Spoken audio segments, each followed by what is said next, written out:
100 years. The Jharkhand High Court has taken cognizance of the murder of a Class 12 student in Dumka.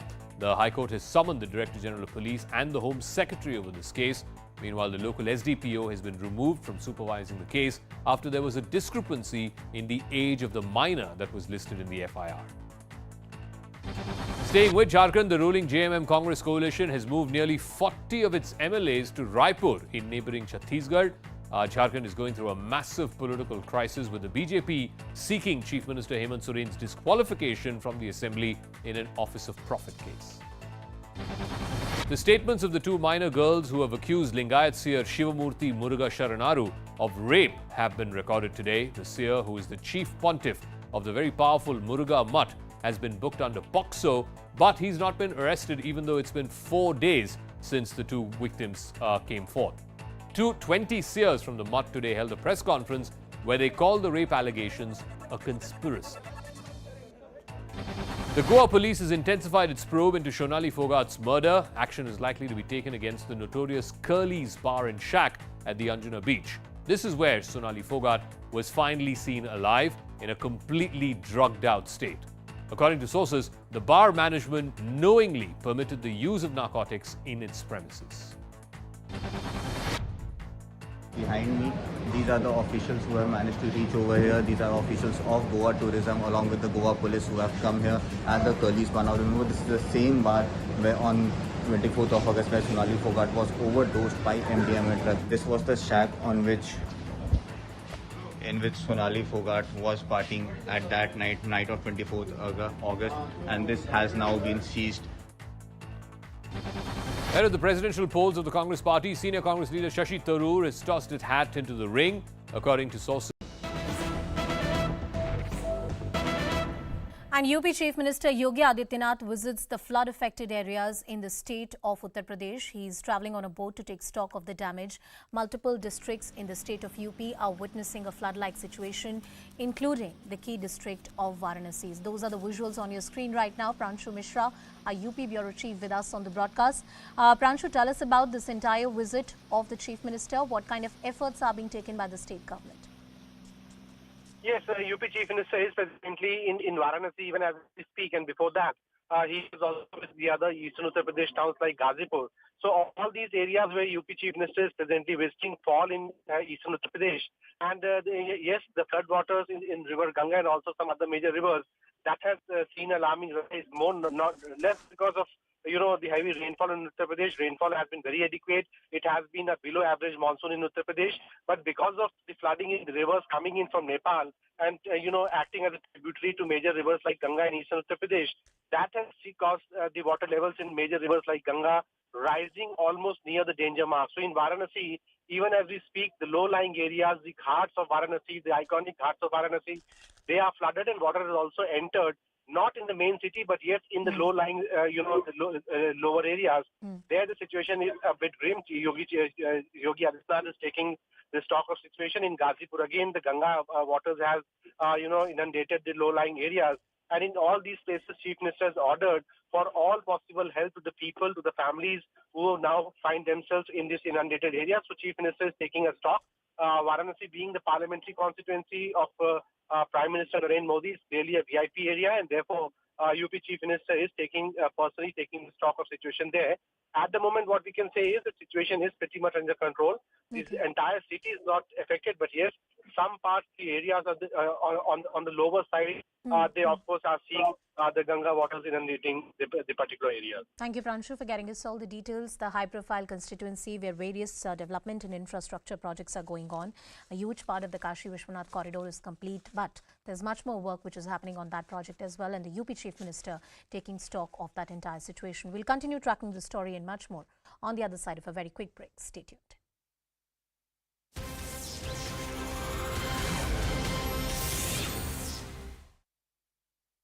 When she was having the seizure, finally another family member came to help. Dramatic scenes unfolded at a railway crossing in Uttar Pradesh's Etawah district. This is what happened. Several pedestrians, cyclists and a biker were waiting at the crossing as another train was passing through the adjacent tracks. But spotting a train approaching their tracks, they all started to move back. But one bike got stuck at the crossing. The biker tried to pick it up, but the train was hurtling towards him. At the very last second, he decided to abandon his bike and ran back to save his life. His bike, however, was crushed, breaking into pieces as the speeding train passed by. Later, it was learned that the biker had attempted to cross the tracks even when the crossing was closed. The railway police have filed a case against him. A clash erupted between two communities during a Ganesh Chaturthi procession in Vadodara. Both groups threw stones at each other and when the procession was actually passing through a sensitive locality. Police have so far detained 13 people in connection with the violence. Rains wreak havoc in Jammu and Kashmir's Udhampur. This biker was struggling to cross a flooded road, but the water was flowing so quickly with so much force that the biker lost his balance. Within seconds, he got swept away in the current. The floodwaters dragged him towards the drain. He was almost at the edge, about to plunge into the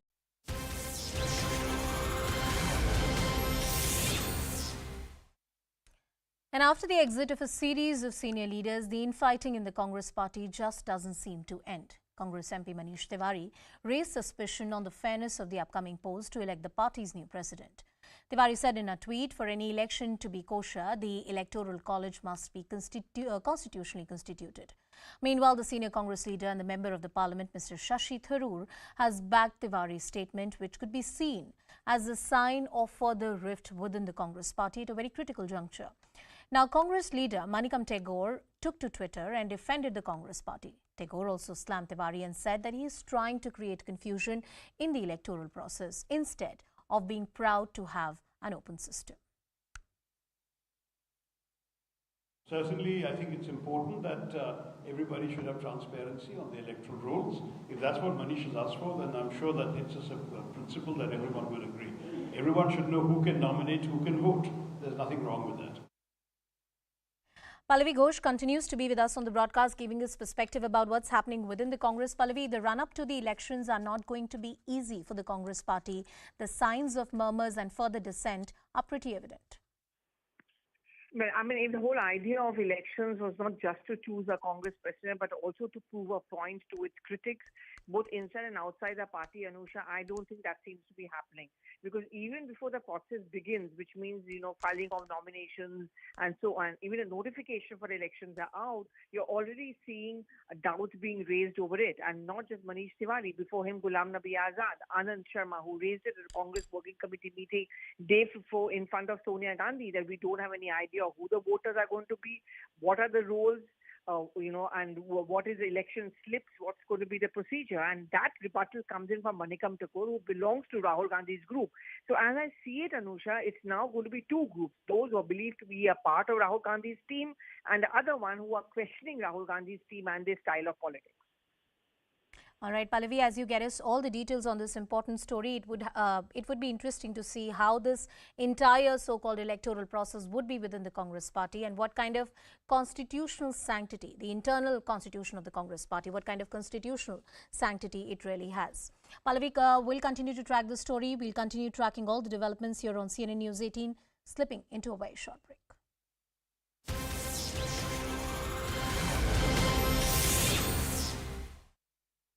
Decades. It's a sea of water everywhere. Helicopters can't find dry spots to land on and give people aid. Pakistan's climate minister is calling the current situation a climate catastrophe.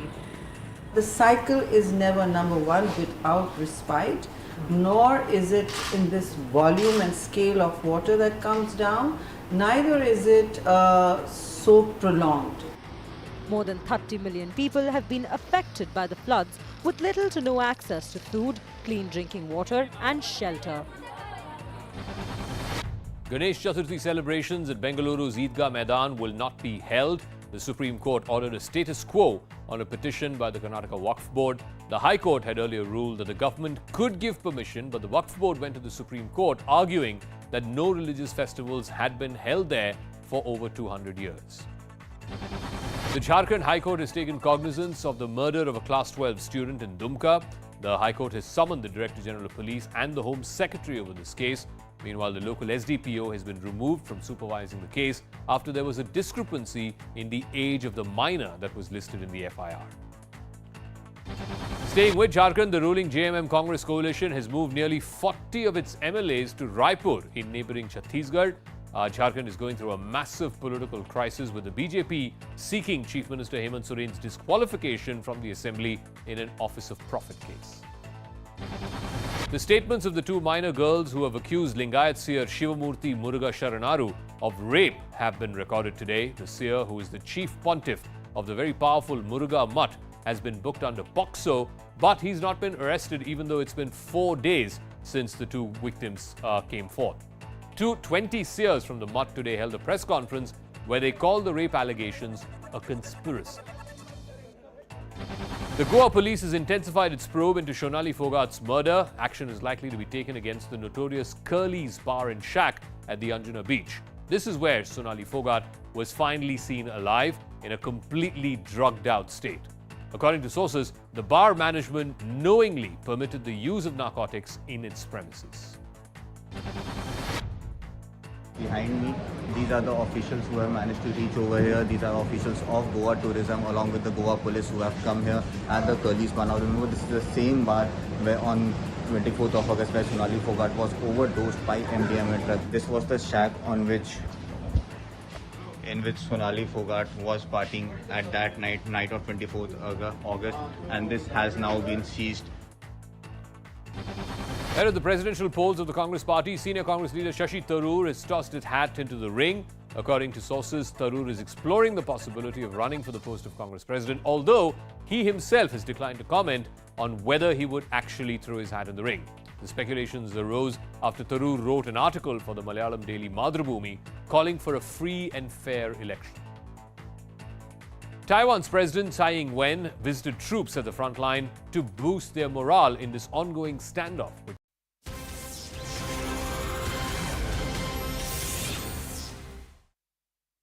Welcome back. And the murder of a minor girl in Jharkhand's Dumka has sent shockwaves across the country. Questions are being raised on Soren-led UPA government in the state.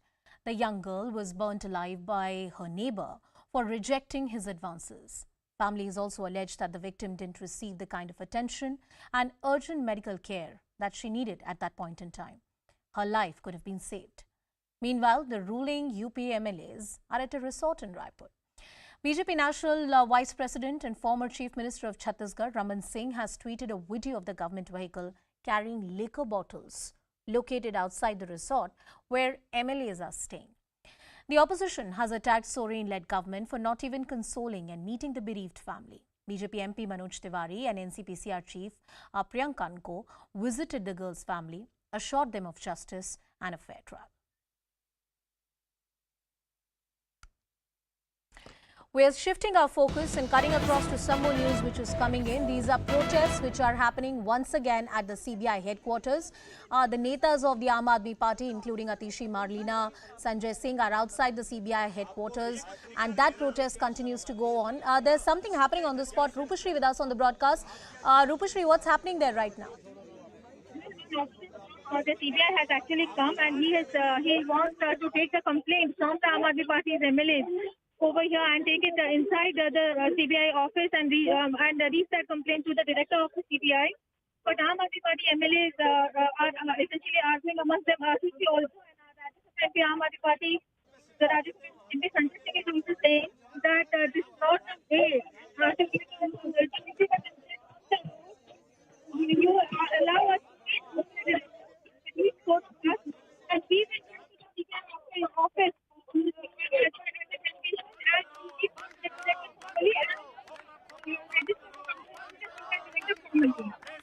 All right, so those are the CBI officials who have come outside. They are asking the Aam Aadmi Party leaders to give them the complaint.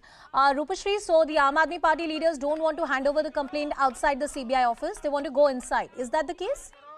Yeah, exactly. The CBI officer has now got inside the CBI headquarters with a message from the Aam Aadmi Party MLAs and MPs. And now the Aam Aadmi Party delegation is actually getting up, and most probably they are going inside the CBI headquarters, and they will be handing over that complaint that they have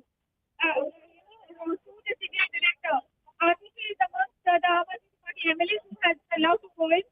Aam Aadmi Party MP Sanjay Singh and other MLAs are still sitting on the road.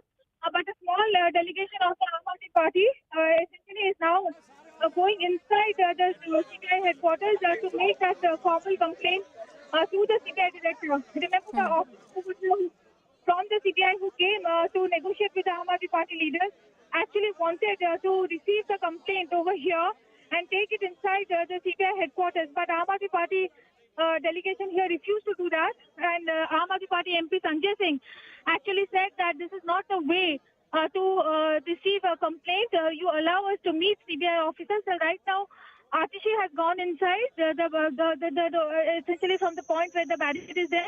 And Aam Aadmi Party MLA Dilip Pandey has also gone inside, and they are negotiating with the officers. And they're trying to negotiate that at least 4 or 5 of them would be allowed to meet the CBI director and give that complaint formally to the CBI director. Remember, Atishi already has a complaint which has been written on the Aam Aadmi Party letterhead.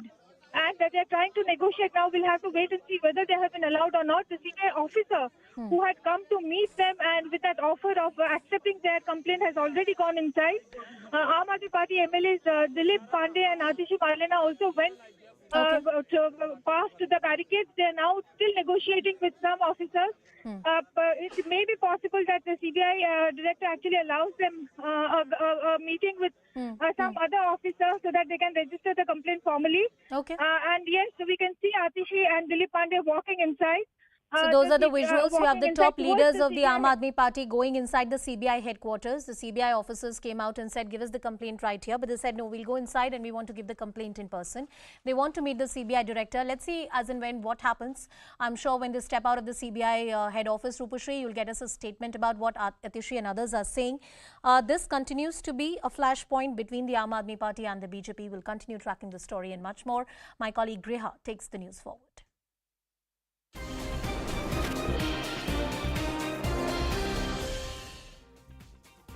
Hello and welcome. You're watching Nation at 5 with me, Grihatul Siddiqui, and starting this broadcast with a big exclusive.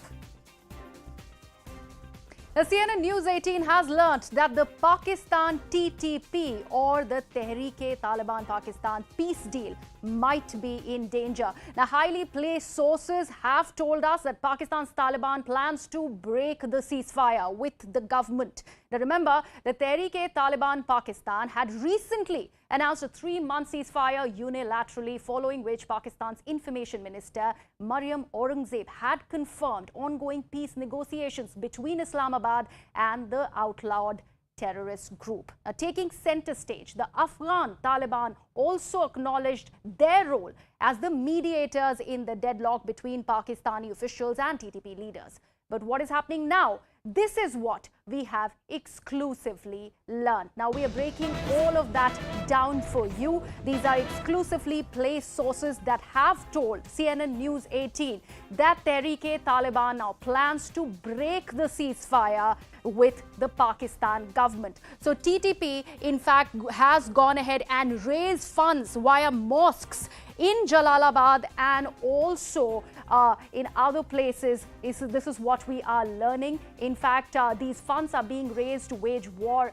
against Pakistan's TTP chief. Also, in fact, Noor Wali Masood has gone into the hiding. This is what we are learning through highly placed sources. In fact, TTP commanders have also informed that no meetings with the chief are going to happen for the next 2 months. Now, what does that mean? We'd also break down all of that for you. Now, TTP also are suspecting an assassination attempt, which is what we are also learning from within Pakistani army. Pakistani army also plans to expand counter-terror operations against TTP, and Pakistani army's lead negotiator with TTP has also been transferred. This is also something that we've exclusively learned. In fact, Pakistan army also plans to target TTP bases near the Afghan border. So all this is something which is coming to light, all of it which clearly talks about a big rift between government in Pakistan and Tehreek-e-Taliban Pakistan. Let me actually cut this across to my guests who are joining me on the broadcast. Alok Bansal, who's the director of India Foundation, joins me. Also joining me today, this evening, is Pathikrit Pen, who's the geopolitical and security analyst. Pathikrit, I'll take this, to you first. What really explains this stress? Well, first of all, there's a history of, Tehrik-e-Taliban actually reneging on the ceasefire issues in the past. Also in 2004 and 2006, they did the same thing. See, the reason is very simple. Tehrik-e-Taliban today knows that Pakistan is weak and is not in a position to actually wage a war, the protracted war, the way they did it in the past against Tehrik-e-Taliban. Secondly, Tehrik-e-Taliban's actual demand is to actually demerge the FATA region, federally administered tribal area, from the Khyber Pakhtunkhwa province, and they actually want to create a mini Islamic emirate in the FATA region where they want to have an exclusive control. They also know that economically Pakistan is not in a position to wage a war. Secondly, they also know that the Achilles heel of Pakistan are the CPEC Chinese assets, and they have been constantly attacking those assets, knowing well that this will harm Pakistan enormously. So today, frankly speaking, the Tehrik-e-Taliban knows that they have the backing of the Afghan Taliban, which initially Pakistan had thought that once Afghan Taliban comes into power, they will be able to control Tehrik-e-Taliban de facto through Afghan Taliban. That did not happen. So today, if you look at it, Tehrik-e-Taliban has already made it very clear that if their demands are not met and if they're pushed, they might actually collaborate with ISKP, which is Islamic State of Khorasan province, and they also have tacit understanding with other groups like Al-Qaeda as well as the Baluch-based secessionist and liberation organizations. So they are actually omnipresent today. Tehrik-e-Taliban today is literally omnipresent, and they are actually waiting for waging a huge war, which will be devastating for Pakistan. Firstly, because economically they're very weak right now, and secondly, every attack on Chinese assets will result in Chinese capital moving out of Pakistan, which will create major problem for Pakistan, which is already reeling under massive problem. Last one point, Taliban and the Afghans have never accepted the Durand line, which distinctly separates Pakistan from Afghanistan. That's the same thing being followed by Tehrik-e-Taliban, and they have absolute support of Afghanistan in terms of ceding, FATA as an Islamic emirate, and that is perhaps the beginning of implosion of Pakistan in the new way. Alok Bansal, I'll bring you in here. There were, pitfalls and implications to this entire peace deal that was brokered already. Just take us through what really was already lacking, because of which this has been brought to fore. All right, I'm told that Alok Bansal has not yet joined us on the broadcast. Pathikrit, I'll actually take the same question to you. When this peace deal was really brokered by Afghanistan Taliban, there were already too many pitfalls to this. Yes, of course. And I think there was, as I mentioned, there was more desperation on the part of Pakistan to have this ceasefire than from the part of Tehrik-e-Taliban, because Pakistan, actually, if you look at what happened in 2021, there was renewed attacks by Tehrik-e-Taliban that resulted in death of hundreds of security personnel and people, and also, assault on and attack on the Chinese assets, CPC corridor assets. So to prevent that, to actually make sure there is seamless construction activities that can go on the Chinese CPC program and the Belt and Road Initiative program, Pakistan showed more desperation than the Tehrik-e-Taliban, and Tehrik-e-Taliban from day one has made it very clear that they are not going to renege, they're not going to give up on using violence as a means of executing and achieving their objective, which is to first of all cede and separate FATA region from Khyber Pakhtunkhwa, and secondly, they don't actually recognize the government of Pakistan. They have a huge problem with government of Pakistan, which they think have always sided with the Americans to actually bomb the Khyber Pakhtunkhwa and the FATA region, where most of the Talibanis actually had fled after the war, during the war on against the terrorism, which started after the 9/11 terror attack. So frankly speaking, the desperation for the ceasefire was more from the Pakistani government than from the Tehrik-e-Taliban, and they always knew that they're going to give it up somebody or the other when they were in the right position to do so. But what really explains their chief going into a hiding now? No, so frankly speaking, once a situation like this happens, they know that if you look at what has happened, there was one of the most prominent leaders of Baloch leader was some Bukti, I've forgotten his name.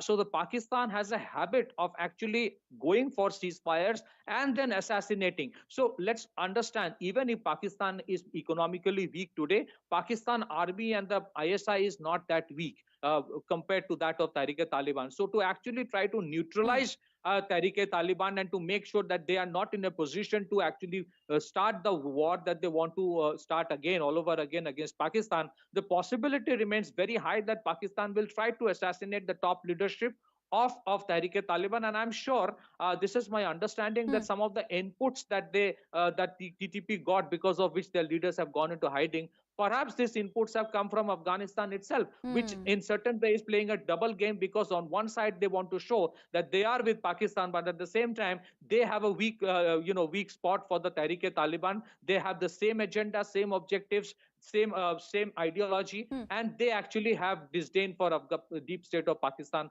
for several reasons. But So I think the stay fear on, of stay on. I'm assassination. getting some more exclusive inputs on the broadcast at the moment. Now, CNN News 18 has accessed all these exclusive details of why this deal, that is the Tehreek-e-Taliban and the Pakistan army that brokered the peace deal that was brokered between them, is all set to collapse. Now, as per top intelligence sources, we are learning that there is a major rift inside the TTP ranks after the killing of top terror commanders. A majority of TTP commanders want to continue proxy terror operations. This is what we are learning. The TTP does not trust the Pakistan army. This is something which is clearly underlined due to the transfer of the lead negotiator, Lieutenant General Faiz Hamid, and the failure of the Pakistan government to build a relationship with the Afghan Taliban.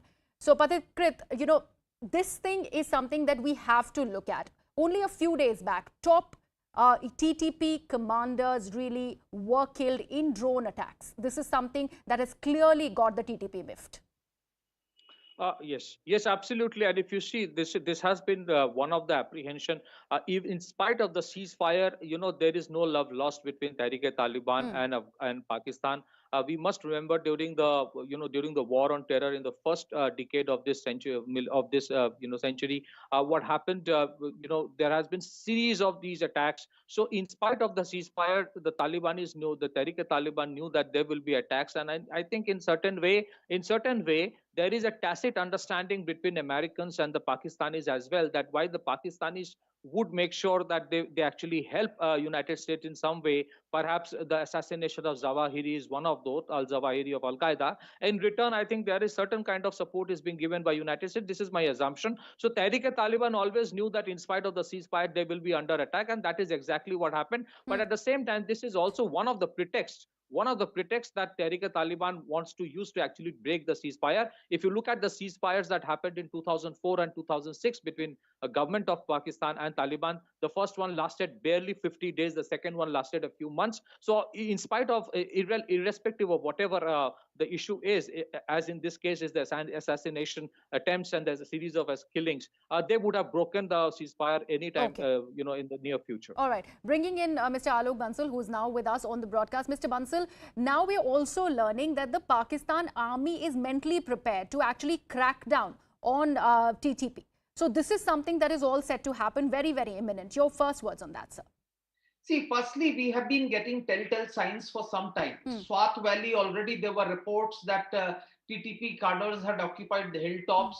There were protests in Swat Valley saying the TTP has returned. We have seen in erstwhile FATA area, Bajaur, South Waziristan, etc., where FATA militants were roaming around freely. And now this input comes up because we must be very clear. And I think I was very confident that this peace deal between Pakistan and TTP cannot last.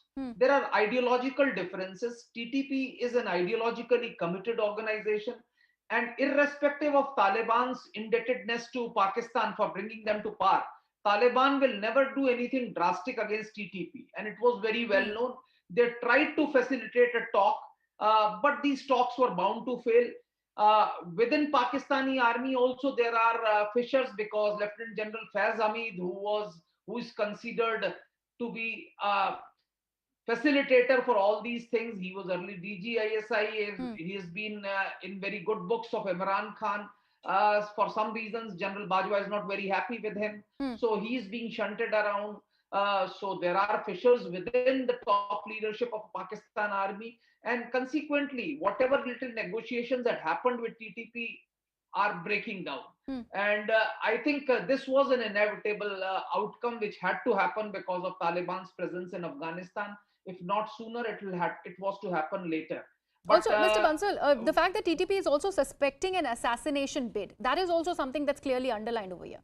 See, all TTP leaders have been assassinated. If you look at it from the time of Naik Muhammad to Abdullah Masood to Baitullah Masood, Hakimullah Masood, and all the people who have subsequently been there, they have all been assassinated by Pakistan Army. But this time they were suspecting that there are some internal conflict, and some of their insiders may have been bribed by Pakistan Army to eliminate the leader. So that's why the leader has gone into hiding. He has also passed instructions that nobody should meet him for next 2 months or something without permission and things like that.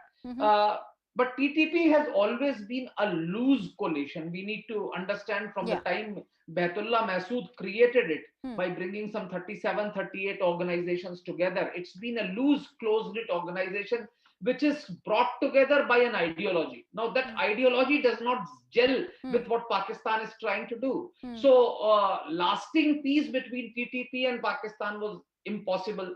You could only manage it. And as long as Pakistan could manage it, they were trying to manage it. But now, to my mind, it looks very, very difficult.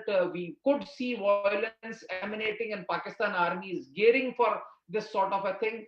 But at a time when Pakistan's economy, Pakistan's political situation is in bad shape, even natural disaster, 1/3 of the country is underwater, their ability to fight a major insurgency. Absolutely. Mr. Bansal and Patekrit, I'll take the last words from you. One, this is a ticking terror bomb on Pakistan, and also the fact that, TTP claiming that Pakistan probably is in cahoots with the US, leaking details to that, that also has been brought to fore here. Yeah, See, number one, Pakistan, anybody who against the Pakistani state, they often bring it. He's in touch with cohort with US, he's in cohort with this or that. That conspiracy theories in Pakistan is a constant refrain. Now these conspiracy theories are, to my mind, without any substance. There may be other countries' intelligence agencies which may be in touch with TTP, but it is the ideology and the safe haven that Taliban provides them in Afghanistan, which is going to be the biggest threat to Pakistan. And I think it is Taliban's capturing of power in Afghanistan which has provided them this huge fillip. Okay, but yes, we will, in days to come, could see Pakistan reverting back to the state that it was in around 2009, 2010. That was a bad state when we had seen major hotels being attacked by TTP, major terrorist attacks. And quickly, I think what Pakistan has been trying is to accommodate with the ideology of Taliban while trying to curtail TTP. That will not go. You cannot run with the hares and hunt with the hounds. That sort of a contradiction in policies cannot go on. So you have to take a policy decisions whether you are actually willing to go against I'm afraid I'd have to leave it at that. So this is the ceasefire that was actually brokered between the TTP and the Pakistan officials. Of course, that is all set to collapse. This is what we are learning through exclusive sources right here on CNN News 18. What does it mean for Pakistan is something that only time is going to tell. We're slipping into a very, very short break here on CNN News 18. Coming back with a lot more.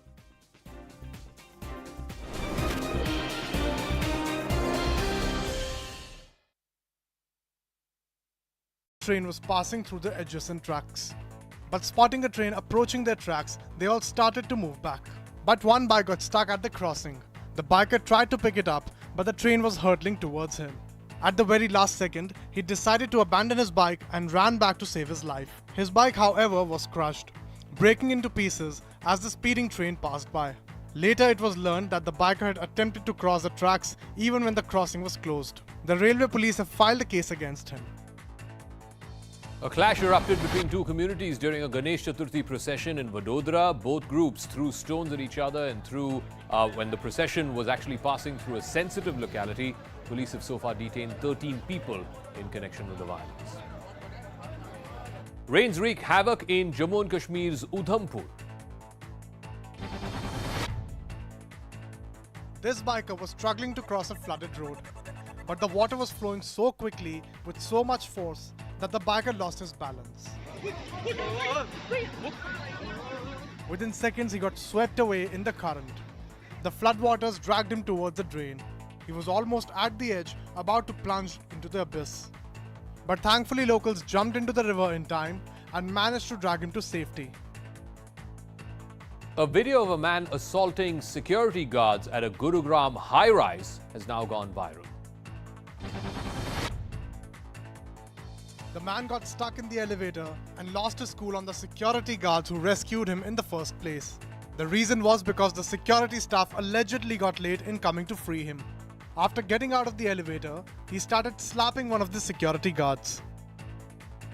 When fellow security personnel objected, he assaulted them too.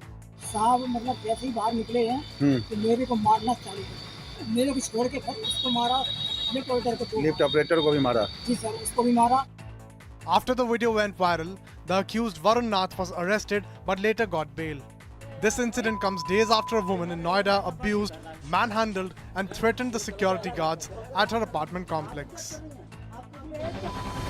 A case of shocking road rage from Gurugram. A speeding car recklessly hit a bike and dragged it for about 100 meters. The visuals show the bike stuck in front of the car, leading to sparks flying in the air. The bike was completely damaged in the incident, while the car was damaged from the front side. Two people who fell from the bike received treatment for their injuries. An FIR has been registered against the car driver who fled from the spot. This hair-raising video, which is now going viral, shows a woman resting on a cot even as a cobra has climbed up on her back. The snake is perched on top of the woman, looking ready to strike, but she remains still in the same position, calling out for help. Amid the stalemate with China, India has deployed Spike missiles as the line of actual control. These are guided anti-tank missiles, also called fire and forget. They are capable of being fired from different platforms. They can be deployed from launchers or from helicopters from the air. They can instantly destroy any tank or armored vehicle. It is seen to be much more dangerous than the Javelin missile.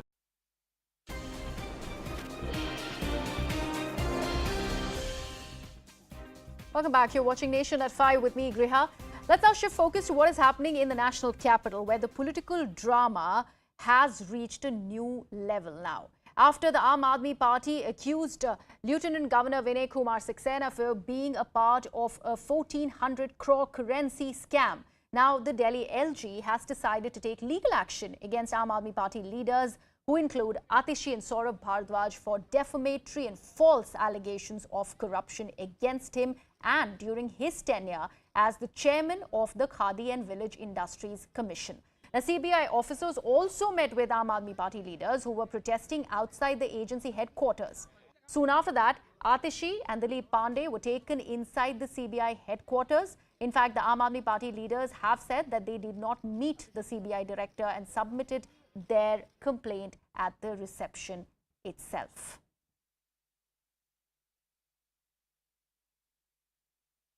We have with us Aam Aadmi Party MLA Atishi. What happened exactly when you went inside the CBI headquarters? Were you able to meet the CBI director? We were not able to meet the CBI director. We finally gave our complaint. We took receiving of the complaint and we hope that an investigation is going to happen into the matter. It is very unfortunate that we were made to wait for almost 2 hours on the road. 10 elected representatives of the city wanted to meet the CBI director, let alone the CBI director meeting us. No officer from CBI met us. It seems that the CBI is scared that if there is a complaint against the Bharatiya Janata Party, then what are they going to do? So what are your hopes now? Do you think that the CBI is going to go ahead with the investigation? Any assurance that there will be any investigation? See, this is what will prove whether CBI is an independent agency or whether CBI is a frontal organization of the Bharatiya Janata Party. When there is a complaint against any other political party, against any other leader of a party which is from a state government, then CBI jumps into action. So let us now see that what happens when a complaint is given against the Bharatiya Janata Party. What will be your next course of action? First, let us wait and see what the CBI does. So Atishi, actually, they're speaking to us and saying that they submitted the complaint formally and they have a receipt for the complaint and they hope that the CBI would investigate this particular complaint. And Atishi, in fact, also alleging that if there's no investigation by the CBI, then it perhaps proves that the CBI is also a frontal organization of the BJP. So Aam Aadmi Party MLA Atishi making that big charge over here in front of the CBI headquarters. With camera person Arvind Bansal in New Delhi, Rupashri Nanda. आम आदमी party का operation theatrics, operation drama चल रहा है, वो हास्यास्पद है। Bharatiya Janata party ने डे 1 से तकनीकी सवाल पूछे थे कि रिकमेंडेशंस एक्साइज पॉलिसी में क्यों नहीं माना गया, 144 करोड़ रुपया दोस्तों का क्यों माफ किया गया, 30 करोड़ रुपया सिक्योरिटी मनी क्यों छोड़ दिया गया। आम आदमी पार्टी, आप लोग सीरियल लायर्स हैं। झूठ बोलना ये लोगों से पूछते हैं, सोचते भी है, लिखते भी है, हर चीज करते हैं। एक सेक्टर ऐसा हो जिसमें कोई सुधार आया हो इस देश में, किसी भी क्षेत्र में, किसी भी देश के भाग में या किसी भी सेक्टर में, in any of the sector of the country, वो चाहे पानी का हो, बिजली का हो, खेती किसानी का हो, दलित वर्ग का हो, पिछड़ा वर्ग का हो, महिलाओं का हो, किस चीज का सुधार हुआ है इस देश में। अगर किसी का भी सुधार हुआ होता तो देश का यह हालत नहीं बनता। डॉलर के प्रति रुपया का इतना गिरावट, मोदी जी से पहले 14 प्रधानमंत्री रहे, किसी भी समय इतना बुरा गिरावट नहीं हुआ जो आज हो रहा है। पहले ब्रेन ड्रेन होता था, हमारे पास मौके नहीं मिल रहे थे तो ब्रेन ड्रेन होता था, विदेश में लोग चले जा रहे थे, हमारे बुद्धिजीवी। आज जिस प्रकार का नीतियां बन रहा है उसको लेके कैपिटल ड्रेन हो रहा है, सारा ही पूंजीपति भाग रहे देश से, देश का बड़ा बुरा हाल हो रहा है। हम सब लोग गवाह हैं, 13 महीने किसानों को क्यों आंदोलन करना पड़ता है इस देश में। बहुत ही महान देश है हमारा, भगवान ने, प्रकृति ने काफी संपत्ति दी है। हमारे नदियों में 70,000 टीएमसी पानी बहते हैं। आज तक देश ने सिर्फ 20-22 हजार टीएमसी ही इस्तेमाल किया है। और वाटर वार्स होते हैं, जल युद्ध होते हैं, क्यों होने लगते हैं। बिजली 4 लाख मेगावाट के ऊपर बिजली की उपलब्धि देश में है, लेकिन देश को, किसानों को भी, आम लोगों को भी, उद्योगों को भी, हर किसी को भी बिजली के लिए तरसना पड़ता है। क्यों तरसना पड़ता है? जिन चीजों की उपलब्धि है उनको भी लोगों के लिए किया नहीं जाता है, फिर क्या किया जा रहा है इस देश में? हर एक चीज में इकोनॉमी तबाह हो गई, कर्जा बढ़ गया देश का, रूपी वैल्यू गिर गया, प्राइस राइज हो गया, डीजल, पेट्रोल, खाद, हर चीज का दाम बढ़ गया, गरीब आदमी परेशान है, किसान आंदोलन पे है।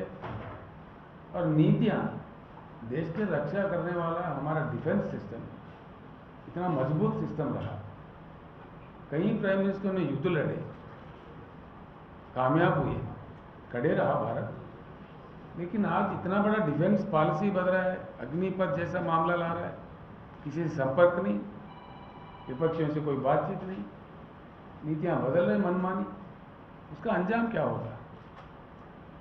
आज किस सेक्टर में आया है? पीने का पानी तक उपलब्धि नहीं करा सकते हम लोग, किल्लत है पूरे देश में। जहां किसी राज्यों ने प्रयास किया वहां जो कुछ भी हुआ, लेकिन केंद्र सरकार की नीति से नारा के सिवाय कोई काम असल में आता ही नहीं, उपलब्ध होता ही नहीं। यहाँ तक के देश के राजधानी दिल्ली में पानी की उपलब्धि नहीं है 75 साल के आज़ादी के बाद। आज हमारे कई मित्र हर दिन पानी खरीदते हैं दिल्ली शहर में। दिल्ली शहर में भी पावर नहीं मिलता, 24 घंटा नहीं मिलता। कई हिस्सों में, दिल्ली के हिस्सों में पावर काटा जाता है हर दिन। ये क्या हो रहा है? ये चीज़ ऐसे है, 8 साल यानी कि मोदी जी के जो कालखंड उनके लिए दिया था जनता ने 10 साल का, उसमें 80% समय खत्म हो चुका है। अब उनके नीतियाँ क्या है साफ देश के सामने आ चुके हैं।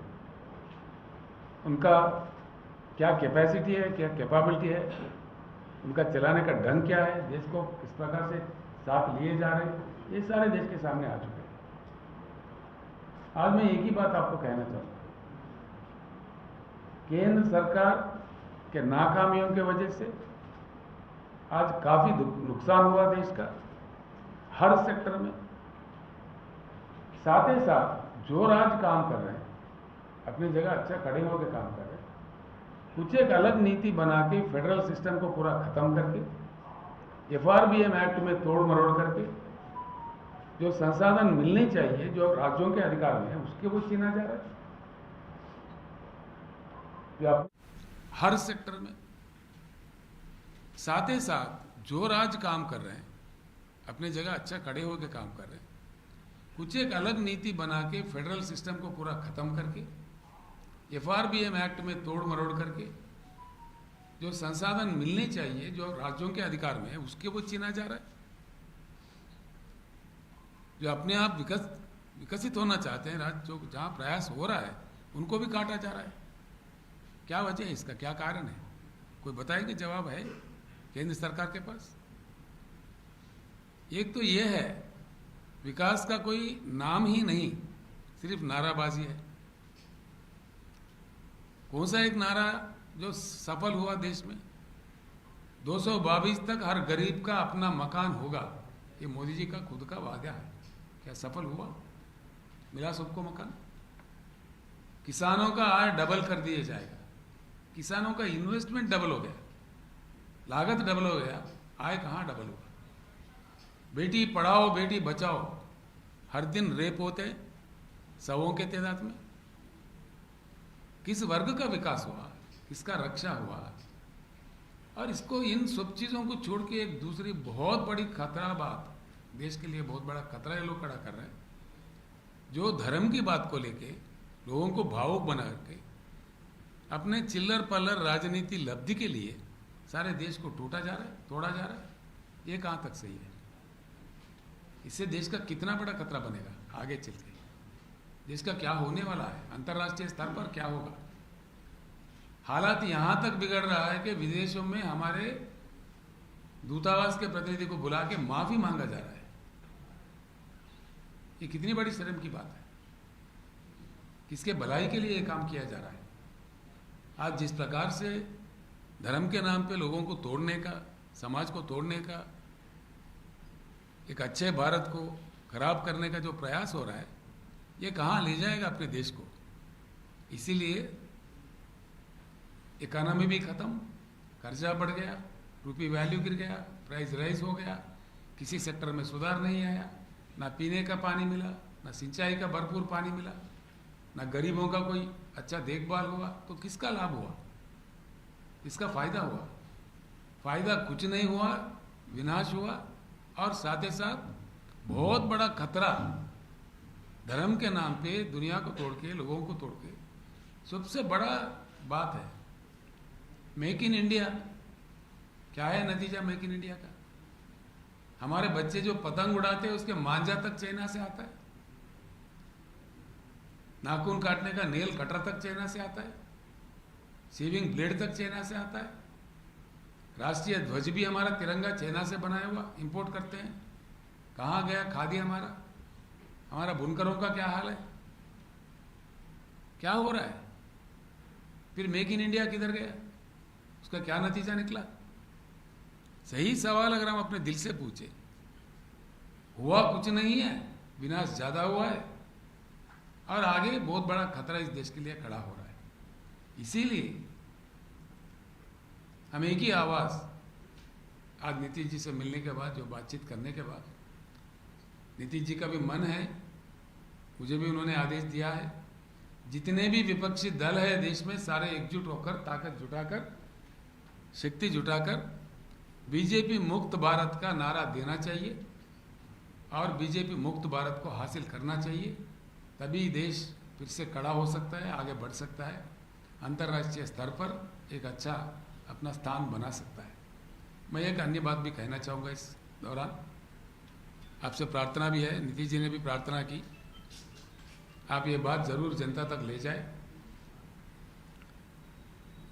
भारत में 75 साल के आज़ादी के बाद इतने सारे समस्याओं से Well, that was the TRS leader KCR in Bihar meeting with Nitish Kumar and Tejashwi Yadav. Now, he is over there trying to stitch together an alliance of like-minded parties against the BJP. And here also in his press conference that he is sharing the stage along with Nitish Kumar and Tejashwi, he goes on to attack the BJP, the government at the centre, claims shortage of food and water in the country and clearly no vikas. That's what he's saying, blaming the BJP about the communally sensitive atmosphere across the country. He goes on to accuse the centre on many such things. We'll track all the developments right here on CNN News 18. Remember, this is a very, very significant meeting of KCR with the newly formed Bihar government in the state. With that, I'm slipping into a very short break right here on the broadcast. Coming right back with more.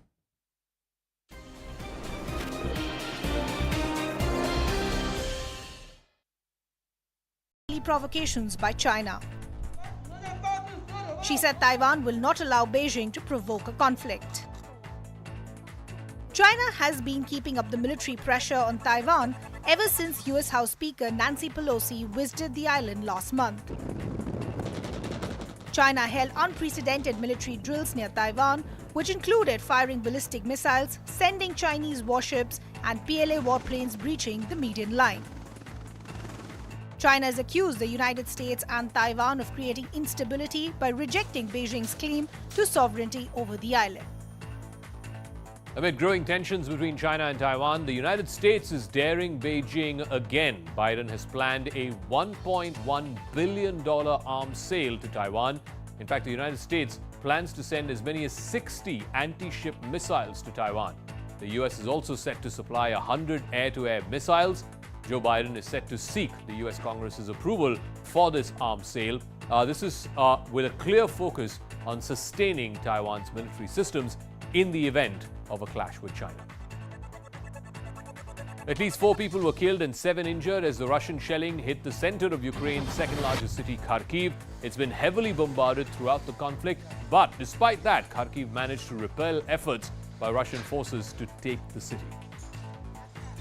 A 10-year-old boy saved his mother from drowning after she suffered an epileptic fit while she was inside a pool.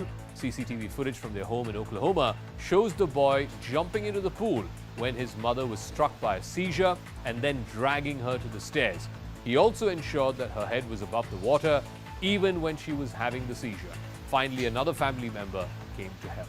Dramatic scenes unfolded at a railway crossing in Uttar Pradesh's Etawah district. This is what happened. Several pedestrians, cyclists and a biker were waiting at the crossing as another train was passing through the adjacent tracks. But spotting a train approaching their tracks, they all started to move back. But one bike got stuck at the crossing. The biker tried to pick it up, but the train was hurtling towards him. At the very last second, he decided to abandon his bike and ran back to save his life. His bike, however, was crushed, breaking into pieces as the speeding train passed by. Later, it was learned that the biker had attempted to cross the tracks even when the crossing was closed. The railway police have filed a case against him. A clash erupted between two communities during a Ganesh Chaturthi procession in Vadodara. Both groups threw stones at each other and when the procession was actually passing through a sensitive locality. Police have so far detained 13 people in connection with the violence. Rains wreak havoc in Jammu and Kashmir's Udhampur. This biker was struggling to cross a flooded road, but the water was flowing so quickly with so much force that the biker lost his balance. Within seconds, he got swept away in the current. The floodwaters dragged him towards the drain. He was almost at the edge, about to plunge into the abyss. But thankfully, locals jumped into the river in time and managed to drag him to safety. A video of a man assaulting security guards at a Gurugram high-rise has now gone viral.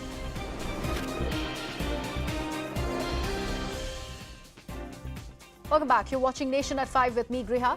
Shifting focus to what's happening in Jharkhand now, where the murder of a girl in Jharkhand's Dumka sent shockwaves across the country, and questions are now being raised on the Soren-led UPA government. In fact, the young girl was burnt alive by her neighbor for rejecting his advances.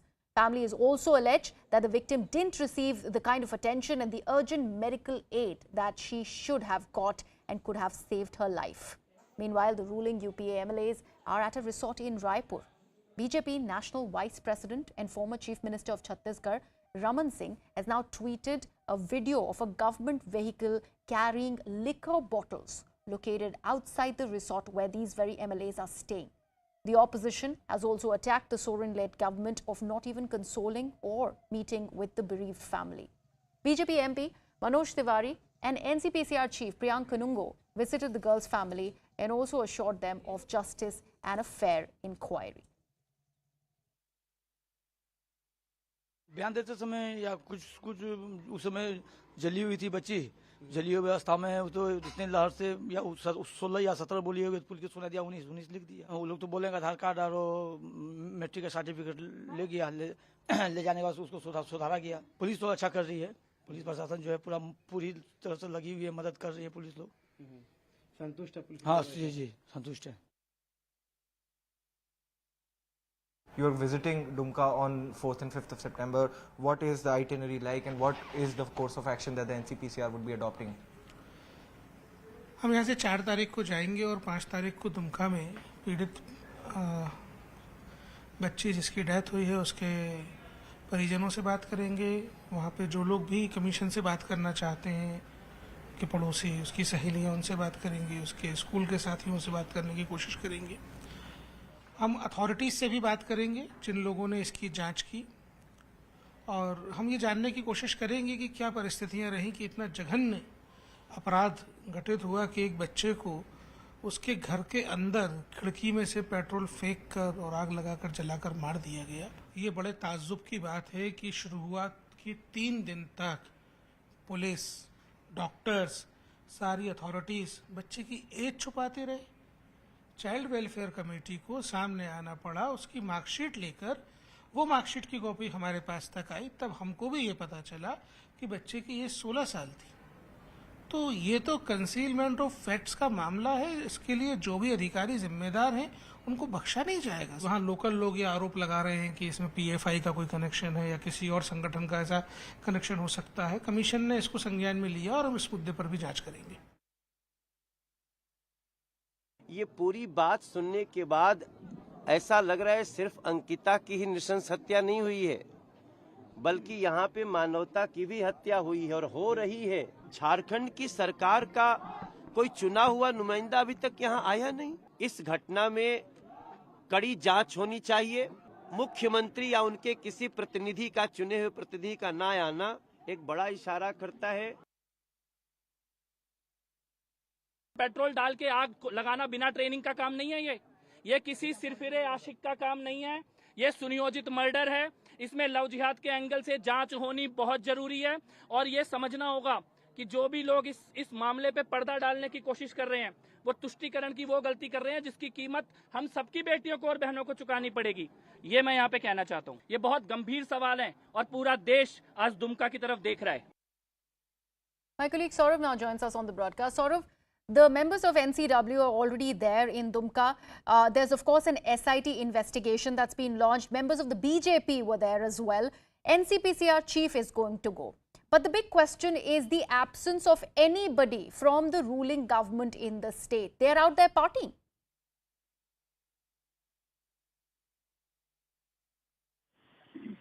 Saurav, if you can hear me. Yes. Priya, could you please repeat the last line? I just wanted to understand that there is nobody, no representative from the government in the state who has gone there to meet with the bereaved family here. Yes, in fact, the health minister gave an open statement in front of media. Banna Gupta was the health minister, who is the health minister of the state, and he's enjoying, a gala time at the resort right now at Raipur. He gave a statement. He said that galti ho gayi humse. He admitted that the mistake was done. Nobody from the government side went to. In fact, RIMS, which is just 4 to 5 kilometers away from CM House, nobody went there. She was admitted for 5 consecutive days before she succumbed to her injuries. But nobody cared to go there. In fact, they had a small picnic on Saturday at Latratu Dam, and they were found boating and having a chicken party over there. Now, on Sunday morning, she succumbed to her injuries, and only after her death, this issue came up in front of those leaders who were not at all care about the issue. Then BJP has been of the state has been attacking JMM right from day one when this girl was admitted at RIMS.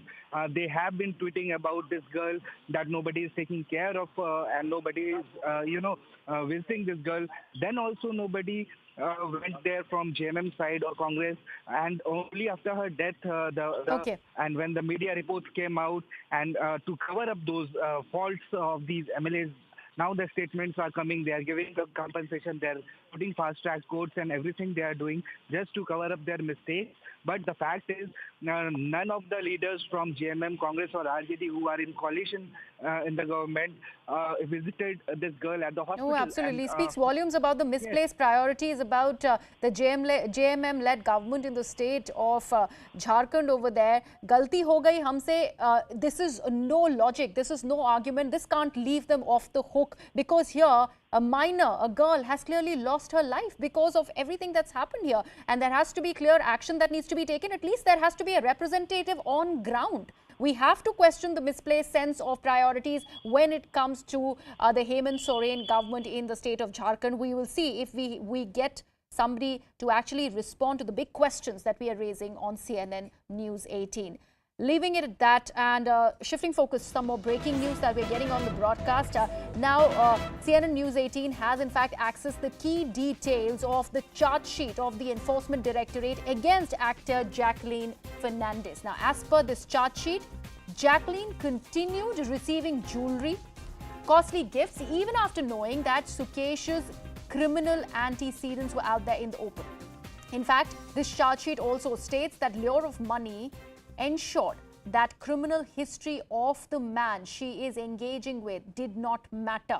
Apart from her, her family members and friends too were benefiting from Sukesh's relationship with Jacqueline. In fact, Jacqueline wiped out her phone's entire data, also asked her colleagues to do just that after Sukesh's arrest. These are incriminating evidences, and this is what we've learned from the charge sheet by the Enforcement Directorate against Jacqueline Fernandez. My colleague Ananya now joins me on the broadcast. Ananya, like I said, incriminating details against Jacqueline Fernandez. Now that she's been named and accused, what is the next step there which is left with the actor? Well, Griha, first of all, it is a CNN news break. We broke it down first for our viewers, these exclusive details, this complete charge sheet, wherein it is clearly mentioned that Jacqueline was in only February 2021 knowing that who Sukesh Chandrashekhar is, not only by her makeup artist, that is Sham Muntazir, but also from Pinky Irani, and she had also researched about Sukesh Chandrashekhar after having some doubts. But even after knowing all of this, even after knowing who Sukesh Chandrashekhar is, she accepted all of those gifts, and not only her, but all her family members too benefited from this particular relationship. In fact, it is also said by the Enforcement Directorate that in the lure of money, Jacqueline Fernandez did not care who this person was, what was his criminal antecedents, or what this person was doing. She was well aware of the criminal antecedents of Sukesh Chandrashekhar, and then also kept on receiving gifts. In fact, Enforcement Directorate also goes on to say in its charge sheet that when Sukesh Chandrashekhar was arrested into this particular case, she wiped out her phone and also asked all her colleagues to delete all of the evidence that could have been there in her mobile phone and their mobile phones as well, and hence she is also engaged in the act of tampering of evidence. Apart from that, the Enforcement Directorate has detailed down the statements that have been given by her, clearly saying that she has concealed facts in all of her statements, and till date she has been concealing a lot of facts about her relationship with Sukesh Chandrashekhar. She was a close friend, is what Sukesh Chandrashekhar has said in his statements, and has gifted her various costly gifts, including a horse, a house, and not only to her but also her family members. They were given out loans by Sukesh Chandrashekhar. A lot of assets of Jacqueline Fernandez have also been seized by the Enforcement Directorate and have been attached as attached property under the relevant sections of the PMLA. But what is very, very crucial to note, and what this charge sheet details down, and what is the change in circumstance that has led from a witness to Jacqueline Fernandez being turned as an accused, is that she was well aware of the criminal antecedents of Sukesh Chandrashekhar. And even after knowing all of this, she was indulging into receiving all of these gifts and being a part and parcel to what Mr. Sukesh Chandrashekhar, the great conman, the massive conman in fact, was doing, and was duping people all around, and she was actually helping him in his deeds. And very pointed allegations that this charge sheet has brought to fore, including the fact that Jacqueline has wiped out the phone's entire data when it comes to actually going ahead and not revealing all that she knows about Sukesh Chandrashekhar. Now, this is a big charge. Also, the fact that she's been summoned once again by the Economic Offences Wing. All this will come to light when she is going to be questioned? Well, definitely the EOW had summoned her earlier this month, but then she did not appear before the Enforcement Directorate, and now in fact on September 12 she will have to appear before the Economic Offences Wing, of the Delhi Police, and she will also be appearing on September the 26th before the Patiala House Court, because remember, both the EOW and the Patiala House Court has issued summons against her. The EOW has issued summons against her in the case of Makoka and other charges, though Makoka is not invoked against Jacqueline Fernandez, but then other charges have been invoked, and this is the predicate offence on which the ED also initiated an investigation, and now the ED too, in fact the court too has summoned her after a charge sheet was filed against her, and the explosive charge sheet details down a lot about Jacqueline Fernandez and Sukesh Chandrashekhar, WhatsApp chats wherein it is very, very clear that Sukesh Chandrashekhar and Jacqueline Fernandez knew about each other, and in fact Jacqueline knew about the criminal antecedents of Sukesh Chandrashekhar. She was well aware that he has indulged into criminal activities and then also kept on receiving gifts, and it is not only her but also her family members who indulged into receiving gifts and funds from Sukesh Chandrashekhar without even caring where these funds were coming from, and in fact in the lure of money they had maintained this relationship, and Jacqueline was well aware of all of these facts, and hence the change in status from a witness directly to accused in this second supplementary charge sheet that has been filed by the Enforcement Directorate and CNN News 18, bringing it first and exclusive to its viewers. Right, Ananya, thank you so much for joining us with all those details. We'll continue to track all the developments when it comes to this particular charge sheet. What does it really mean for Jacqueline Fernandez, and the direct impact and the immediate impact that it is going to have on the actor. Leaving it at that, moving on to some next piece of breaking news that we are getting on the broadcast. As India's Q1 financial year 2023 GDP growth has now came in at 13.5%, and even the gross value added has come to 12.7%. So India's gross domestic product has risen to 13.5% in June 2022, Q1 of the financial year 2023, as compared to 20.1% in 2021-22. This is the latest official data that's been released. The country's GDP has grown at 4.1% in the previous quarter, however, not so much in the current one. Pallavi joins us for more. Yes, Pallavi.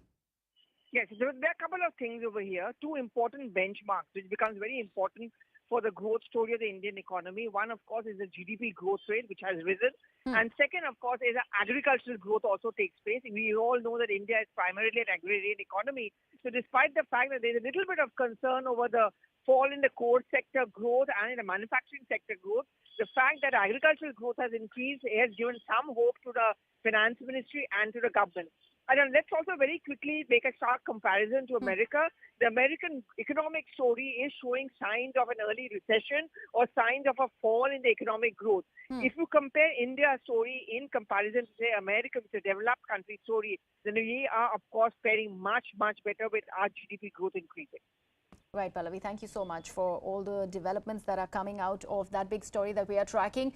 Shifting focus now to the state of Karnataka. It is Ganesh Chaturthi today. Let's talk about the Ganesh Utsav that was celebrated in the state of Karnataka, while also talking about the two separate courtroom battles on Tuesday, where the battle over Ganesh Chaturthi in Karnataka played out. The Supreme Court said no to Ganesh Chaturthi celebrations at the Idgah ground in Bengaluru, while the bench of the Karnataka High Court allowed the celebrations at the Idgah Maidan in Hubballi. Meanwhile, the Sri Ram Sena chief Pramod Mutalik and his supporters were spotted with Savarkar posters at the very venue. Mutalik also claimed that they will be putting up 10,000 posters of Savarkar all over the state. Meanwhile, if we look at in Bengaluru, posters of both Savarkar and Bal Gangadhar Tilak have been put up, and Savarkar books were also distributed to the locals. We are in Chandrashekhar area of Bengaluru, and even as this area has seen heavy deployment because of the Idgah Maidan issue, another controversy has erupted here. Veer Savarkar has made an appearance here, Ganesha Pandal, that's in this busy street. Remember, there was a call given out by several Hindu outfits to have Veer Savarkar's photo as part of Ganesh Chaturthi celebration, and you have one of them responding to that call and putting up Savarkar's photo. But Savarkar's photo at various Ganesh Chaturthi celebration has been an issue that has been opposed by many others, saying that his photo shouldn't be there. In fact, the Congress earlier in the month called him an atheist and said, how can an atheist photo be put up at a place where hundreds of believers would gather for Ganesh Chaturthi celebration? My colleague Ritu is now joining me live from Hubballi. Ritu, you know, the Ganesh Chaturthi festivities were going on. We, of course, had Savarkar, brought back into the discourse. However, I'd like to understand what was the situation really on ground. Despite these instigation tactics, were the law and order situation in place when it comes to Hubballi and the entire state of Karnataka?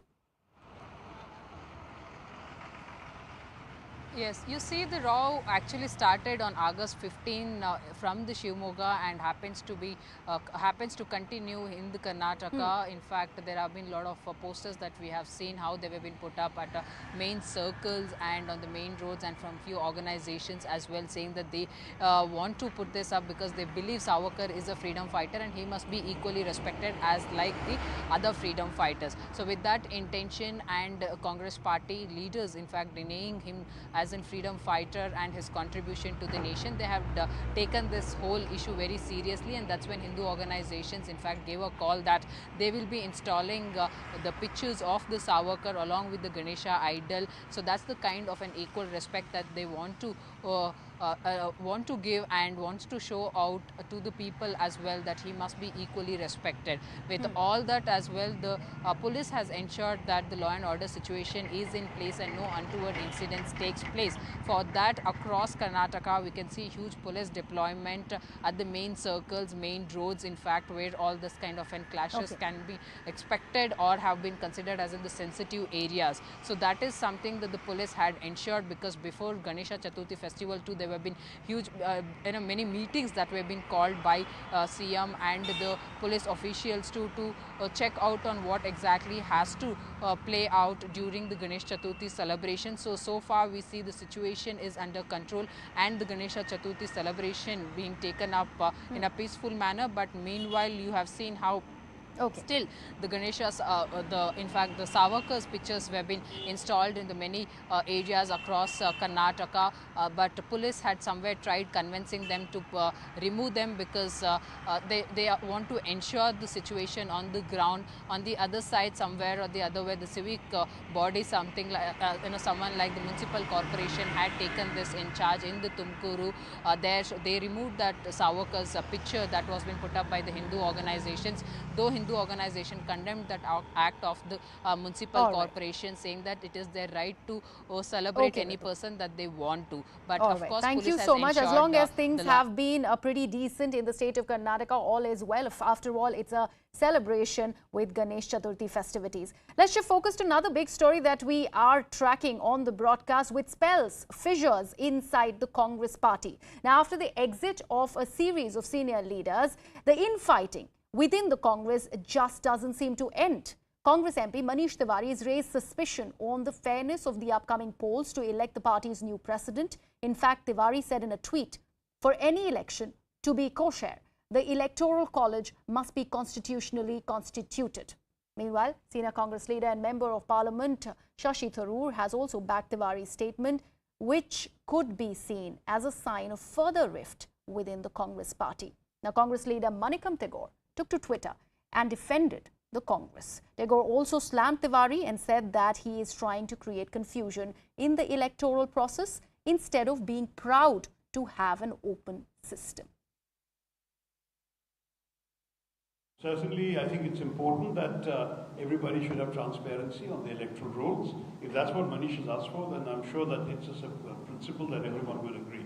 Everyone should know who can nominate, who can vote. There's nothing wrong with that.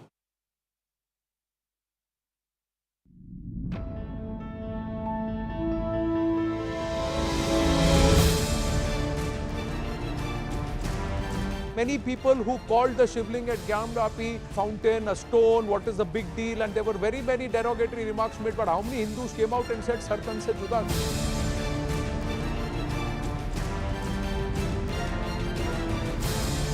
You're seriously accepting that? That you can touch the lives and better the lives of your people in the state only through a color television, otherwise you can't better their lives?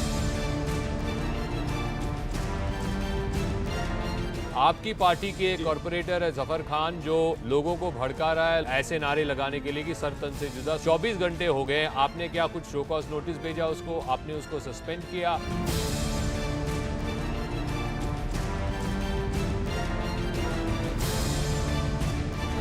The Aam Aadmi Party has not really answered specific question on policy failure. The entire narrative is about everything but the policy.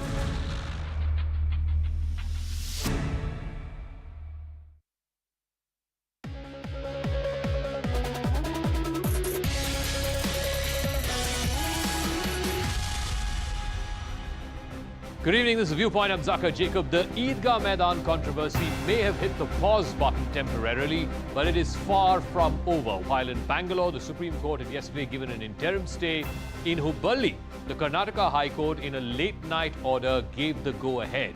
Today, there were Ganesh Puja festivities inside the Idgah Maidan, and the day passed off relatively peacefully without any incident.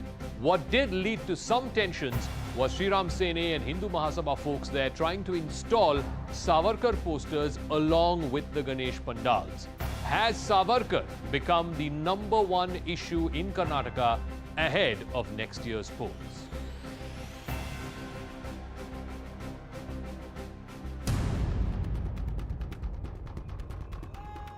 After a dramatic midnight hearing in which the Karnataka High Court turned down a Muslim body's plea, an idol of Ganesh was installed at the Idgah Maidan in Hubballi. The Ganesha idols have been installed here. One is the smaller one and one is the huge Ganesha idol that has been installed at Idgah Maidan amid the huge police deployment. So there are a lot of conditions that have been put forth to this particular organization who has been given a permission. But adding to an already tense situation was the re-emergence of Savarkar posters. We are here in Nagarbavi, and in one such location you have Savarkar's photo and Bal Gangadhar Tilak's photo being put up. At the same time, we've had the organizers distributing books on Savarkar to the nearby residence. In the last few weeks, Savarkar has become a major flashpoint in Karnataka politics. From fierce clashes to dramatic confrontations and even a Savarkar Yatra. हमने तय किया है कर्नाटक के 10,000 सार्वजनिक गणेश मंडप में हम सावरकर का भावचित्र फोटो लगाएंगे। 1,500 यानी 1,500 मंडप में प्रतिष्ठापन यानी फोटो लगाया है। So whether it is Ganesh Chaturthi celebrations at Idgah Maidans or putting the spotlight on Savarkar, one of the most debated figures in Indian history, ahead of next year's assembly elections in Karnataka, is the politics of polarization going to dominate? All right, joining us on the big talking point, the big Karnataka debate on Viewpoint this evening, S. Prakash is spokesperson of the Karnataka BJP, Brajesh Karlappa joining us in his capacity as an advocate in the Supreme Court, Nasir Hussain Ustad is senior leader of the JDS, Aditya Srinivasan, advocate, and R.K. Upadhyay, senior journalist joining us. First things first, yesterday when the Karnataka High Court, the Dharwad bench gave a very specific order that yes, you can go ahead with Ganesh Puja celebrations in Hubballi Idgah Maidan, but it also specifically, the corporation head there had said specifically that there can only be the idol of Lord Ganesh, no other posters or banners. Why then are organizations like the Sri Ram Sene, Hindu Mahasabha, etc. deliberately trying to install Savarkar posters? As far as I know, he was not a particularly big believer in God. He was an atheist from whatever biographies I've read. And more importantly, why should there be anybody else's pictures along with that of a God idol? S. Prakash. Sir, the controversy over Savarkar was started by Congress party. I don't know what issues they have against Savarkar. Indira Gandhi releases his commemorative stamp. Siddaramaiah government names a park after Savarkar. Suddenly, in the last 1 or 2 years, Savarkar becomes their hate figure. Needlessly, controversies are created in the name of Savarkar. History is retold, distorted history is retold by the congressman, blatantly calling him a bootlicker, traitor, hurting the feelings of lakhs of Savarkar lovers and those who respect the freedom fighters. No, that part I agree. Siddaramaiah was the one who started it. But tell me today in Hubballi, Sri Ram Sene, Pramod Mutalek, the Hindu Mahasabha, who are these people? Are they B team of Congress party? Or are they people who follow your ideology?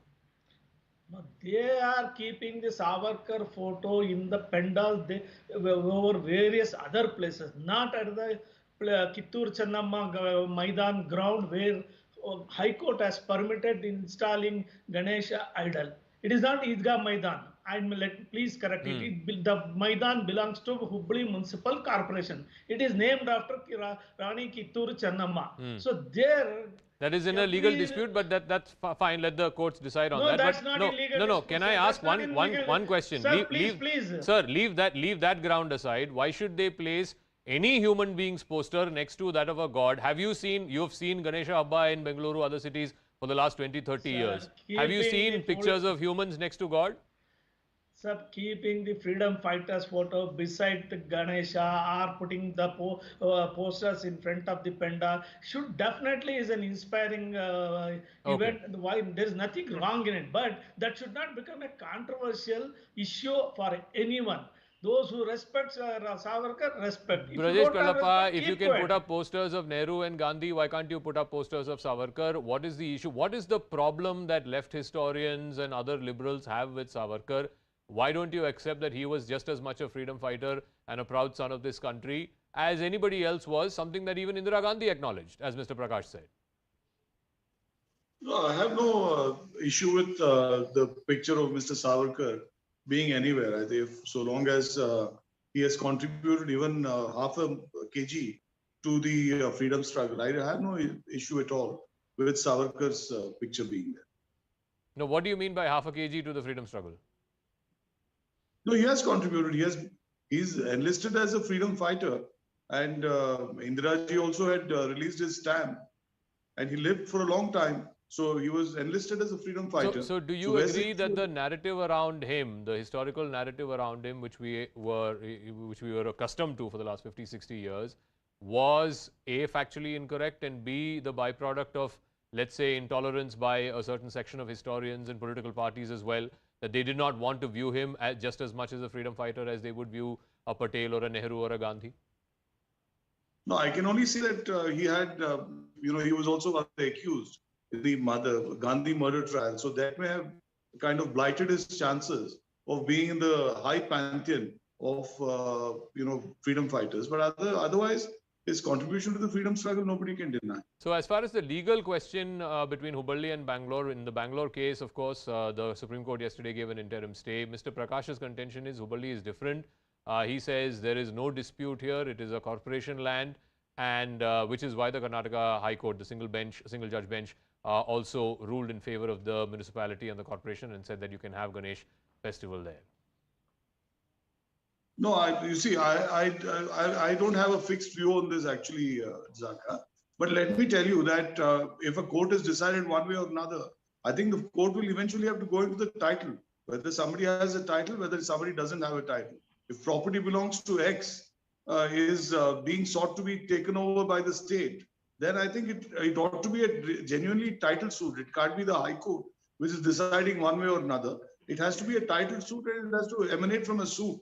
This is my view from whether in regard to Bangalore Idgah or in regard to the Hubballi Idgah. But Nasser Hussain Ustad, the law functions on the question of precedent. If there is a judgment from the Supreme Court as late as yesterday evening that in the Bangalore Idgah Maidan the status quo will continue, the Anjuman Islami went back to the Karnataka High Court using that precedent to challenge and give the same verdict as far as Hubballi Maidan is concerned as well. Whereas the court declined that view, saying that the case is different. So is the law not working as a precedent? Are judgments of the Supreme Court not working as a precedent? Under Article 142 of the Constitution. Nasser Hussain, yeah. Or should we accept that the case is different? As Mr. Prakash says, there is no dispute. This is the corporation land. Look, I don't want to get into the technicalities of the legal aspect of the particular Hubballi and the other land. Here, the matter is very much clear. The intent of the Hindutva forces is to spoil the communal harmony, disturb the cordial relation between the Hindus and the Muslims. The intent is very much clear. No, but today Ganesh Utsav happened in Hubballi. There was no law and order issue. Why are you saying that the intent is to make law and order issue? There was no law and order issue. For a couple of minutes. Here, Lord Ganesha festival was celebrated in India to unite the Indians in the fight against the Britishers in the freedom struggle. Now, these trouble-mongers are bringing up issues so that the communal harmony is torn apart, and to divide India. And they are putting up the Veer Savarkar's photo and Tilak's photo, whereas both the leaders, which I know, one is from the Hindu Mahasabha and one is from the Congress, Lokmanya Tilak. Here they are putting up a joint alliance between the RSS and the Congress party. I am unable to understand. No, but Nasser Hussain Saab, you said, Nasser Hussain Saab, you said they are doing this deliberately to provoke law and order situation. High Court gave a clearance. The Ganesh Abba happened in Hubballi today. No incident happened. Everything was fine. There was no communal flare-up. That is what I am trying to tell. Is Ganesha festival is celebrated since long, and always Ganesha festival is celebrated. It was started up by Lokmanya Tilak in public places to unite the country against the Britishers. So if it was done to unite the country in the 1920s and 30s, why can't the same apply in the 2000s? Why can't the same apply in 2022? Definitely, it is celebrated in every corner, every area. Unless you go and celebrate in a place, in a Idgah, what significance does it have? Do you expect any Christian or a Buddhist to come and celebrate their festival before a temple? Okay. This is the question what I'm telling is Lord Ganesha is a national hero for the Indians because the role of the Ganesha festivals in India was to unite the Indians. Precisely why you should not have a problem with Ganesha Habba being celebrated in the Idgah Maidan or whether it's in Bangalore or Hubballi. But anyway, but I think one significant question, R.K. Upadhyay, is, today in Karnataka 2022, we are discussing Savarkar, we are discussing Ganesh Habba, we are discussing Idgah Maidan, who has property deed. These are all issues from the 18th century, 19th century. And today, even as we speak, Bangalore is flooded. Everybody is seeing visuals of what has happened at the Outer Ring Road, what has happened at Matarli, what has happened at Belandur. I mean, it's ridiculous. Shouldn't that be the #1 talking point for the citizens and the political parties, more importantly, rather than who was a freedom fighter and which God we can celebrate and which God we cannot celebrate? Precisely, Zaka. I think that should be the issue the administrators and the politicians and people who are in power should be tackling, instead of getting into this petty fogging of this kind of incidents. I mean, it's most unfortunate. I'm not a fan of Savarkar being projected in the Ganesha festival. These festivals are meant to be just festivities where people go before God and whatever But why bring in Savarkar to that? You see, that is, you look at the statement of the Congress spokesman. So that's precisely the reason why BJP wants to do it. He is questioning credentials of Savarkar as a freedom fighter. The man who spent 14 years in Kalapani because he was a freedom fighter, you question his credentials. And the man who was the first one to set up the secret society when he was in London, fighting for the freedom of India, and you question his credentials. So that's the reason why the BJP people also get provoked and said, look, we will project Savarkar. So, but as I agree with you that these are not the times when we should be talking about Savarkar or whether Ganesha should be put up at Idgah Maidan or not. Because Idgah Maidan also, Chamrajpet Idgah Maidan, I'm a resident of Chamrajpet, and this is Idgah Maidan is just about 1 kilometer away. And this is a ground where, children play. And we all have played cricket as youngsters in that place. And you have, twice a year, you have this, Muslim prayers. That's about it. And it should be kept like that. Why try to put Ganesha there? There are lots of places where Ganeshas have been installed. People go there and pay their respects. Why do you want to do it on this particular ground also? Okay, I'll come to Aditya Srinivasan in 1 second, but S. Prakash, please respond. Both those points that R.K. Upadhyay made, #1, you should be talking about the flood situation, what your government is doing to relieve the pain of the people. And #2, what he said, there are thousands of places in Bangalore city itself. Every street corner has a Ganesh Habba. Why do you want to do it in the Idgah Maidan itself? So what happened in Chamrajpet is the MLA there, Mr. Zamir Ahmad Khan, provoked the people that you cannot hold Ganesh Chaturthi on this ground. When he said that, when it was established that the ground belongs to the state government, revenue department, till now it was called as an Idgah Maidan. Nobody wanted to celebrate any Ganesh Chaturthi on that ground. When he made that comment, when the land belongs to the government, anyone can observe their festival. Even Christians can observe their festival on that ground. Nothing will prevent that. But the Supreme Court has put given a status quo order saying that the title has to be established. Once the title of the ground is established, there cannot be any other program. As Mr. Ramakrishna Upadhyay put it, he stays there and he knows the very basic knowledge of the ground. Many play cricket and goats are sold there during the Bakrid season, and a lot of things, activities do go on. But when you provoke, when you deny our observation of festival on a government property, certainly it becomes controversial. Okay, now respond also to the floods. Shouldn't that be the #1 priority of the state? So we are witnessing one of the more record rainfall in Bangalore city. Even today it is raining. We have never seen such a long time such heavy rain in Bangalore city. Of course, there are certain parts of the city is inundated. So Chief Minister will be visiting all those areas tomorrow, taking the stock of the situation and providing relief to the distressed. Even in Ramnagar, the raining it has rained heavily. But Prakash Avre, this has been the case for 20 years. And I'm not saying BJP is the one responsible for it. Even when Congress was there, they couldn't do anything about it. Even when JDS was in power, they couldn't do anything about it. Ultimately, poor Bangaloreans are the ones suffering. And frankly, it's only been getting worse every year. It's not been getting better. It's been getting worse every year. I accept that the people are suffering due to the water clogging, many problems related to the rainfall.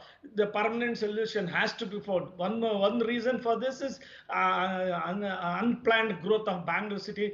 Wherever today the water is blocked, there are so many flats have come up. The builders do not have any care for the building bylaws. They have built and they have blocked all the outlets for the Sir, I agree, but who allowed those buildings to come up in the first place on top of lake beds? Builder lobbies obviously paying off BBMP, contractors, politicians, local MLAs, and it's been happening over a period of time. Why are we continuing to say unplanned development? Of course, everybody knows it's unplanned development. But anyway, Aditya Srinivasan has been waiting very patiently, so let me go to him. Aditya, I think the contention that was put forth before the Supreme Court as far as the Idgah Maidan yesterday was concerned, and the Supreme Court asked a very rightful question. If for 200 years the status quo ante was maintained, then why do you want to change the status quo? And two, if you have any further litigation to conduct as per the title deed or property papers, revenue receipts, then you go back and agitate before the High Court. What is wrong in that stand taken by the Supreme Court? It's the status quo, maintain the status quo. No, I don't think there's as such anything wrong in the position taken by the Supreme Court, particularly since, as you would have seen, as you would have noticed, Zaka, the Supreme Court hasn't really decided the issue as to the title of the property. I think that question is still open to be agitated before the High Court. The Supreme Court came in to deal with that very, very specific issue, which was more in the nature of really a political issue as to whether or not Ganesh Chaturthi could be held in the Idgah Maidan in Chandrashekhar today. And that question, although the Supreme Court sort of passed an interim order, it sort of effectively said that you can't do it today. Now, I think what's happened at Hubli and Dharwad is that the High Court has, I think, correctly adjudicated and found that the facts of the two Maidans are not quite the same. That the question of title, I think, had been admitted or conceded by the petitioners in the case of Hubli and Dharwad, which was not the case in Bengaluru. So I think it's not perhaps correct to suggest that the Supreme Court interim order operates as a precedent as far as all Maidans are concerned. Can I ask one question though? As far as the Bengaluru Idgah Maidan controversy is concerned, even the Waqf board there, which challenged this before the Supreme Court and they got some interim relief yesterday, even they have admitted that they do not have the property papers. Now, I find that very surprising. Why would you not have the property papers? Secondly, their contention is that this was a property perhaps built by, when the Raja of Mysore was ruling. It was perhaps given by the Raja of Mysore to the Waqf board and it got passed on to caretaker administration and so on. And as from 1974-75, after the last survey happened by the BBMP, they say that they have revenue records. Would that qualify that this is their land? I mean, we would really have to look into the detail of that. We would have to look into the detail of that, Zaka. I'm not an expert by any means in Waqf property law. Okay. Maybe there are others on the panel who are, and they might be able to speak to the, Mr. Upadhyay, and then I'll go to Brajesh. Yeah, Mr. Upadhyay wanted to make a point. Yeah. During Maharaja's time, there was no work board. I mean, the work board came only after independence. I think in the 1950s or something, the Work Board Act was passed. So until then, there was no work board. So there was no question of this land being given to the work board. So this land, there is some ambiguity about the the ownership of the land, which is now being agitated. The government claims that it belongs to the now revenue department, and all this I think will have to be argued in front of the High Court. Why did it come up now? After all, like you've been saying, you're a resident of that area. This ground has been there for the last many decades. Why is the ownership being challenged now? That's precisely because of these contentious issues. But I'm as a resident, I would say that it should remain as it is. I mean, you allow it as a playground. There are half a dozen schools around that area for whom there is no playground at all, and every playground is being encroached upon. So I don't want either a Ganesha festival or a Christmas festival or whatever being held there, because you're taking away the rights of the children. Brajesh? Let them play there. So let it remain a playground. Okay, Brajesh? Zaka, to the best of my knowledge, I think the Waqf board has passed, has has declared this land as a Waqf land. To the best of my information, I may be wrong. I'm not a lawyer in this matter, but this is from what I've read. No, the Waqf board may have passed it as a Waqf property, but then where are those property papers? Somebody should have the title deed. Quite possible. But you know, if I may only inform you that the Revenue Act itself, it allows for certain land papers which are missing, and to say that, you know, we create a certain contemporaneous document, and this document can be, if certain papers are missing, they can be substituted or they can be entirely done away with on the basis of presumption. So this is what the Karnataka Land Revenue Act allows for. I don't know what benefit or what disbenefit either of the parties will get, but this is only as a position of law that I'm telling you. No. While I get that, and I want to ask Nasir Hussain, Ustad, this, the fact is, let's say you have a property, I have a property, ownership of that property is through a sale deed, is through a property paper. And if the Waqf is the owner of this property, then it is incumbent upon the Waqf to produce the property document. Where is the property document? Well, here, everyone agrees upon one thing. That is, the land is the Idgah land. What is the Idgah land? Idgah is a place where the Muslims offer their prayers on the day of Eid. And that is there throughout the world. Whichever city is there is a Idgah where Muslims offer their Eid prayers twice a year. That is the major Eid, is the Ramzan and the Bakrid. This is the common practice. Once it is a Idgah land, it is meant for the prayers on the two auspicious days. And here there is no dispute. Everyone knows that it is the Idgah land. How do you? Sir. First of all, if you are saying it is Idgah land, one second. Either the one second, sir, one second. Either the owners of that Idgah say that it has been registered in our name, or they show some trust or somebody which claims ownership to this, again via property papers. How do you claim? Mr. Upadhyay, all he said was this is a playground. And we have playgrounds in all cities. There are corporation-run playgrounds everywhere. Where on day of Eid is observed there. R.K. Upadhyay is saying people use that ground for playing. That is a different issue. But it is Idgah where they are Eid Namaz are performed there. Okay, Mr. Hussain, give me one second. I'm getting live pictures. I want to go to those live pictures. They're coming from Hubballi.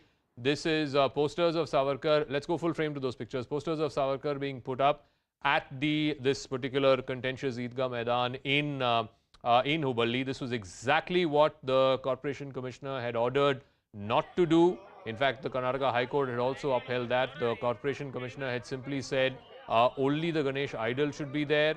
Now, this poster is being put in a way, at least from these pictures, what I can see is it's being put in a way that even the Ganesha idol is being hidden by the way in which this poster is being put up. Ritu is joining me live from the Idgah Maidan. Ritu, this is exactly what the Corporation Commissioner said should not happen. So, who are these people who are putting up this poster?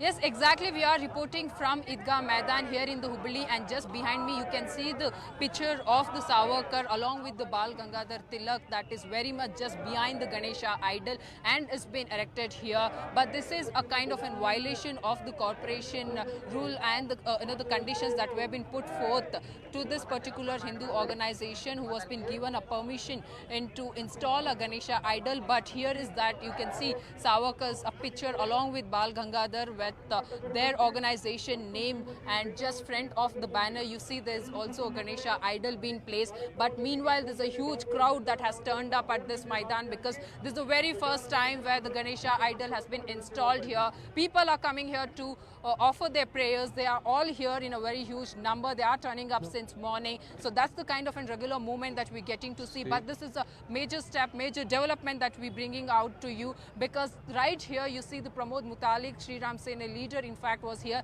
He also gave a call to this campaign where he said the Savarkar's pictures will be put up where all the Ganesha pandals will be placed across Karnataka, and exactly that is happening over here. Just outside of me, there's a huge police deployment to ensure that no untoward incidents takes place. But meanwhile, there's a huge crowd that is present here that you can see, who have all turned up for the special puja that is going to be taking place here, where there will be many leaders as well who will be present here along with the local leaders. Union Minister might also turn up, that we are learning, and former CM Chandrashekhar, who had also visited the Maidan in the morning, might also turn up, as we are learning from our sources. But this is a huge development that we're getting to see, because Karnataka is witnessing a Savarkar roar from a long time, that which started from August 15 till date. There has been a major developments that had taken place across Karnataka. Name any district and there has been an installation of the Savarkar's picture, and you see where some places the police had to take that strict action out there by removing the posters, whether it is about Tumkur or the other places. Now remember, there was also a clash that broke out in the Shivamogga related to the Savarkar's picture, and we all saw what kind of developments that took place there. But this is a very much a controversial Maidan that we are reporting from, and has been in a controversy for a very long time, starting from 1992. Now with all that, this is a fight that the Hindu organizations had made from past 5 years, that they wanted Ganesha idol to be installed here. For that, the corporation had placed few conditions that this Hindu organization will have to stick by. There shouldn't be any kind of banners, advertisement, or any kind of banners that has to be displayed. So that was the condition that was been put forth by the commissioner of the corporation. But what exactly is happening just behind me, you can see the poster, the picture has been placed here. The Savarkar's picture is here along with the Bal Gangadhar. So that's something that we're getting to see. But of course, we'll have to see to what kind of a step now the commissioner will also take up. Now, what exactly was being conveyed to this particular organization. Now, remember, there were so many applications that the commissioner had received. Of all that, this particular organization named Chennamma organization from this Hubli had got the permission to install the idol. Of course, this Maidan was in the news for a long time, but now there is a huge security that has been deployed outside of this Maidan, in fact around the whole of the Chennamma circle in the Hubli, to ensure no untoward incidents takes place. But here are the devotees, the Hindu organization members, the locals of Hubli are turning up in a huge number to offer their prayers, are here to see Ganesha idol too, because this is happening for the very first time here in the Hubli, which has been a controversial ground. All right, Ritu, very quickly, has there been any response from the district administration, from the corporation commissioner, or from the police chief there? Because in yesterday's order from the Hubli Dharwad Municipal Corporation commissioner, the order clearly said only the idol should be there and nothing else. This is a banner that has just been installed in some time now. We'll have to see. There are most likely leaders who will be turning up to this place. Whether the commissioner is aware about kind of objection that will be raised from the corporation commissioner, because that's the party who has, that's the organization, that's the civic authority who has given this organization a permission. But meanwhile, you see there's a huge celebration that is taking place here in the Hubli. But of course, we'll have to see whether what kind of a violation that had taken place here, whether this organization was allowed, was been told that the Savarkar picture should be put up here or not. But you see there are all that, the big celebration taking place here at the Idgah Maidan, the very much a controversial Maidan. But of course, from the corporation, this was strictly been told. There were almost 9 rules that were being placed in front of this organization to install the idol here. But now there is a kind of a violation which did not happen. All right, Ritu, we'll leave it at that. We'll have to unfortunately move on. But thank you very much. This is what has happened in Hubli. A Savarkar poster has been placed in the same pandal as the Ganesh idol, in violation of the Corporation Commissioner's order that was issued late last night. That's a wrap. Anusha joining you with the biggest exclusive.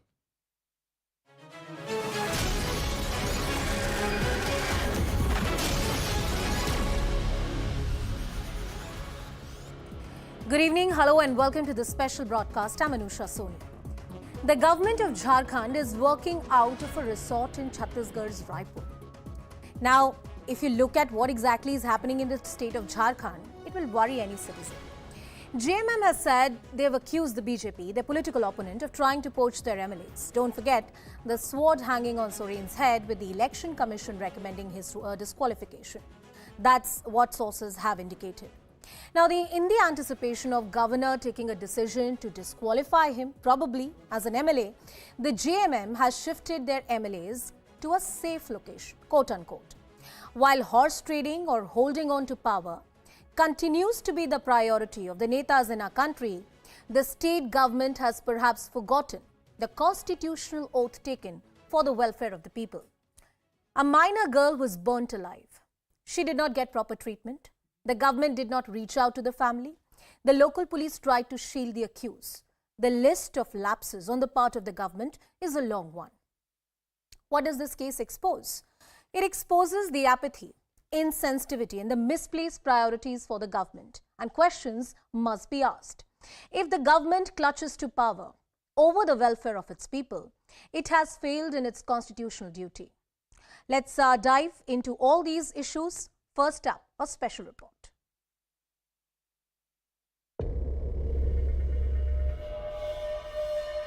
One state, two diametrically opposite extremes.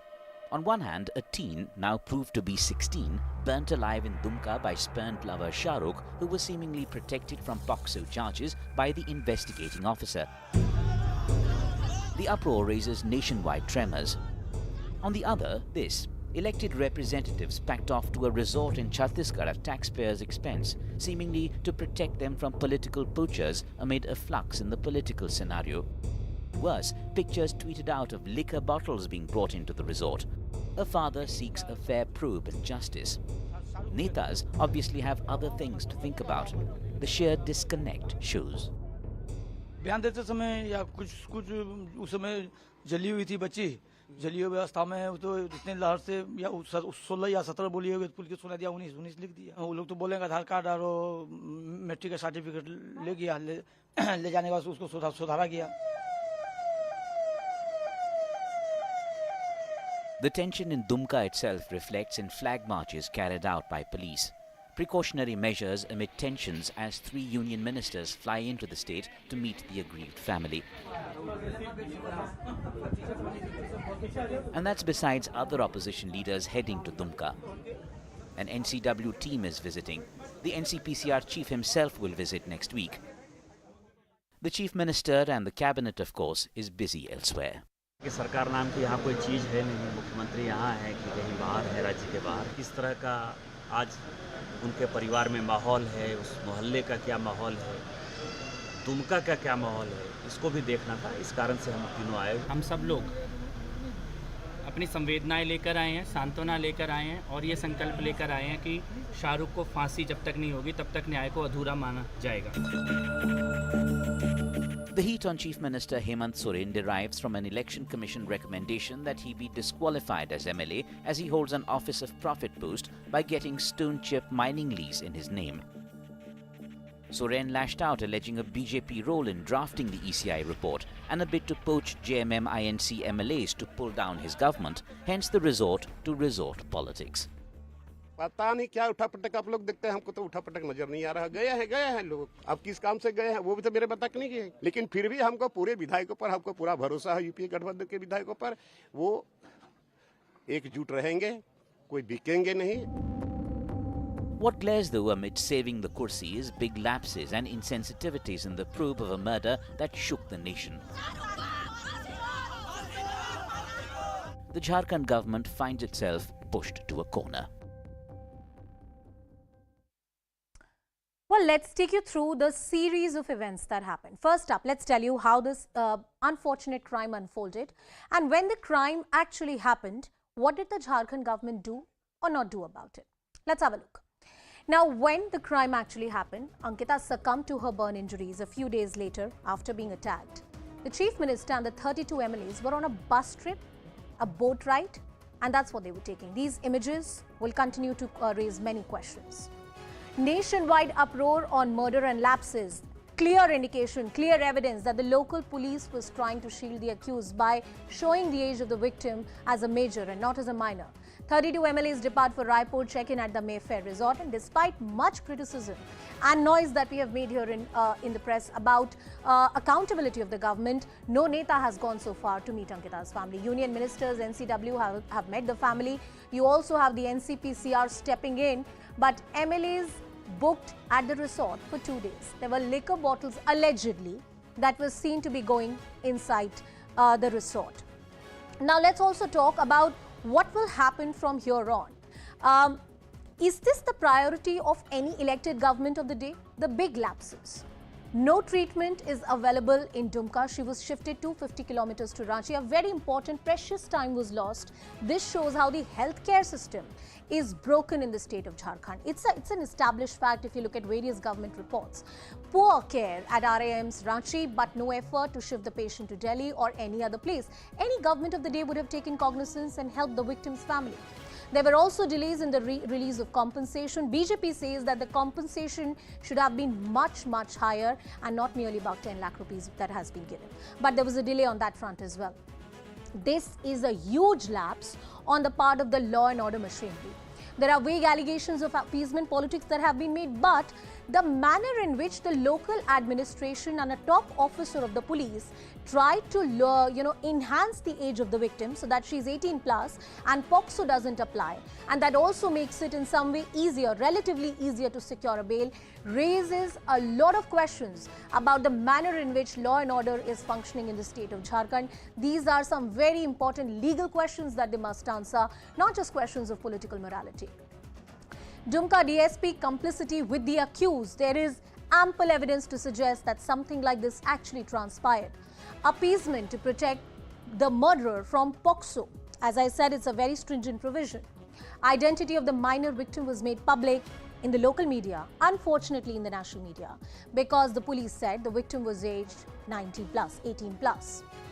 Health minister was on a boat ride at the state expense. A minister who's expected to take care of the victim or the family or address to the health issues and priorities in the state. Now, state cabinet packed off to Raipur. The government is virtually running out of a resort. For how long will this continue? And is clutching onto power the only important aspect for the elected government of the day? That's the question we ask. The power without responsibility. Should the government be held accountable for the manner in which JMM is in a huddle right now, and politics has become a priority over the daughter of Jharkhand? All right, joining us on the broadcast are our panel of guests who continue to be with us. We have Mr. R.P. Singh, the BJP spokesperson. He's with us here in the studio. We also have Mayur Jha of the Congress Party, a Congress spokesperson. He's with us on the broadcast. We have Mr. Naveen Upadhyay, who's the executive editor of The Pioneer.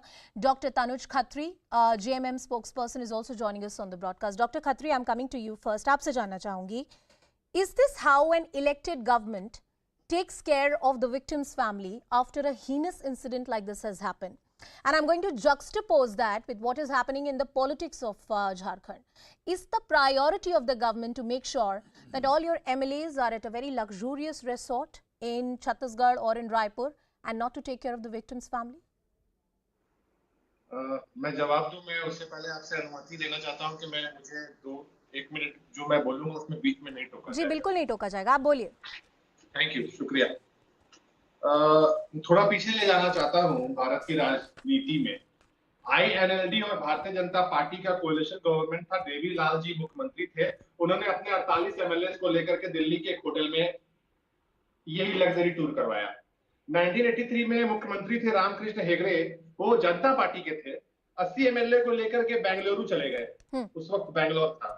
Andhra Pradesh में n t Rama Rao ने अपने MLAs को लेकर के फिर बेंगलुरु गए, और गुजरात में 1995 के अंदर में केशुभाई पटेल जो चर्चित मुख्यमंत्री थे, उन्होंने अपने 47 MLA को लेकर के खुजराव मध्य प्रदेश ले गया, वहां की चित्रों को दिखाने के लिए। बिहार में 2000 में यही घटना घटी। पटना के लग्जरी होटल में, मौर्य होटल में उनको रखा गया। महाराष्ट्र में 2002 में और अभी 2022 में MLAs को गुवाहाटी में लग्जरी जगहों पर ले जाया गया। उत्तराखंड में 2016 में 27 MLA भारतीय जनता पार्टी के जयपुर ग्रीन होटल में रुके, और अभी लेटेस्ट जो भारतीय जनता पार्टी मध्य प्रदेश में ग्वालियर म्युनिसिपल कॉर्पोरेशन है, मैं तो अभी सभी विधायकों की बात कर रहा था, लेकिन शिवराज सिंह चौहान एक मिनट हो गया तनुज जी, 1 मिनट हो गया। अब मैं बीच में बोल सकती हूँ। 1 मिनट हो गया। टाइम अप हो गया जी नहीं, टाइम अप नहीं हुआ है। नहीं, आपने बोला था कि 1 मिनट मुझे बोलने दीजिएगा। अब मैं एक सवाल जोड़ना चाहती हूँ जो मैंने पहले पूछा, उससे फिर से आपने बोली सारी बातें जो आप बोलना चाहती थी। जो राजनीतिक पृष्ठभूमि आप मुझे इन सारे उदाहरणों से दे रहे हैं, क्या वो भारतीय राजनीति की नैतिकता का उदाहरण है? आप ये कहना चाहते हैं मुझसे? ये आपका आर्ग्यूमेंट है? ये आपका आर्ग्यूमेंट है कि इन लोगों ने किया था तो हम भी कर रहे हैं? देखिए, भारतीय राजनीति को जिस मोड़ पर आज भारतीय जनता पार्टी ने ला करके रख दिया है, तो दूसरों के पास तो चारा नहीं है। हमें इस बात को बोलने में, स्वीकारने में कोई हर्ज नहीं है कि जिस राजनीति को जिस मोड़ पर ला करके जिसका स्तर को गिरा दिया है, हम उसी स्तर से उठने की कोशिश कर रहे हैं। हम उसी स्तर से उठेंगे और एक दिन भारतीय जनता पार्टी के कुशासन से देश आजाद होगा। अगर आपका तर्क मान भी लिया जाए तो जिस स्तर पर वो गिर गए हैं, जिस स्तर पर वो गिर गए हैं, उसी स्तर पर आप गिर के अपने आप को कैसे बचा लेंगे? तनुज जी, कीचड़ में गिरे हुए को उठाने के लिए कीचड़ में गिरना पड़ता है। चलिए फिर आगे बढ़ते हैं, दूसरी बिंदु पर आते हैं। मान लेते हैं आपकी ये बात, क्योंकि ये फिलोसॉफिकल डिबेट्स है ना, फैक्ट्स पे आ जाते हैं। जिस बच्ची पर हमला हुआ, जिस बच्ची पर हमला हुआ, क्या उससे अभी तक आपकी पार्टी का कोई भी नेता मिलने गया है? लगातार लोग वहां पे मिल रहे हैं। हम मिलने जाने की राजनीति नहीं कर रहे हैं कि मनोज तिवारी वहां से आ जाएंगे दिल्ली से मिलने के लिए। आइए जाइए मिलने के लिए, लेकिन राजनीति मत कीजिए, उसको सहायता पहुंचाइए। अभी नहीं, अब देखिए तनुज जी 10 सेकंड मेरी बात सुनिए। अभी मतलब कुछ ही क्षण पहले आप बोल रहे थे कि जिस स्तर पे राजनीति गिर गई है, हम उसी कीचड़ में जाएंगे और वहीं से उठाएंगे। तो जब विक्टिम से मिलने की बात आती है तो आप उसी स्तर पे गिर जाइए, तब आप क्यों नहीं गिर रहे हैं? ये आपका गिरना भी सिलेक्टिव है। बिल्कुल कौन, अरे आपको पता है, आप तो बस बोल दे रहे हैं। मेरी सभी बातों का तो जवाब है नहीं किसी के पास। अब आप विक्टिम पर आ गए। विक्टिम जो है, दुख होता है वो, हमने अपनी बहन को खोने का काम किया झारखंड ने, और उस पर राजनीति मत कीजिए ना कोई। उसको संवेदना प्रकट कीजिए। उसके परिवार के साथ माननीय मुख्यमंत्री खड़े हैं। दोषी को कड़ी से कड़ी सजा की मांग झारखंड की सरकार ने फास्ट ट्रैक कोर्ट के माध्यम से निर्देश दिया है। मैडम तनुज जी, पॉलिटिकल ऑप्टिक्स को साइड में रखते हैं और फिर से उस पे आते हैं। जस्टिस मिलना चाहिए। जिस तरह से अक्यूज्ड को बचाने के लिए लोकल प्रशासन ने काम किया, कहीं ना कहीं पॉक्सो एक्ट ना लगे इसलिए विक्टिम की एज को 19 दिखाया गया। क्या ये एक बहुत ही संगीन घटना नहीं थी? लोकल प्रशासन, मैं आपको बता दे रहा हूं आपके चैनल के माध्यम से, चाहे लोकल प्रशासन हो चाहे कोई स्टेट का प्रशासन हो, उसमें किसी प्रकार की अनियमितता बर्दाश्त नहीं की जाएगी। और उसके स्तर पर कार्रवाइयां भी हुई है। अगर किसी ने गलती करने की कोशिश की होगी तो, और आगे भी होगी, निष्पक्ष जांच होगी और दोषी को कड़ी से कड़ी सजा होगी। कोई नहीं रोक सकता है, कोई आजाद नहीं करेगा। 15 अगस्त के दिन जिस तरीके से देश के अंदर, गुजरात के अंदर रेपिस्टों को आजाद किया गया, गलत था वो, झारखंड में नहीं होना चाहिए, और उसकी हमने यहाँ पर भी निंदा की थी और हम फिर से करते हैं। ठीक है, तो वो गलत एक दूसरे गलत को जस्टिफाई नहीं कर सकता। सवाल बीजेपी आपसे ये पूछ रही है कि क्या ये तुष्टीकरण की राजनीति का नतीजा है? तनुज जी, ओह माय गॉड, तुष्टीकरण की राजनीति भारतीय जनता पार्टी कर रही है। आप समझिए बात को। कम से कम आपसे मैं उम्मीद रखता हूं। मैं भारतीय जनता पार्टी से उम्मीद नहीं रखते हैं कि वो धार्मिक बात ना करेंगे। वो धर्म ही ढूंढेंगे हर एंगल में। हम अपराधी की बात कर रहे हैं। तनुज जी, मैंने आपसे सभी बिंदुओं पे सवाल पूछे, अब उन्हीं बिंदुओं पे मैं बीजेपी से भी सवाल पूछूंगी। Doctor mister RP Singh of the BJP is also joining us on the broadcast. Sir, तुष्टीकरण की राजनीति झारखंड मुक्ति मोर्चा कर रहा है या बीजेपी कर रही है? सवाल बड़ा ये खड़ा हो रहा है। वही बात अभी तनुज जी भी बोल रहे थे। उनका कहना है कि आपने राजनीति को एक ऐसे स्तर पर लाके गिरा दिया है कि उनको उस कीचड़ में उतर के उसको उठाना पड़ रहा है। That's their argument, that you have brought down the standards of political morality in this country very very low. Well, we are here today to discuss about the murder of Ankita Singh, and I am accusing the state is complicit in that murder and sharing the reason now. I hope my friend from JMM will hear me patiently. The gentleman named Nadeem, who was a rioter who was involved in riots in June 2022, just 2 months back, he got injured in the rioting while he was part of the riots. He was airlifted from the state for treatment in Delhi, but state government didn't have time to airlift or take care of the bitia to be taken to Ranchi. They didn't have time. The chief minister don't have time. And I'm again saying this is a message by PFI in which the state government is giving protection to PFI and Sandhya Sarani for a reason. Reason is, you see the smile on that face of that boy who murdered the girl. After he has murdered the girl, clearly sent the indication and message that we are love jihadis. If we don't go by our diktat, we will again do the same. We'll kill you, we'll put patrol on you, we'll burn you. Better is that you obey us and fall in for love jihad and convert. That's the message out of this. And state government is complicit in this. Mr. R.P. Singh, while it's very good that the opposition raised this matter the way in which, if there were whatever lapses were there, and we pointed them out, whatever lapses were there on the part of the administration. What do you think? Give me a second. So one question and then you can go on. Were exposed because the opposition was active in this. But if you think that the PFI is so problematic, each time there is an incident like this, we talk about PFI, the funding it's getting from different countries. Why doesn't the government really ban this organization? Well, very good question. Now, it's the state government who can take initiative in banning PFI. And this is not the first instance. I can quote you 10 instances from Jharkhand itself where PFI and Sandhya Sarani, the allied organization, are part of it. But issue is again, who dictated the local SP, police, the way they did, what they did? They showed the age of the girl as 19 instead of 16. There was someone who's dictating them. And I'm saying, it was been done on the order of PFI, remote control by, through a remote control process. Again, to send a message across that to all love jihadis, that you can go ahead, do whatever you want to do, PFI will back you up and will take care of you. And state government has miserably failed to help that girl. Otherwise, this girl would have been alive today. I agree. She should have got the treatment at the right time, at the very least. Mayur Jha, Naveen Upadhyay, before I come to you, Tanuji, a short response, एक छोटा सा उत्तर मैं चाहूंगी कि आप RP Singh को जरूर दें कि क्या राज्य सरकार ने किसी तरीके का उदाहरण यहाँ पे निर्धारित किया है कि आप इस तरह का अपराध कर सकते हैं और जो स्टेट गवर्नमेंट है, स्टेट पुलिस मशीनरी है, वो उस तरह से काम करेगी? बीजेपी ये सवाल पूछ रही है कि लोकल अगर एक ऑफिसर ने, this is a quite high ranking officer in the SP level officer, if he has done something, was he working under the instructions of the government? नहीं, कोई SP लेवल का, देखिए उनको जानकारी नहीं है, कोई SP लेवल का ऑफिसर नहीं है, बल्कि SP लेवल के ऑफिसर को इस जांच को करने के लिए लगाने का काम किया है राज्य सरकार ने। और देखिए जितनी चिंता उनको है ना, उससे ज्यादा चिंता हमें है। हमारी जवाबदेही है। चिंता दिखा दी होती है आपने डॉक्टर साहब। उस बिटिया को आप एयरलिफ्ट करा देते डॉक्टर साहब। आपने थोड़े दिन पहले नदीम को क्यों नहीं किया, जो दंगा कर रहा था, जो वहाँ दंगे में इन्वॉल्व था, जो दंगे में जिसको चोट लगी उसको आपने एयरलिफ्ट करा दिया, जो दंगाई था उसको तो एयरलिफ्ट करा दिया। ये बिटिया क्योंकि खैर हिंदू थी इसलिए नहीं कराया। मुझे कहने में थोड़ा अफसोस हो रहा है, परंतु मुझे कहना पड़ रहा है कि अंकिता क्योंकि हिंदू थी इसलिए आपने एयरलिफ्ट किया, आपने उसको एयरलिफ्ट। और एक चीज सुन लीजिए, आपकी सरकार तो सरकार बचाने में लगी है, आपके मुख्यमंत्री तो पिकनिक पे है।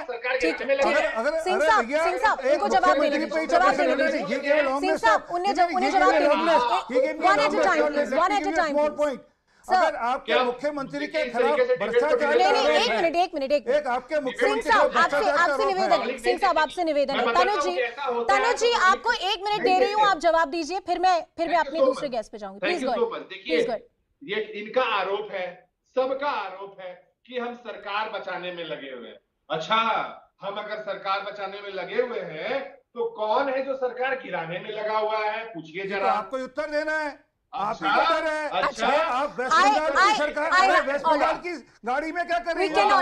I am not going to have the debate in this manner. I am not going to have the debate in this manner. Naveen Upadhyay is also with us on the broadcast. I want to go to Naveen Upadhyay. Naveen Upadhyay, when you see what is happening in Jharkhand right now, political huddle, there is such a gruesome crime that happened. There are various questions that have been raised on the local administration. It was a DSP level officer who allegedly did not do his duty properly. How do you see these events unfolding, the political uncertainty and a battle of optics and political morality that the present government seems to be fighting? Naveen ji. So I think yes, please go ahead. So I think your audio is muted. Can you unmute yourself? We can hear you now. We can hear you now. Hello. We can hear you now. We can hear you now. whenever such incidents happen, I mean the first response of a administration, local administration, I won't say the state government, but the local administration, everywhere they go out of the way, you know, to try to hush it up. So in case of this Dumka incident, I see no new pattern, and everywhere the same thing happens, which is very condemnable. And then the response of political parties across the political spectrum is also very predictable and uniform, you know, when they choose according to their convenience. If something happens in Hathras, Congress and Rahul Gandhi, they go all out of the way to take it on the BJP. Similarly, when it happens elsewhere, some other political parties will go out of the way to attack the party in the government. Yeah. But I think, unfortunately, if you look at it, every day thousands or dozens of incidents happen. In a year, thousands of incidents happen. How many incidents we highlight?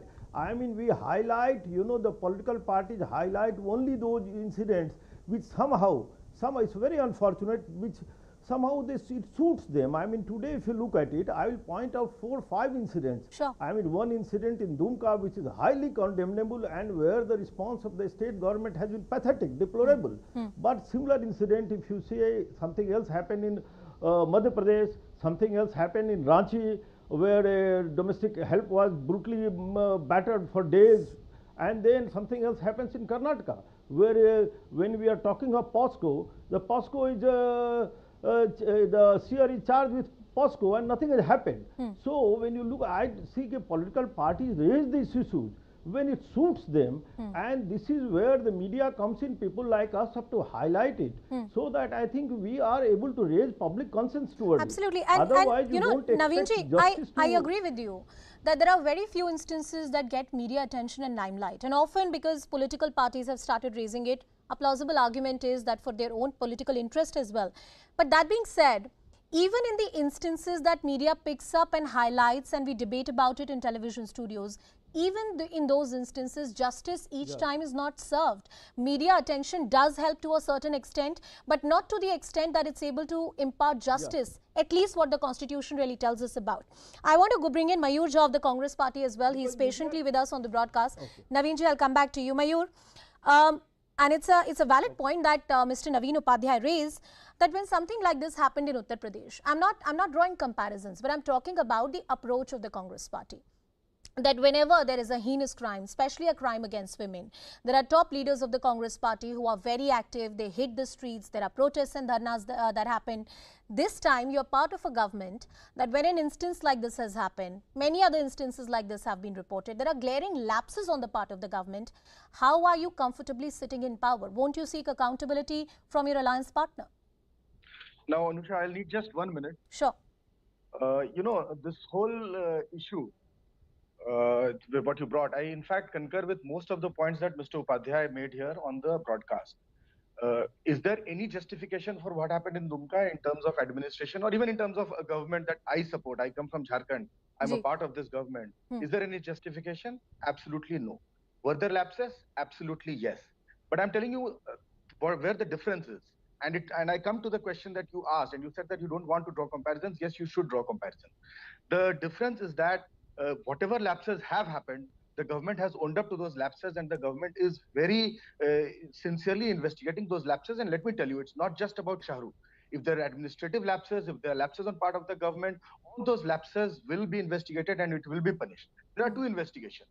One investigation that is happening against Shah Rukh, one investigation that is happening by a police team that has been constituted to look into the matter, and the primary responsibility that has been given to this team is to ensure that there is a fast trial court instituted, and the killers of this poor of this brave daughter of Dumka, they are taken to a logical conclusion and not only hanged. If things can go worse than hanging, that punishment should be there. There's another SIT that was constituted, and how was that SIT constituted? And you know, there was this meeting of all the UPA legislators on Saturday evening, and in that meeting, Alamgir Alamji, who happens to be the Congress Legislative Party leader, he put up this discussion, and Hemant Sorenji concurred completely with Alamgir Alamji, where he said that, you know, in this case, justice is not about the punishment that we want to mete out to Shah Rukh. Justice is the sincere investigation into the lapses. If the girl was in need, why was an air ambulance? No, Anusha, please give me 30 seconds. Anusha, Mayur, one interjection. I'm short of time. I have to take this interjection with you. It's all fine and good that you're making all these balanced arguments. But if a DSP or level officer was doing what he was doing, which is to show the age of the victim as 18 plus, there is a very simple, direct and a logical question to ask. At whose instruction was he working? No, I think the bigger question is that on whose instruction was he working, because that's an easy target for everyone to look at the DSP. But why would DSP do something like that? And believe me, the DSP will not be spared. This has come to the knowledge of the DSP will not be spared and the DMO will not be spared. We've asked these questions of the DSP. The question is on whose instruction. He can't do it on his own. Obviously, a DSP rank officer can't do on his own. My question is he doing it on behalf of DFI? Let him answer, sir. If the DSP had not done on his own, the government would not have instituted an inquiry against the DSP. There is an inquiry. Sir, you don't have, no, I don't think that's an argument. You didn't have a choice, right? If the school certificate of a girl shows that she was less than 18, you have to take two things. Yes. Anusha, this DSP will be expelled, I'm telling you. On Saturday evening, I was on some live debate wherein I said that an SIT will be constituted by co-panelists there on that debate. Did not believe me at that point of time. This SIT was constituted as early as Monday, and today I'm telling you with a lot of conviction that this DSP will be there will be a punishment. There will not be, it won't just be a suspension. There will be a severe punishment, not just against the DSP, but also against the DMO. A question has been asked as to why the DMO did not alert the higher authorities as to the need of an air ambulance to fly the girl to Delhi. This could have been done. Okay, so short interjection by Mr. RP Singh, and then I'll come back to you, Mayurji. Will DSP will be inquired? Will inquiry will be held against DSP also? Yes. Give me a second. Mayur, give me a second. Will his phone records will be made public? Who was calling him? Who was assisting him? Okay, Singh Saab, I just have 2 minutes. Mayur, a quick response from you, and then I have to wrap up the debate. On behalf of PFI. Let the SIT. Sir, my sister has died on live television. I am telling you, even if I have to fight with my government, I will ensure I come you better Jharkhand. Fight with your government because your government is complicit. Mr. Singh, I'm telling you. Mr. Singh, I'm telling you, my chief. But Mayur, don't you think that very crucial time, very crucial time, Mayur, Mr. Singh, please. Anusha, these are the lapses that is to be investigated, and I'm telling you with a very, with a very heavy heart, I'm telling you that nothing we do will ever bring this brave daughter back to us. But I'm telling you, like an elder brother to that daughter, and I'm telling you, I know my chief minister well. He's a man of very, he's a man of a very soft heart. My chief minister then why anyone from the Congress party or JMM has not gone and met the victim's family so far? Answer that simple question for me. You're saying she was your sister. God forbid if something like this happens to anybody's sister or in yours or my family, God forbid, would you not meet them? Anusha, my health minister Banna Gupta went there. Padal Patlek, who's an MLA from an adjoining constituency, went there. Just that the photo ops were not there. They will be there. One thing, but Anusha, let me tell you one thing. When how the response of the Jharkhand government has been different vis-a-vis what the response of the UP government would have been. I'm telling you, because when a dying statement was being recorded by a journalist, that journalist was not booked. I'm telling you, when a dying statement was recorded by a journalist of that girl, that statement is the basic, that statement is the basis of if there is any state government which is hindering the due process of law, I'm sorry, I'm very short of time, I have to wrap up this debate, but if there is any state government which is hindering the due process of law, the instances that Mayur was pointing out, there are courts in this country that have often stepped in, whether it was any instance in Uttar Pradesh or any other part of the country.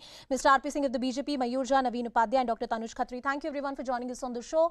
The government right now is virtually running out of a resort, and there is still justice that the victim's family needs to get from the law and order machinery and from the courts of this country. With that, it's a wrap. Thank you for watching this site.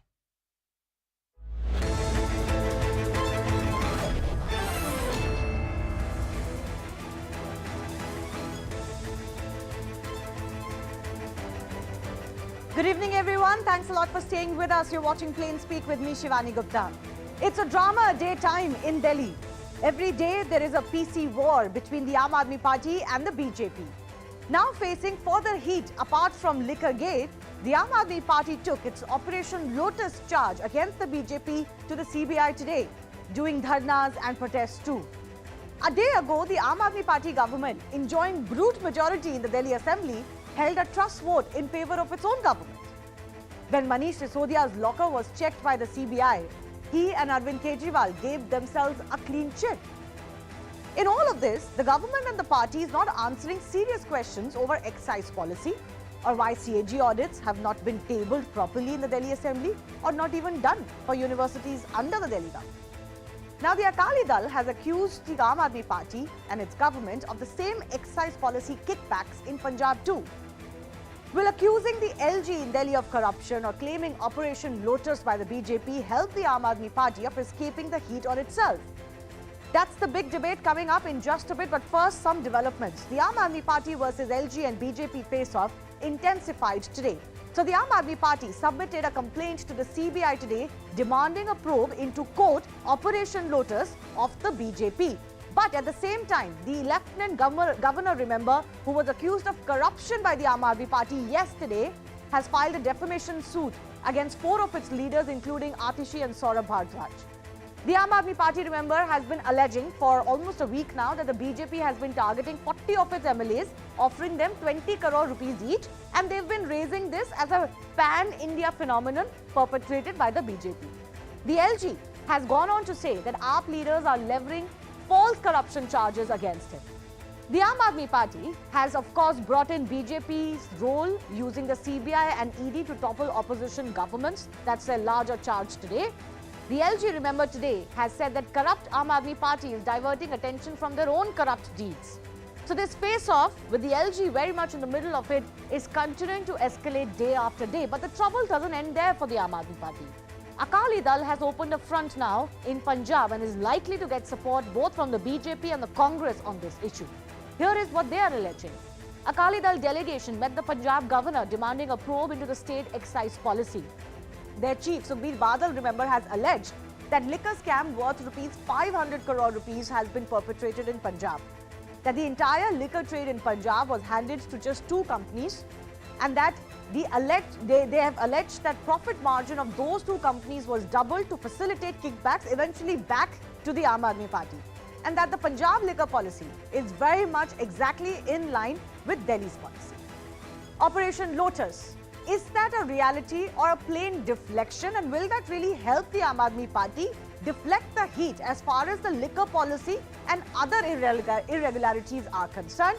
That debate with our guests in just a bit, but first up, here's more of what both sides are saying. We finally gave our complaint. We took receiving of the complaint and we hope that an investigation is going to happen into the matter. अगर वो जो झूठ बोलने वाली machine होती है जिसके ऊपर बिठा देते हैं और ऐसे लगा देते हैं हाथ पर lie detector test, narco test, तो नार्को टेस्ट भी होना चाहिए.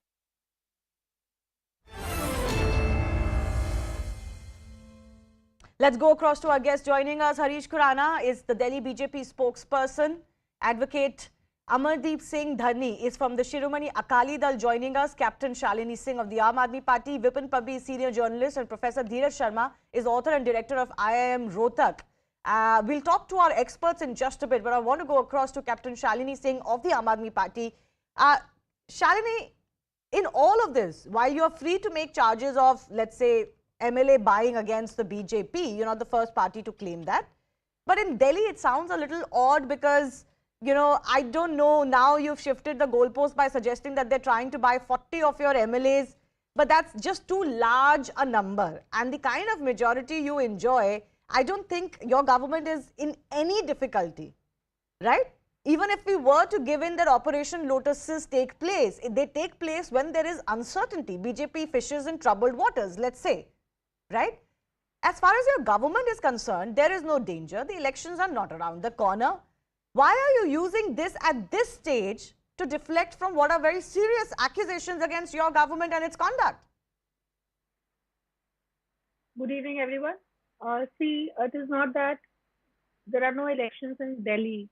There are elections are coming in Gujarat, and the increasing popularity of Arvind Kejriwal and Aam Aadmi Party as a whole is what is scaring the most to BJP and its leaders. So that is why this entire facade is being created.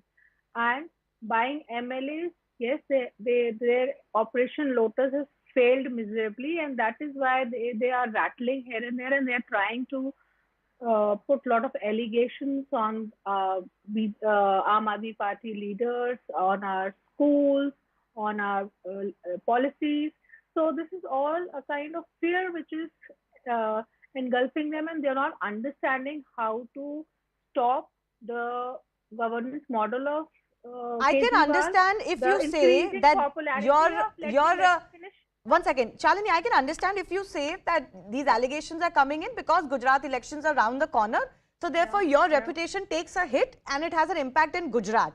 That's a separate argument. But I'm not understanding how buying your MLAs in Delhi affects Gujarat elections. Those two don't have a correlation. Yeah. So it is not about buying our MLAs, what they've done in Maharashtra, Goa, and many other states. It is just that they are trying to do the same thing in Delhi, and they want to show that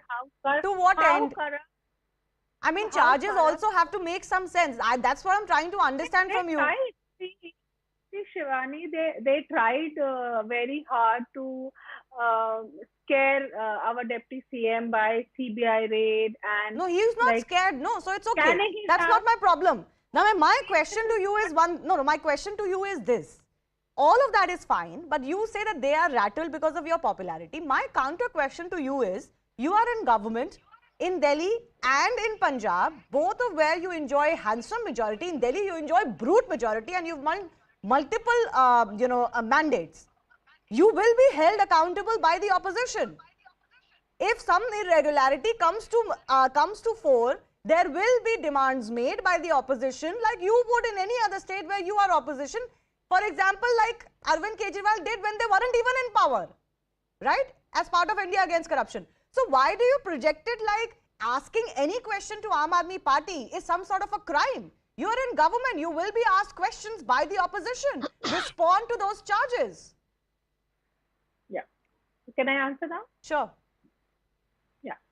See, Shivani, what you are saying is correct. That okay, we are wherever we are the opposition, we question them, and if they are the opposition, they'll question. It is fine, you question, but trying to upturn the government, trying to buy MLAs, and they have done that. 277 MLAs, they go on to offer 20 crores to MLAs. How from where are they getting the money? So they are present some proof when you let me finish. Yeah, and they desperately tried to upturn the Delhi government also, and they have failed. Okay. That is what you are. Why you are saying it is impossible? Why you are saying? No, yes, I'm not saying it is impossible. Nothing is impossible in politics. It is impossible. If it is possible to buy your MLAs, then that's a worry for you. That's not a worry for me. My question is, my question is, it's been a week. Shalini, it's been a week since Manish Sisodia said he has proof. You went to the CBI today. Did you carry that audio recording where he was allegedly approached? When any of the channels went on to us, or any government which they toppled in Maharashtra or Goa, did anybody went and asked that who went to them? And we have answered these questions in the past when Manish Sisodia ji said that who approached them. We have very deliberately senior leaders and many of the Aam Aadmi Party leaders have replied to this question. No, but you went to the CBI today to ask for a probe. Today would have been an opportune time to carry that audio recording that you claim you have. How else do you want them to initiate a probe? We have clearly said that who approached. It is very well not go and ask. You clearly said you have an audio recording. What are you waiting for? You should have given it to the CBI. Why? So did any of the TV channels or any of the anybody else went and asked? Shalini, beyond a point, this deflection of who else did what doesn't work. You are in government, you will be asked questions. Don't deflect on what other state governments do. Secondly, you are the one making an allegation and a claim that you have proof of the approach made to Manish Sisodia. Today you go to the CBI alleging Operation Lotus. I'm just asking you, did you carry that proof with you? Have you submitted it to the CBI? Today we went to CBI not for Operation Lotus. That was one. We went for a probe in the scam which has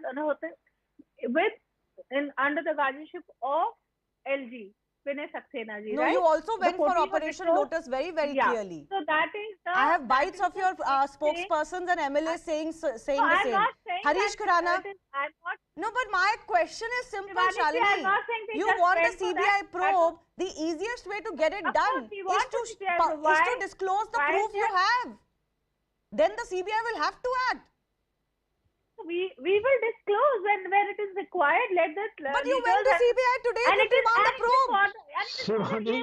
It is for the CBI to do that. It is for the CBI. Let CBI probe it. What Manish said, let CBI. But why don't you give them the proof you have? I don't understand this. Anyways, Harish Khurana wants to come in. Shalini, I'll come back to you, Harish Khurana. Harish Khurana, you are trying to buy 40 of the Aam Aadmi Party MLAs in the national capital. Shivani, there is one phrase called chori upar se seena jori. When the whole country is asking a question, why did you scam of liquor and education? They are going kabhi dharna as usual, their old script, dharna at LG House, dharna at Vidhan Sabha, dharna at CBI.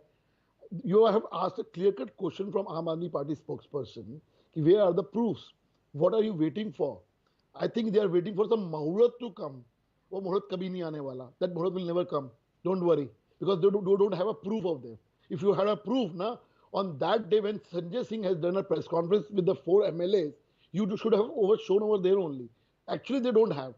You understand, Shalini, Shivani, they want to diversify the issue. The issue today is the corruption liquor scam, the education scam.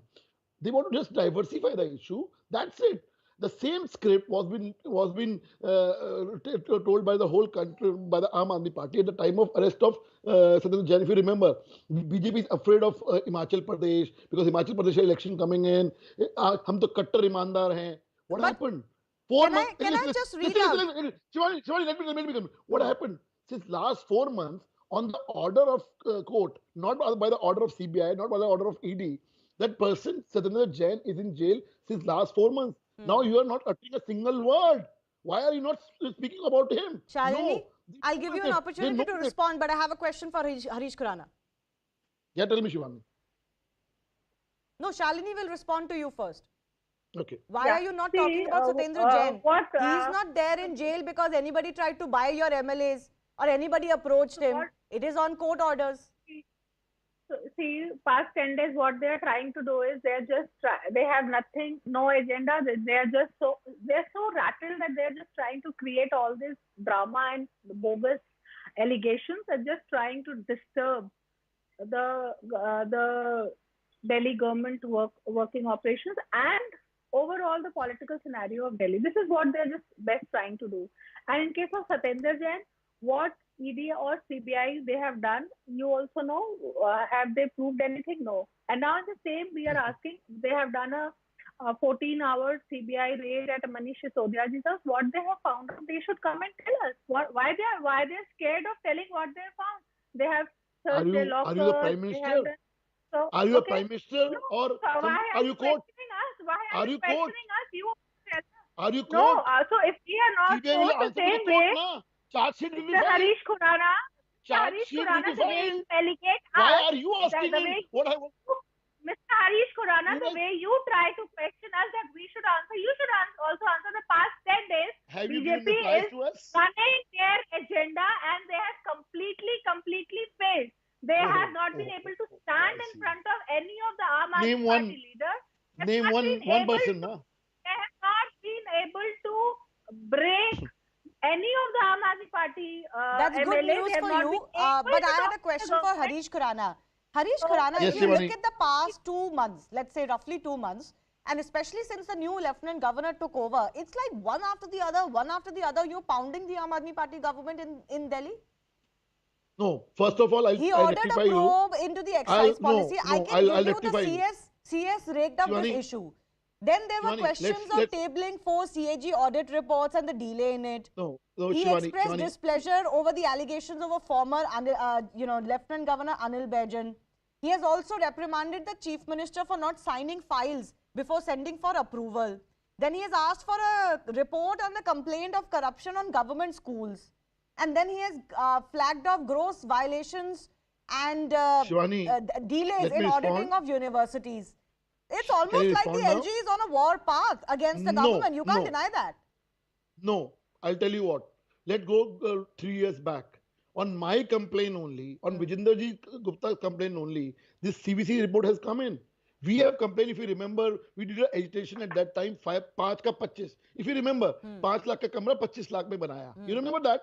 And whole media said, Deputy Chief Minister Manish Sisodia has filed a defamation case against me, Manoj Tiwari, Vijendra Gupta and Pravesh Verma 3 years back.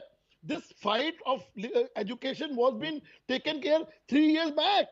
The report was being submitted 2.5 years. Delhi government vigilance department kept that report to them. It's the current LG who has asked them to release. Why have you not released the report till date? So why is the LG suddenly so active 2.5 years later? What was happening for the last 2.5 years? Gujarat elections were not near. Is it? Why they will not do it? Why they will not do it? The question will not be asked why Delhi government has kept 2.5 years. Why? Point number 2. Why don't they question the LG? Why? Let me Shivani, this you are saying that abhi kyun ho raha hai? This is complaint. This show cause notice was been issued on 25th of October 2020, last year, last 2021. The show cause notice to the liquor mafia liquor people. Policy I get. It only came into effect 8 months ago. No. My point is something else. My point is something else. If the government will not take action for 9-10 months or 2 years, 1 year, what the BJP is doing in this? It's a Delhi government who have not released the report for 2.5 years. They kept it with them. 17th February 2020 was the date when the report was being submitted to the Vigilance Department. Till date, till 10 days before, this report was with them only. Okay. Professor Dheeraj, let me come to you before I go to our other guests. Is it looking bad on the Aam Aadmi Party that when LG is asking very specific questions that why is a delay or procedures not followed in tabling of CAG reports for like last 7 years or so, or 4 years or so, and then why university audits haven't happened, why is the Chief Minister not filing signs before sending them for approval? Is it looking good or bad that the Aam Aadmi Party's only response is to say that, oh, this LG is corrupt? Well, we do a lot of analysis of the social media data.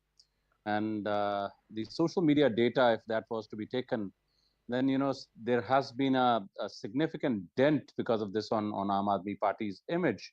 Because, a lot of these allegations come, and I think there is no riposte to these allegations. And also, numerous statistics are available in terms of the plight of educational institutions, particularly higher education ones where there are deficiencies, the posts are not filled, and so on and so forth. I think overall, if you view it from any standpoint, I think because of the I would say no clear answer. I mean, I was hearing the debate even now. There has to be, there is an allegation. There could be a response to it, but because the response is very fuzzy, I think the fuzzy doesn't make logic. So when the fuzzy is not logical, I think people are bound to respond to that in a negative manner. Are seeing through that. And I think that's evident in our and also survey when you make charges also. And you claim you have proof, like I said, in the case of the poaching charge, the Operation Lotus charge, what stops the Aam Aadmi Party from taking that alleged proof to the CBI? That's the biggest question. But on the excise policy, let me go across to the Shiromani Akali Dal guest joining us. Advocate Amardeep Singh Dharni is joining us. Shiromani Akali Dal ने अब ये इल्जाम लगाया है कि पंजाब में भी हुबहू यही हुआ है जो दिल्ली में हुआ है. आप गवर्नर के पास गए हैं, लेकिन क्या आप भी सीबीआई ईडी के पास जाएंगे अगर आप सीरियस हैं अपने एलिगेशन पे? डेफिनेटली. देखिए शिवानी, हमने इतनी बात नहीं की. हमने ये एक पेपर है मेरे पास जो हमने पूरी प्रेस में बांटा है और इसमें पूरे फैक्ट्स जो है हमने कहे हैं. और उसके बाद अगर ये बात गलत थी या झूठ था, मैं कहता हूं उनको पूरा राइट है कि वो हमारे खिलाफ डेफामेशन डाल सकते हैं या और कोई चार्जेस डाल सकते हैं, हमारे खिलाफ कुछ भी कर सकते हैं. मगर आपने देखा होगा कि उस दिन के बाद ना ही कोई स्टेटमेंट आई केजरीवाल साहब की, ना ही सिसोदिया साहब की और ना ही मिस्टर राघव चड्ढा की. देखिए ये जो पॉलिसी है इसमें बहुत सी क्लियर बातें हैं. देखिए एक बड़ी क्लियर बात है, देखिए जो मैं आप पहली बातें लोटस की बात भी आप कर रहे थे. आज का एक लीडिंग न्यूज़पेपर का आप स्टेटमेंट अन्ना हजारे जी की पढ़ लीजिए. उसमें बड़ा क्लियर किया हुआ है जिसको वो गुरु मानते हैं, उन्होंने ही उनके ऊपर उंगली उठाया रखी है। ये हाँ जी, आज कल का उन्होंने जो लेटर लिखा था जी। बिल्कुल बिल्कुल।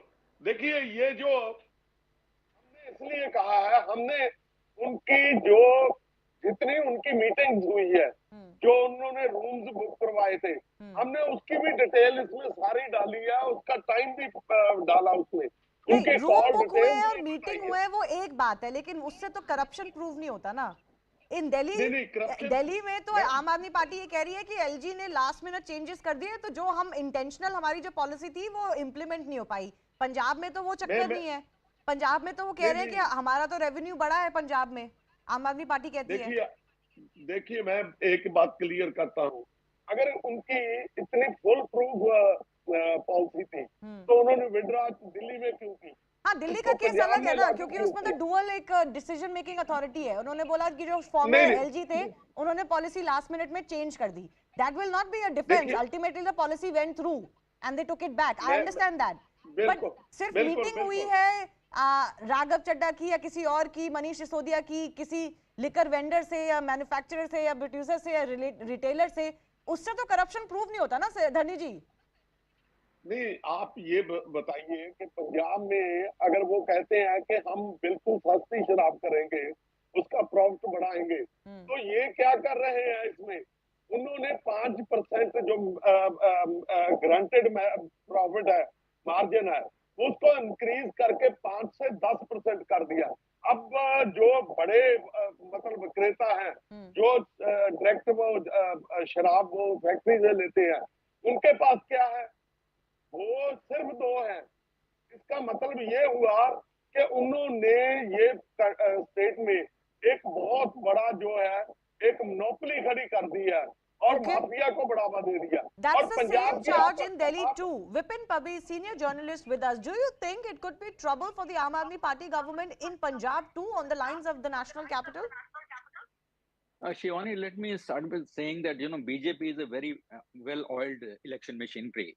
It's specialized in that, and it is high stakes now for BJP in Gujarat and Himachal that are coming up, and Aam Aadmi Party too is trying to make its roots in Gujarat. So I think that is the basis of all that hullabulla that is going on. But at the same time, let me point out, I think the allegations being made by Aam Aadmi Party government in Delhi are too rich. I don't know from where they are coming with all kind of figures and just spending it about without producing any bit of evidence. And so therefore I think it is all in the air. It's kite flying, and that is what is expected from politics. Okay. But this is what happens, before the elections. Okay, धरनी जी आप respond करेंगे? विपिन पबी जी कह रहे हैं कि ये तो पतंग उड़ाना जैसा है, कोई क्लियर एलिगेशन नहीं है, कोई क्लियर ट्रेल नहीं है। दिल्ली में भी आम आदमी पार्टी कह रही है कि मनी ट्रेल किधर है? अगर किकबैक हुआ है या क्विड प्रो को है, सिर्फ किसी को फायदा हुआ है, that is not sufficient to say that there was corruption, that may be a lapse in the policy. लेकिन क्लियर चार्ज नहीं है पंजाब में। अरे हमने सीबीआई की इंक्वायरी मांगी है, एलजी से मिले हैं, उसके बाद हम सीबीआई में भी जाएंगे, हम ईडी में भी जाएंगे। देखिए पंजाब में जो पहले वेंड सिस्टम था वो डिफरेंट था, उसमें बहुत से लोगों को रोजगार मिलता था, काम मिलता था। अब इन्होंने एक ऐसी मोनोपोली बना के उनका जो मेन वही आदमी है जो दिल्ली में थे, उन्हीं को पंजाब का जो सारा कुछ दिया है। पंजाब में पहले भी कॉन्ट्रैक्टर्स हुआ करते थे, उनको काम दिया जाता था, और इन्होंने ये सारा कुछ है जो ये सिर्फ और सिर्फ पंजाब में अपने लोगों को, देखिए हमने 500 करोड़ रुपए का एलिगेशन लगाया और हमारी ये उसमें है कि आने वाले टाइम में वो 800 करोड़ का जो है हमारी एक्सपेक्टेशन है कि वो 800 करोड़ तक चला जाएगा। Okay, because this is an ongoing policy. Okay, let me give Shalini Singh an opportunity to respond. You seem to be surrounded from all sides, Shalini, because you would notice in the national capital and possibly even in Punjab, the Congress and other opposition parties will also, are also raising the same questions. You have no respite from any of the opposition parties. You seem to be cornered. See, Shivani, the model which we are following is a very progressive model, and we are very sure that what we are doing is for the nation building of this country and for the betterment. So anything which is being followed, it is not bringing the country back or it is not pushing us back. But yes, opposition is just a second. But yes, the opposition is trying to bring the Aam Aadmi Party government down, trying to put a lot of allegations. So, but we are moving ahead in our governance model. But, we are taking Shalini, you must have heard what Professor Dheeraj said. If you were able to respond to those allegations in a very clear fashion, you could actually come out looking better. The problem today is you're not responding to the charges without any whataboutery. You're only deflecting. Just take the question to somebody else. I've got a Professor Dheeraj? Yeah. Can the response agree, be and better? also on top of that, I think, if there was a response, I think it would clear the air. In addition to that, I think while all of this is happening, what about the consumer? I mean, the shortage of supplies probably will also further inconvenience the consumers, and therefore resulting in further probably negative feelings towards the party. And I would imagine that at the end of the day, it might also create opportunities for those who are hoarding and those who are probably then engaging in parallel supply of products, and I think there would be large contractors and large retailers who would probably have stocked, and I think all of these will factor into resulting in significant damage. And I think it would be useful for them to clear out the air if they really want to have a lesser of a long-term negative impact. Okay, Vipin Pabbi, would you concede that much as well?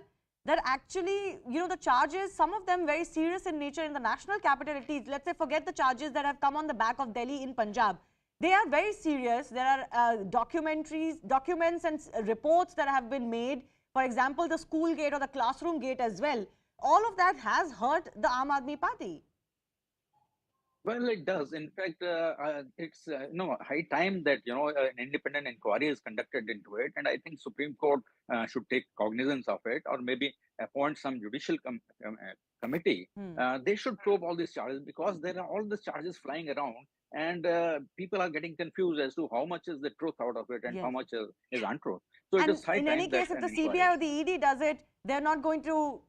The impression that can be always be created is that that's a biased probe. So Harish Khurana, I'll give you the final word. How will you ensure that there is proper probe done on charges that you are leveling, for example, the classroom gate, but also that the inquiries seem to be fair? It is not seen to be malicious or vindictive. See, the proof has been come out in the public now. I mean, people are asking, why have you changed the policy? The recommendation committee has said something else. They have said manufacturing and the wholesaling business should be kept in the government hand. Why have you given to the private people? The people are asking the private thekas, private vent shops should be given to the individuals. Why have given to your friends without tender? Everything is in public, and the prima facie thing has come out that something has happened. Vijay Nair is absconding. Mind it, he has sent a note from the outside the country. I'm available, but where is he? He's absconding. Some other people are absconding right now. Why? They should come out and have the inquiry, face the inquiry, na? Why are they absconding right now? Looks like the excise policy could well turn out to be an albatross around the neck of the Aam Aadmi Party, with ripple effects not just in Punjab but in other states where they go to polls next. Unfortunately, we lost Shalini, but I do thank all of you for joining us. Moving on, the horrific killing of the minor Jharkhand girl has sent shockwaves across the country. Her heart-rending last statement, "He should die the way I am dying," is still echoing in everyone's ears. She was burnt alive just because she refused the advances of a boy named Shahrukh, the accused. Victim's family has been crying for justice, seeking a speedy trial, demanding nothing less than capital punishment for the accused, who had shown no remorse and even laughed after getting arrested. But at a time when Jharkhand's Dumka is on the edge, angry and distressed, the family is in unimaginable pain. State government MLAs should be on the front line.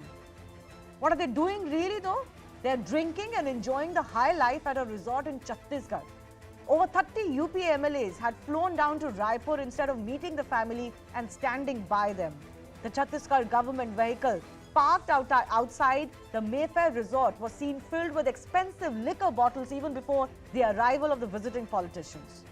This even as Congress, part of the government in Jharkhand, makes "Ladki hoon, lad sakti hoon" slogans during election campaign. The horror doesn't end here though.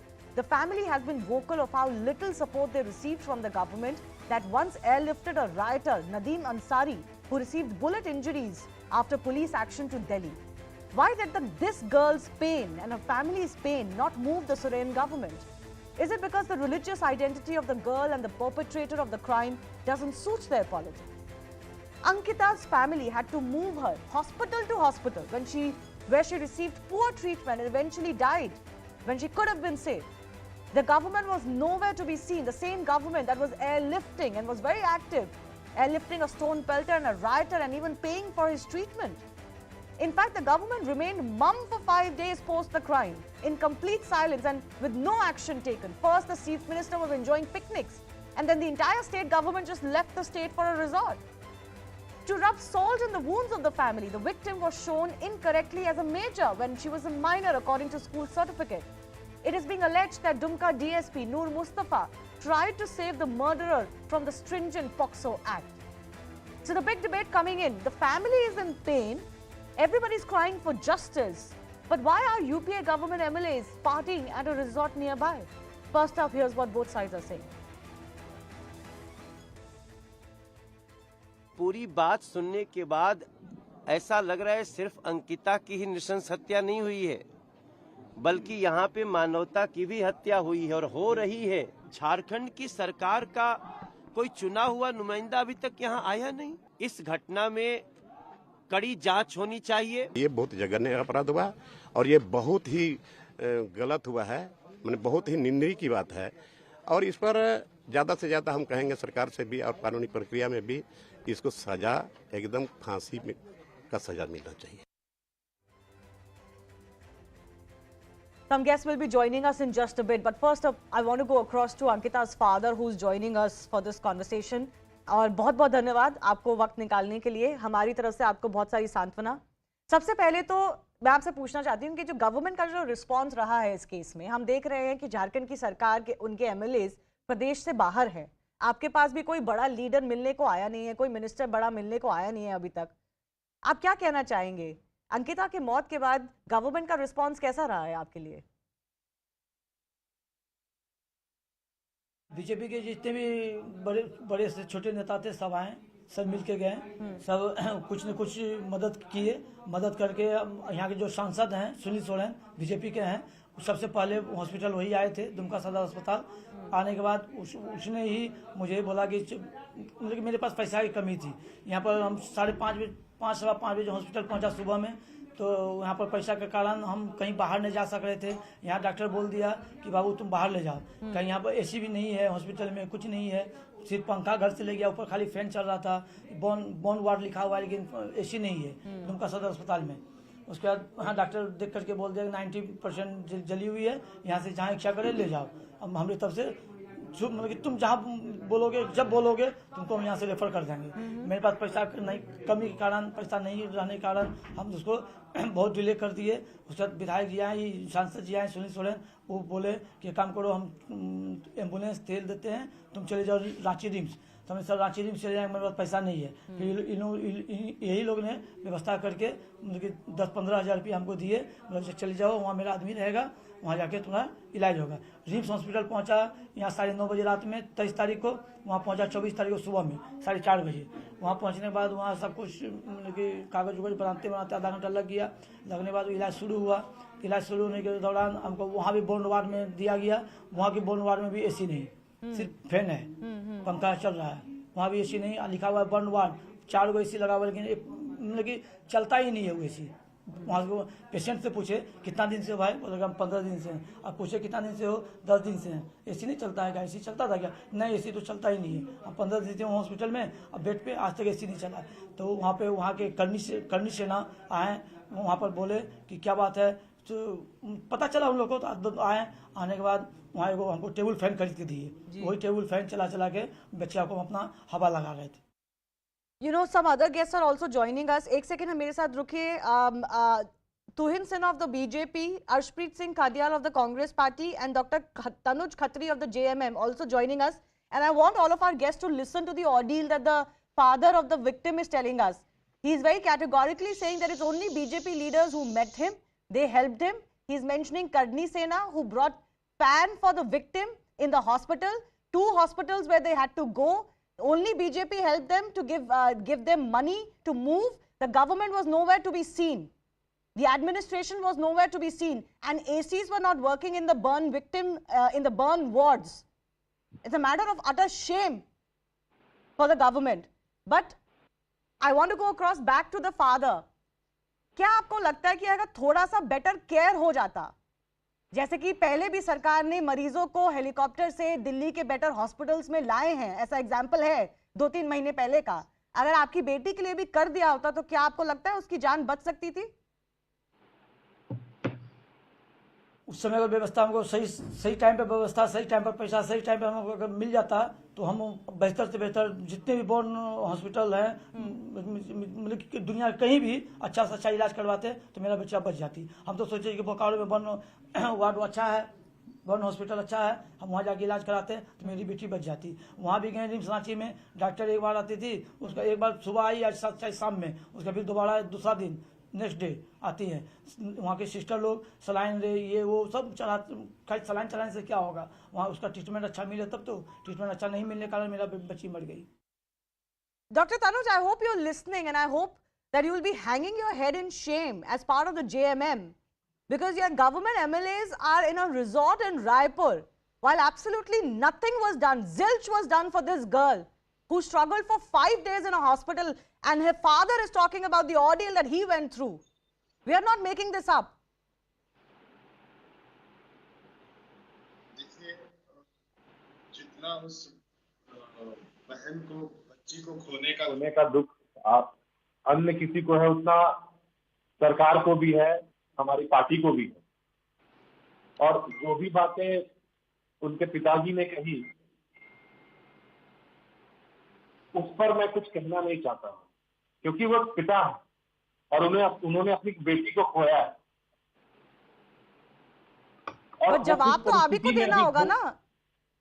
वो तो कह रहे हैं कि आज सरकार से उनको कोई मदद ही नहीं मिली। 5 दिन हो गए थे आफ्टर द क्राइम, 5 डेज।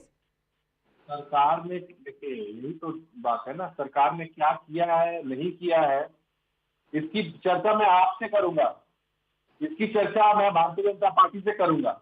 लेकिन कृपया करके एक ऐसे पिता जिसने अभी अभी अपनी बच्ची को खोया है, उनके साथ मेरा साहस नहीं है। आप बता दीजिए, आप वैसे बता दीजिए, आपकी सरकार ने क्या किया। पहले एक राइटर हैं जो नुपुर शर्मा के कमेंट्स के बाद, फ्राइडे नमाज के बाद जो दुनिया हमारे देश भर में राइटिंग हुई, उसको पुलिस की गोली लगी तो उसको एयरलिफ्ट करा के दिल्ली ले गई सरकार, उसका सारा पैसा दिया ट्रीटमेंट का। सही है, चलो किया आपने, आपकी रिस्पॉन्सिबिलिटी बनती थी। इस केस में नहीं बनती थी रिस्पॉन्सिबिलिटी? बिल्कुल रिस्पॉन्सिबिलिटी बनती थी। तो कहाँ थी सरकार? रिस्पॉन्सिबिलिटी है, खुद माननीय स्वास्थ्य मंत्री ने ये कहा है कि मैं कह रहा हूं ना कि वो ऐसी घटना घट चुकी है, उस पर आप कम से कम इसका राजनीतिकरण मत कीजिए ना। This is not politics. नहीं, ये राजनीतिकरण नहीं है, ये आपकी रिस्पॉन्सिबिलिटी, आपको जवाब देना होगा। जी बिल्कुल राजनीतिकरण कर रहे हैं, ये राजनीतिकरण नहीं है, ये आपकी रिस्पॉन्सिबिलिटी है। आप भावनाओं से खेल रहे हैं, इमोशन से खेल रहे हैं। नहीं, आप राजनीतिकरण के नाम पे अपनी रिस्पॉन्सिबिलिटी से हट नहीं सकते। मैं आपसे पूछ रही हूँ, आपने क्या किया इस लड़की के लिए? सरकार को जो करना था सरकार ने क्या किया? एक काम गिनाइए। काम किया है। अरे मैंने कहा ना कि माननीय मुख्यमंत्री ने तत्काल जब ये घटना घटी, 2 घंटे के अंदर में अपराधी जो है पकड़ा गया, वो आरोपी। आप क्या गिनाना चाहिए? हम इसको गिनाने का काम करें। हम अभी कुछ बोल भी देंगे तब भी आप बोलिएगा कि ये किया। हम कोई अपनी आरोपी तो नेबर था, वो तो आइडेंटिफाइड था, उसमें कोई बड़ा तीर नहीं मार लिया गवर्नमेंट ने। आपकी प्रायोरिटी नहीं होनी चाहिए कि लड़की की जान बच जाए? कि हम कुछ भी कहेंगे तो आपने बोलेगा नहीं, आपकी प्रायोरिटी नहीं होनी चाहिए कि लड़की की जान बच जाए। आप 5 दिन तक बिल्कुल मूक बने रहे। पार्टी कर रहे हैं, अभी भी आपके एमएलए पार्टी कर रहे हैं रायपुर में। उस वक्त पिकनिक कर रहे थे चीफ मिनिस्टर, मजाक है कोई? राजनीतिकरण कर रहे हैं आप, राजनीति का वो अलग विषय है, उस पर अगर आइएगा तो लंबी फेरविस्त है, कौन सा नहीं, वो रिलेटेड है। आपकी सरकार में कोई भी आफत आई हो उसका मतलब नहीं है कि आप अपनी रिस्पॉन्सिबिलिटी छोड़ देंगे। एजेंडा चला रही है आपका एजेंडा होगा दोनों मामलों को, आपको भी एजेंडा लगता है? सवाल पूछते हैं तो एजेंडा लगता है। लड़की की जान चली गई 5 दिन बर्न वार्ड में, आपसे एक उंगली नहीं हिली, आपको एजेंडा लगता है? ये मौत पर राजनीति कर रही है, मौत पर डिबेट करवा रही है आप, शर्म आनी चाहिए। आपको शर्म आनी चाहिए, शर्म आनी चाहिए आपको शर्म आनी चाहिए। यहाँ पे हमारे शो पे लड़की के पिता बैठे हैं, वो कह रहे हैं कि आपकी सरकार से कुछ नहीं मिला, 5 दिन हो गए उस लड़की को तड़पते हुए, आप कह रहे हैं एजेंडा चला रहे हो? 10 लाख रुपए का चेक वहाँ के डीसी ने खुद जाकर के दिया है, क्या बुलवाना चाह रही है आप में से? चेक कब दिया है बताइए, किस तारीख को दिया है चेक? अब कब किया है, सब चीज आपको पता है। आप राजनीतिकरण अगर डिबेट का करिएगा, मजाक मत बनाइए, और आप राजनीतिकरण का इल्जाम लगा देंगे तो ये मत सोचिए कि मैं डर जाऊंगी। राजनीतिकरण कर रहा है Congress spokesperson Arshpreet, is this what the Congress stands for? Arshpreet, the woman died for 5 days, she got nothing from the government. It is very unfortunate what has happened. We condemn it in the harshest possible words. You are not the one to condemn it. You're part of the government. You don't get to condemn it. If you may kindly hear me out. Number 3, we'll make sure that a stringent punishment is given to the perpetrators and an example is made out of these people who try to do these kind of things. But the people who are stooping so low to do politics over somebody's death, what is the politics here? He's talking about it, politics. What is the politics here? No, I'm talking about it. Am I doing politics? Talking about the justice for this victim? Am I doing politics if I ask the government what did they do for 5 days? Did I say you are doing it? Is this politics? Did I say you are doing it? So who is doing politics? It is the parties that are doing it. That are trying to blow things out of proportion, who are not trying to find the solutions, who are trying to find who to blame. So if somebody asks you a question, it's blowing things out of proportion. When the Gandhis land up in every other state over a crime against a woman, then it's not blowing out of proportion. यहाँ पे आपकी party से एक दुक्के leader गए हैं, government से कोई भी नहीं गया है। There is no point of having a debate if you won't allow your guests to speak. नहीं तो इसमें मुझे बताइए, Arshpreet, this is a very serious issue. You tell me, what moral ground does the Congress party have to question politics over such crimes when your leaders drop in every state? Number 1, now if you have asked me a question, give me the time to answer you so that people can also make something of the time and have something to know as to what's going to be happening. Number one, we have made sure that in the High Court a representative goes, the DGP has been summoned, the Home Secretary has been summoned, and like I said, we will make sure that the harshest possible punishment is meted out to these perpetrators. And number 3, since you are talking about rape and deaths and other things, 4 out of every 5 rapes that happen are in UP, are in Delhi, are in Odisha, are in Kerala, are in Madhya Pradesh. I will run figures of how poorly Jharkhand sits when it comes to crimes against women. I will run those figures. They haven't been able to stop these incidents. No, please don't deflect this by making this about other states. Don't do this, Arshpreet. The pointed question here is, where were Congress leaders when this woman was struggling in the hospital? Where were Congress leaders and MLAs? Why did no one go to meet her? That is my question. Why was there no help given from the government side? Why was she not airlifted to a better hospital in the national capital or anywhere else? Why? If you condemn this incident, condemn that as well. No, this is not about whataboutery and monkey balancing for me. I'm asking you a simple question. For 5 days, the government hasn't been able to do anything about it. For 5 days, why was the government missing in action? Why was no intervention done to treat her, to get a better treatment? And instead of finding a solution, what is the solution here? What is to be done? What is the solution here? The solution is the perpetrators be punished. Answer the question of why was the government missing for 5 days? If people could kindly stop doing politics and you are nobody to talk about politics over crimes against women. I'm sorry, the Congress has lost that pedestal. I want to go across to the father, but before that, Tuhin Sinha. Both JMM and Congress are saying this is politics. What has happened is unfortunate. Let's try to make sure that the perpetrator gets the harshest punishment. Tohin Sinha first. Just ensure that they don't speak in between, because I'm just appalled at the absolute lack of sensitivity and the brazen shamelessness of the ruling parties of Jharkhand. I can tell you that this was not the first incident. A series of such incidents have been happening in the last 1 year. Have we forgotten the murder of Rupesh Pandey at the Saraswati Puja this year?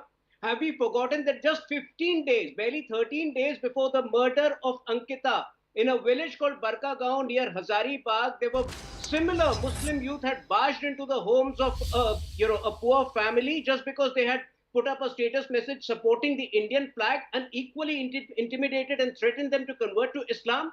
So if the government, if the Jharkhand government had been serious about combating these crimes, Ankita would have been alive today. But look at what has happened even after that.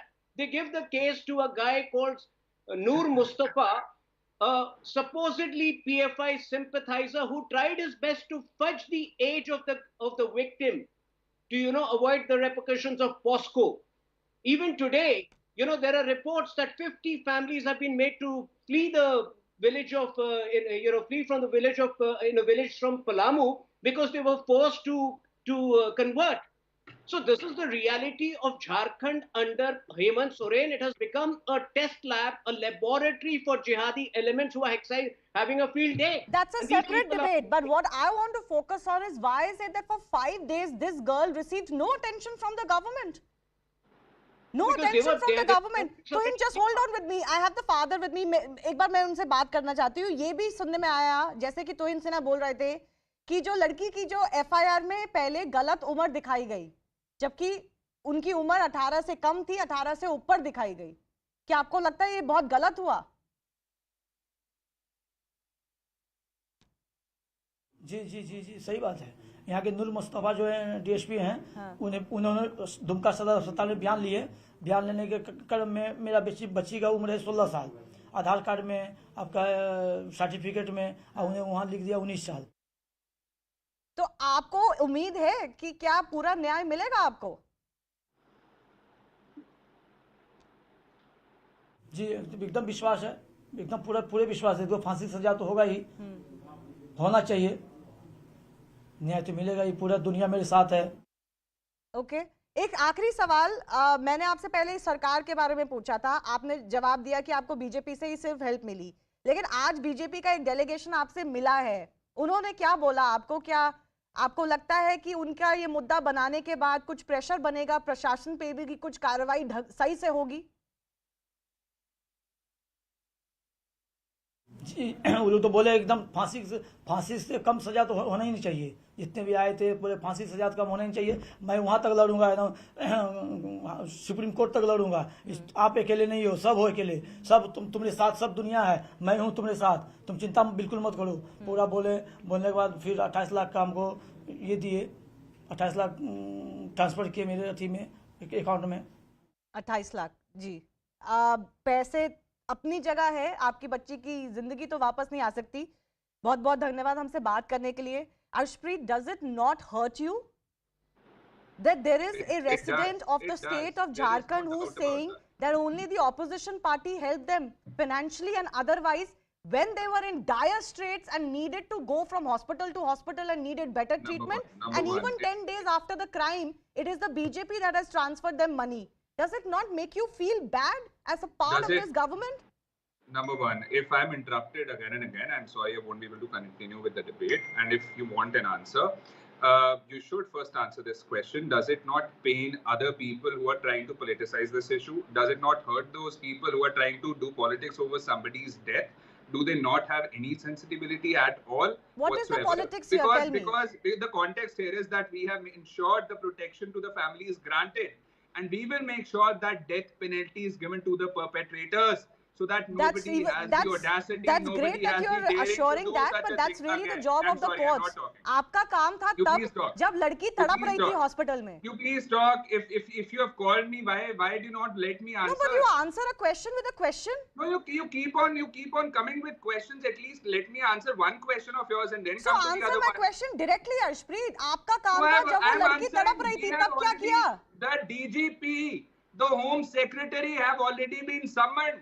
Protection has been granted to the family. We are assuring the most stringent punishment to these perpetrators so that it does not happen again. But since you are all about equality, why do you not condemn the Delhi government, the UP government, the Kerala government, the Odisha government, the Madhya Pradesh government, the Maharashtra government? 4 out of 5 rapes happen in those cases. I'm not going to do what about you just because it suits you. Why have you not said this about them? This discussion is about Ankita and Ankita's family. This discussion is about why she did not get any treatment or better help from the government for 5 days.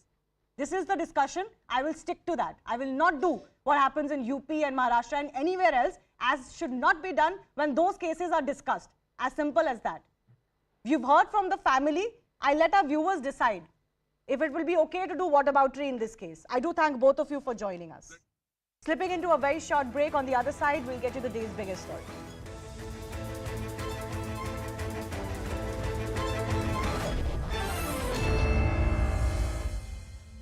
Maintaining Taiwan's military systems in the event of a clash with China. At least 4 people were killed and 7 injured as the Russian shelling hit the center of Ukraine's second largest city, Kharkiv. It's been heavily bombarded throughout the conflict, but despite that, Kharkiv managed to repel efforts by Russian forces to take the city. A 10-year-old boy saved his mother from drowning after she suffered an epileptic fit while she was inside a pool. CCTV footage from their home in Oklahoma shows the boy jumping into the pool when his mother was struck by a seizure and then dragging her to the stairs. He also ensured that her head was above the water even when she was having the seizure. Finally, another family member came to help. Dramatic scenes unfolded at a railway crossing in Uttar Pradesh's Etawah district. This is what happened. Several pedestrians, cyclists and a biker were waiting at the crossing as another train was passing through the adjacent tracks. But spotting a train approaching their tracks, they all started to move back. But one bike got stuck at the crossing. The biker tried to pick it up, but the train was hurtling towards him. At the very last second, he decided to abandon his bike and ran back to save his life. His bike, however, was crushed, breaking into pieces as the speeding train passed by. Later, it was learned that the biker had attempted to cross the tracks even when the crossing was closed. The railway police have filed a case against him. A clash erupted between 2 communities during a Ganesh Chaturthi procession in Vadodara. Both groups threw stones at each other and when the procession was actually passing through a sensitive locality. Police have so far detained 13 people in connection with the violence. Rains wreak havoc in Jammu and Kashmir's Udhampur. This biker was struggling to cross a flooded road, but the water was flowing so quickly with so much force that the biker lost his balance. Within seconds, he got swept away in the current. The floodwaters dragged him towards the drain. He was almost at the edge, about to plunge into the abyss. But thankfully, locals jumped into the river in time and managed to drag him to safety. A video of a man assaulting security guards at a Gurugram high-rise has now gone viral. The man got stuck in the elevator and lost his cool on the security guards who rescued him in the first place. The reason was because the security staff allegedly got late in coming to free him. After getting out of the elevator, he started slapping one of the security guards. When fellow security personnel objected, he assaulted them too. साहब मतलब जैसे ही बाहर निकले हैं तो मेरे को मारना चालू किया मेरे को छोड़ के उसको मारा लिफ्ट ऑपरेटर को भी मारा जी सर उसको भी मारा. After the video went viral, the accused Varun Nath was arrested but later got bail. This incident comes days after a woman in Noida abused, manhandled and threatened the security guards at her apartment complex. A case of shocking road rage from Gurugram. A speeding car recklessly hit a bike and dragged it for about 100 meters. The visuals show the bike stuck in front of the car, leading to sparks flying in the air. The bike was completely damaged in the incident, while the car was damaged from the front side. 2 people who fell from the bike received treatment for their injuries. An FIR has been registered against the car driver who fled from the spot.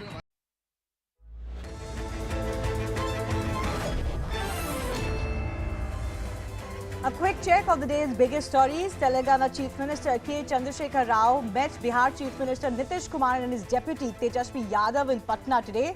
In a joint press conference later, both the leaders hit out at the centre, accusing it of raising only slogans and not doing any work on the ground. Meanwhile, BJP leader Sushil Modi took a dig at the two chief ministers, saying their meeting is a get-together of two daydreamers. Suspended BJP leader Seema Patra, who was arrested on Wednesday on charges of torturing her domestic help for 8 years, was sent to 14-day police remand till September 12. This after a video of her domestic help Sunita went viral on social media. Patra, meanwhile, has claimed that the charges against her are false and politically motivated. Crackdown on terror modules using madrasas continues in the state of Assam. The state government raised another madrasa in the Jogi Jhopa area. This action comes after the Assam police had arrested Hafizur Rahman Mufti for running a terror module in Golpara. He had a shop on the campus of this madrasa which was used to shelter an unspecified number of students. It was the third madrasa which has been raised in Assam in a week. There seems to be no end to the Congress's internal woes ahead of the party presidential polls. Congress MP Manish Tiwari raised suspicion about the fairness of the process. Tiwari said in a tweet, and I quote, that Congress chief polls need to be more transparent and electoral roll should be publicly available. Meanwhile, Congress MP Shashi Tharoor has backed Tiwari's statement. Rahul Gandhi's close aide Manikam Tagore slammed Tiwari, saying he's trying to create confusion in the electoral process instead of being proud of the open system. Uttar Pradesh Chief Minister Yogi Adityanath inspected flood-affected areas in Varanasi today. He was seen on a raft taking the stock of the situation. The Chief Minister also inspected flood relief camps and distributed relief material. The water level of the Ganga is finally receding after crossing the danger mark last Saturday. Flood in Varanasi has affected over 28,000 people in 115 villages. Heavy rains lashed central Kerala, disrupting normal life. Waterlogging has been witnessed in several areas following the downpour. Many low-lying areas in Kottayam are partially submerged. Central Kerala region has been put under orange alert. A shocking assault on a doctor in a hospital in Nashik was caught on camera. The doctor was brutally thrashed by relatives of a patient admitted in the hospital. The trigger was the family's claim that the patient was not given correct treatment. So they confronted the doctor right in the middle of a ward and assaulted him repeatedly. They punched, slapped, and dragged him across the room. The angry relatives even threw chairs at the doctor. The patient's relatives further vandalized the hospital property. So far, no action has been taken against them. Bollywood actor Jacqueline Fernandez has been summoned by a Delhi court on September 26 in connection with a money laundering case involving conman Sukesh Chandrashekhar. Delhi's Patiala House Court has also taken cognizance of the ED's charge sheet against the actor. In what could lead to another face-off between US and China, Biden administration is preparing to sell $1.1 billion worth in missiles and radar to Taiwan. The package would include $650 million for surveillance radar, $90 million for 100 air-to-air missiles, as well as about 60 additional anti-ship Harpoon missiles. Mikhail Gorbachev, the last Soviet president, died last night at the age of 91 in a Moscow hospital. He is credited with ending the Cold War without bloodshed, but failed to prevent the collapse of the Soviet Union. Russian President Vladimir Putin paid tribute to Gorbachev, calling him a politician and statesman who had a huge impact on the course of world history. And before I take your leave, here's a glimpse of how Ganesh Chaturthi was celebrated across the country today. Happy Ganesh Chaturthi to all our viewers. Thanks a lot for watching. Bye.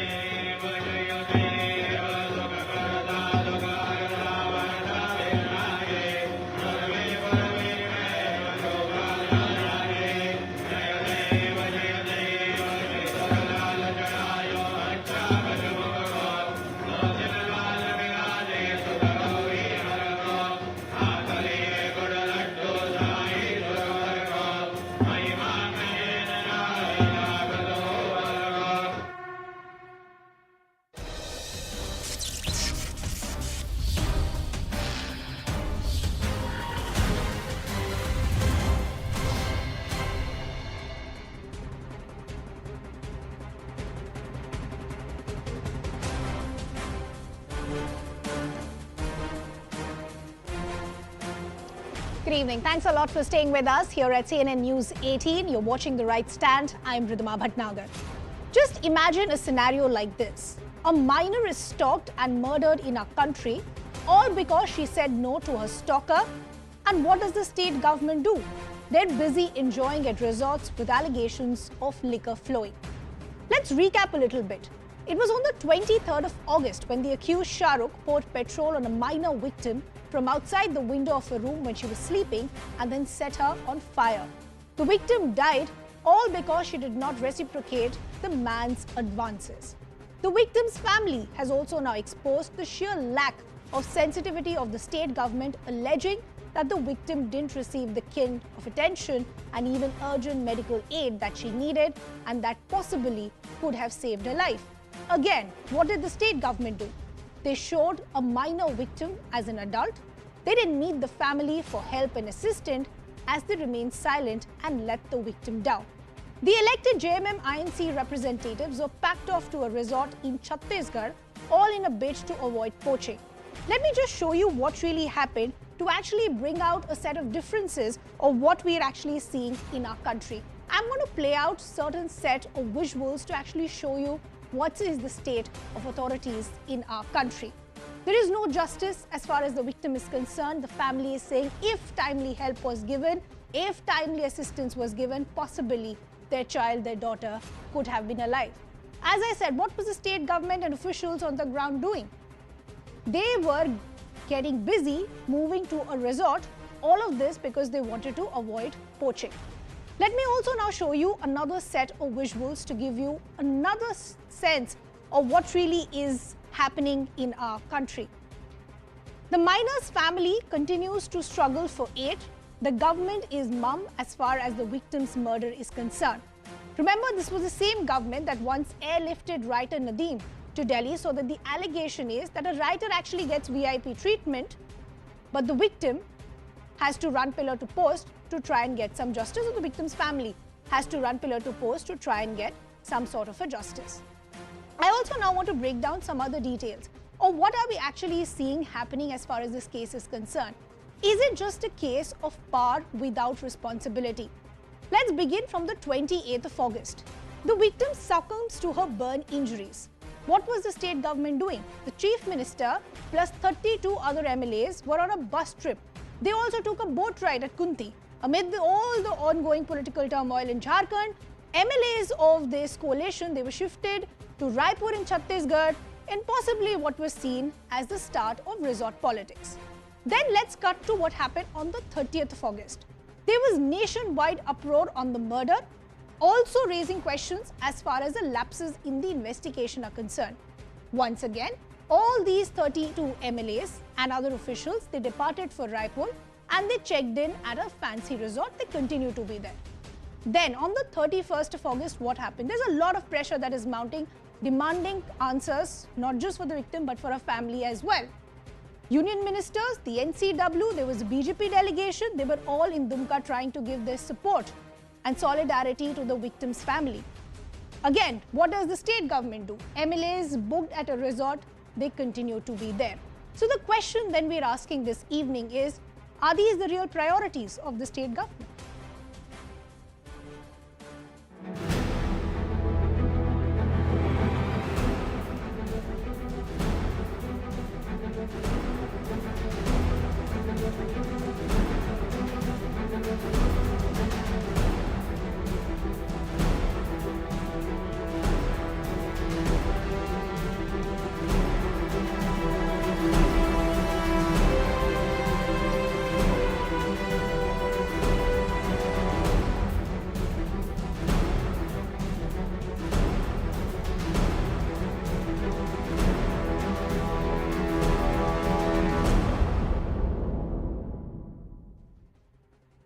So the question that we're asking this evening is, the MLAs, they've betrayed Jharkhand's beti. Is it a case of misplaced priorities? You can also use our hashtags and get involved in our debate.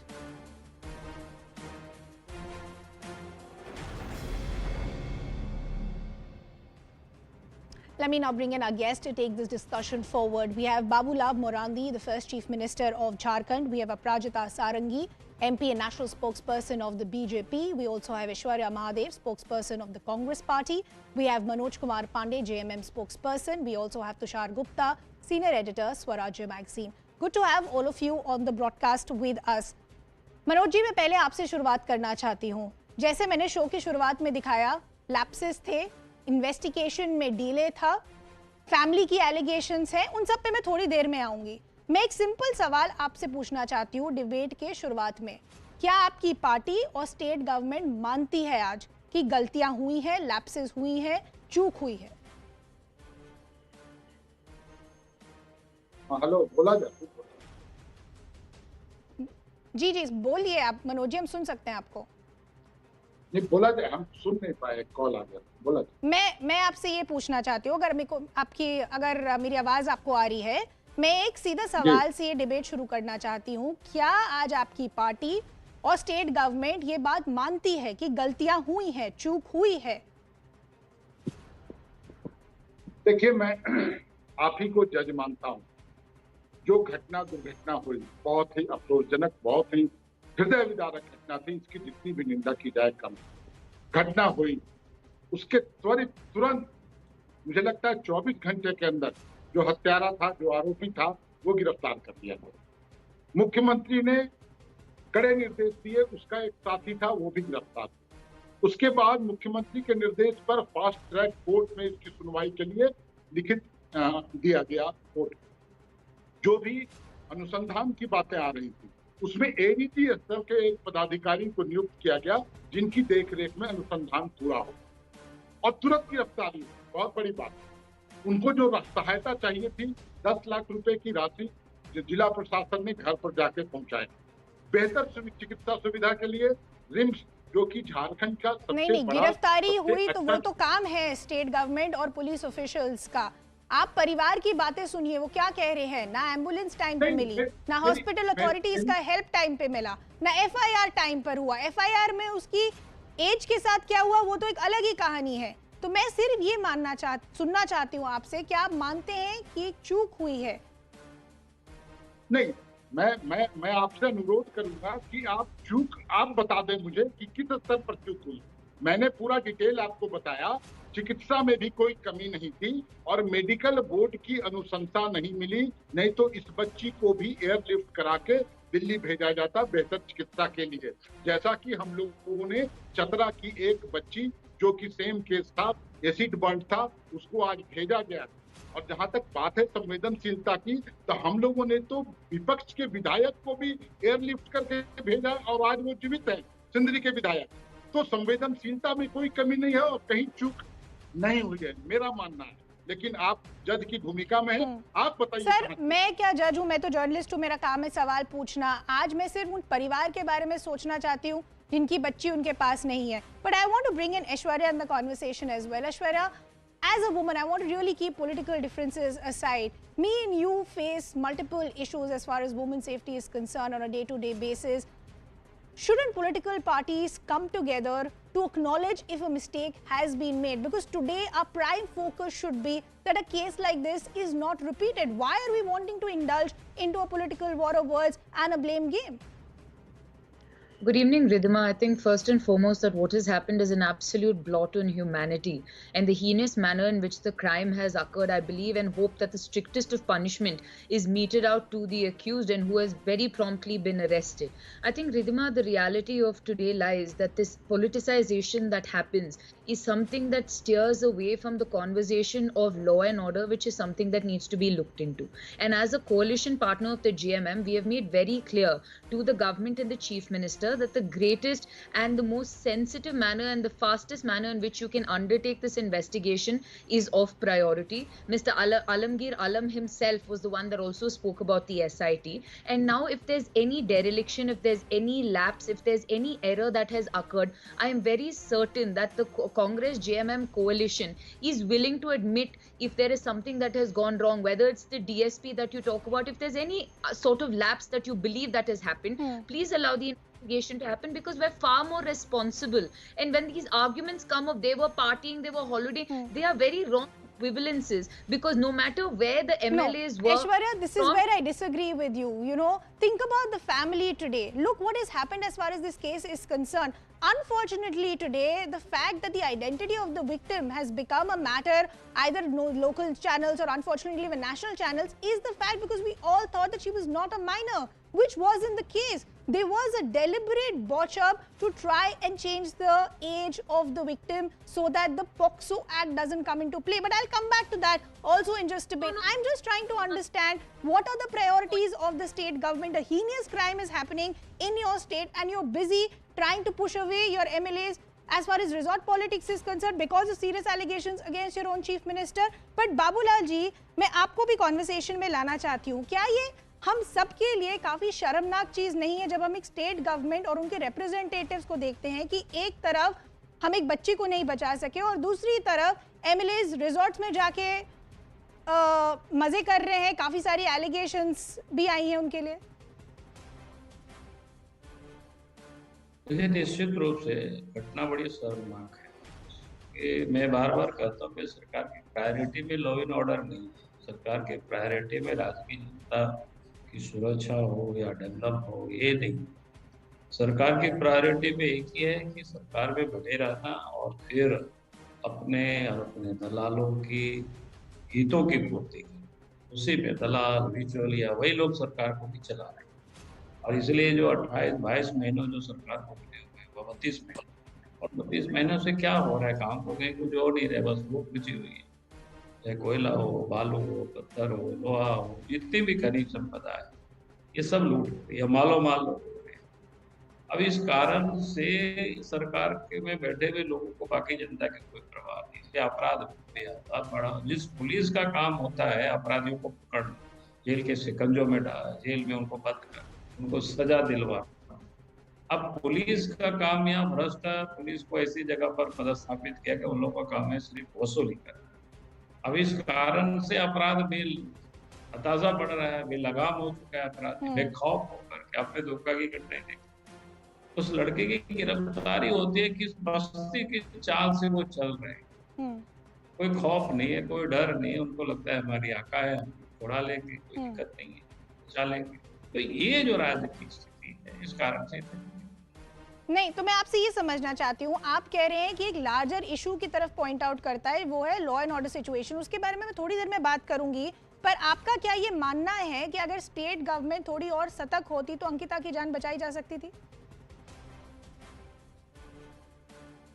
नहीं, बिल्कुल। मुझे लगता है कि जैसे हम कल गए थे, परसों गए थे, तब उनके घर में उनके परिवार वालों से मिले। घटना 23 तारीख होती है, 23 तारीख को प्रातः काल 4 बजे की समय, और उसके बाद उनका सदर अस्पताल लोग ले जाते हैं। सदर अस्पताल में कोई इलाज की व्यवस्था नहीं, डॉक्टर कह देते हैं कि भाई इनको बेहतर इलाज के लिए बाहर। उनके पिताजी गरीब है, मजदूरी करने वाला, पैसा नहीं था, दिन भर जुगाड़ में लगे। अंकिता सदर अस्पताल में पड़ी रही, दिन भर पड़ी रही, किसी प्रकार से लोग व्यवस्था किया। 9, साढ़े 9, 10 बजे रात वहां से फिर एम्बुलेंस से लेकर रांची ले आया, तो रात भर आया। रांची 24 तारीख को 4:30-5 बजे पहुंचे। आप ये सोच सकते हैं 24 घंटा से अधिक लग गया रांची तक जी, यानी 24 घंटा लाइलाज रही, कोई इलाज नहीं। और यहाँ भी 8-9 बजे के पहले कोई डॉक्टर्स आते नहीं है, 10 बजे के पहले। तो कुल मिला करके 25 से लेकर के उनको 30 घंटा तो उनके इलाज ही नहीं हुई। अगर उनको प्रशासन थोड़ी भी संवेदना होती प्रशासन में, तो तुरंत उसको एम्बुलेंस में ही हजारीबाग क्या कहते हैं, बोकारो में भी क्या कहते हैं, बोकारो स्टील प्लांट का अच्छे वर्न यूनिट्स है, वहाँ भी इलाज करा सकते थे, या रांची भी ले आ सकते थे। तो कम से कम 5-6 घंटा में रांची पहुंच जाते, इलाज हो जाता समय पर। और नहीं तो एयरलिफ्ट भी कर सकते थे, हेलीकॉप्टर वगैरह से उसको दुमका से उठा करके रांची ला सकते थे, लेकिन ये सब काम किसी ने कुछ नहीं, जो है ऐसे ही। तो ये जो क्या दर्शाता है कि भाई सरकार में कोई संवेदना नहीं है, सरकार किसी को कोई इसका चिंता नहीं है, जबकि वहीं से उनके छोटे भाई विधायक। ये दूसरी तरफ वही अपराधियों को बचाने के लिए उनको कैसे बचाया जा सकता है उसकी षड्यंत्र रची जा रही है। अच्छा। जहाँ बच्ची नाबालिग है, 16 साल उनकी उम्र है, 19 साल दिखाया जा रहा है। लड़की 2 लोगों का नाम लेते हैं, लेकिन एफआईआर में पहले एक ही का नाम आता है। फिर इस प्रकार की घटना में जब पेशेंट सीरियस होता है तो डायरेक्ट डिक्लेरेशन होता है, मजिस्ट्रेट के सामने बयान कराया जाता है जी। लेकिन ये सब चीजें कुछ भी नहीं किया। तो ये कुल मिलाकर के समझ में आता है कि भाई अपराधियों को बचाने में ये लोग लग गए, न कि अपराधी के क्या बोलते हैं पीड़िता को बचाने में। ये बिल्कुल साफ लगता है।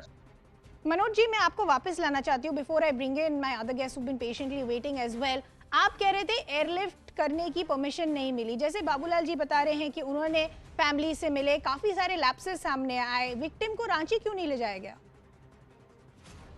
देखिए, मैं आपको पूरी जिम्मेवारी से जो बात बता रहा हूँ, पूरा सत्य बात बता रहा हूँ, इसमें कोई राजनीति नहीं है। इस विषय पर राजनीति करना भी नहीं चाहिए।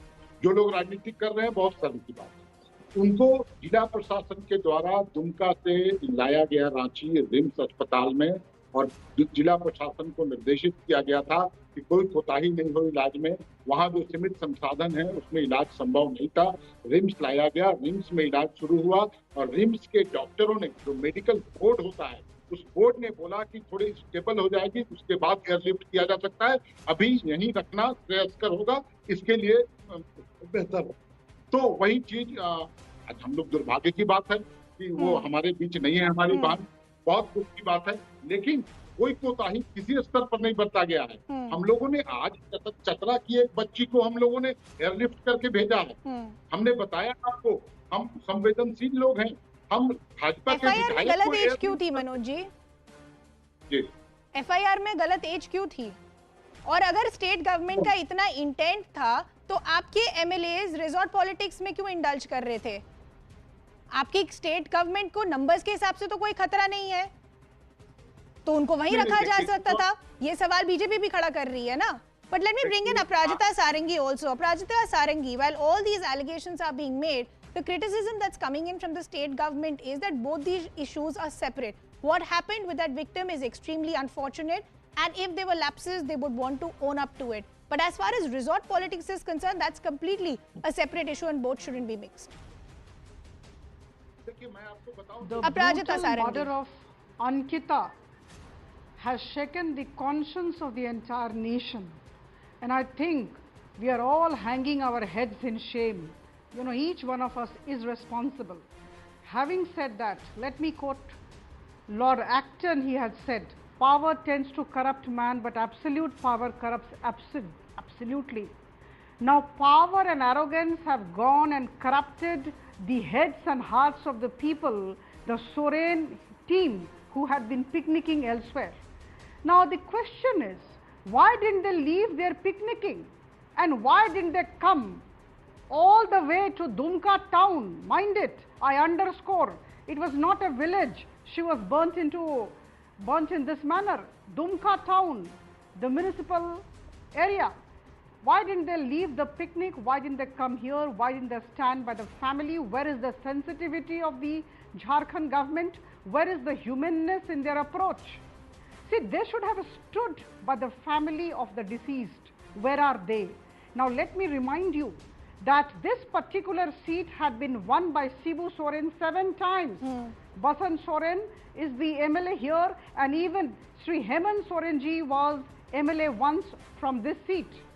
I'm trying to tell you that these people have been there, their people are around, but where is the humanness in the approach? Why didn't they stand with the family? That's the question. Now here, the murder of Ankita indicates the fact that there is complete breakdown of law and order machinery in the state of Jharkhand. On 23rd June 2022, the Honorable High Court of Jharkhand had said in very clear terms that the law and order situation in Jharkhand has gone for a toss, and the government of Jharkhand should actually pull it up. This was the observation on 23rd of June. Okay. I have the video also. Now here, another thing. The High Court had to step in, and the High Court took suo motu cognizance of the matter. And High Court has called for a report from the state government, and High Court has summoned the DG police and the concerned officials, right, the Chief Secretary. Now the fact remains, why did the judiciary have to step in? It was the work of the Chief Minister and his entire team. Why didn't they leave their picnicking? Okay. Number one, why did this happen? This incident should not have happened in Jharkhand. And if it had happened, for 5 days, that poor girl had to wait for treatment.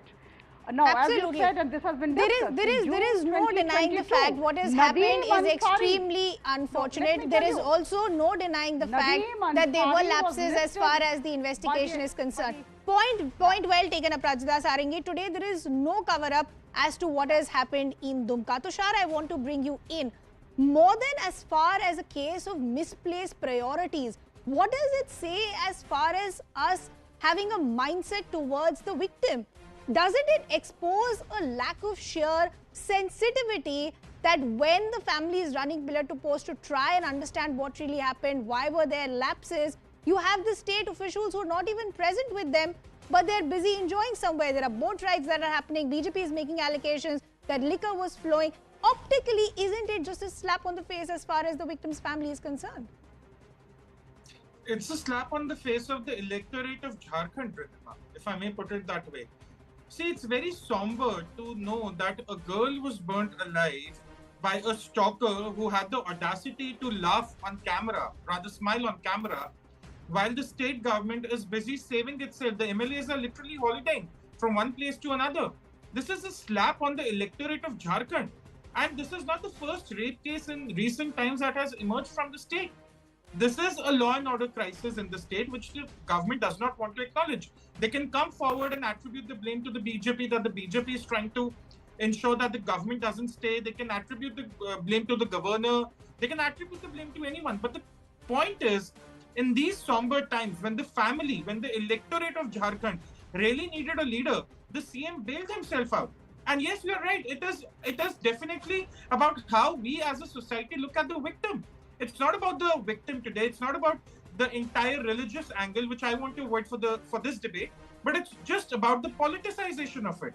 No one wants to stand up and say, okay, this is the time a party or a government will take a stand, will get the job done, will ensure that the family is taken care of. No, it's about politicizing. This is the problem. And at this moment, the question needs to be asked of the Congress party or an ally in this government, that do they really want to ally with such a party that has such misplaced priorities? This is the big question. Yeah.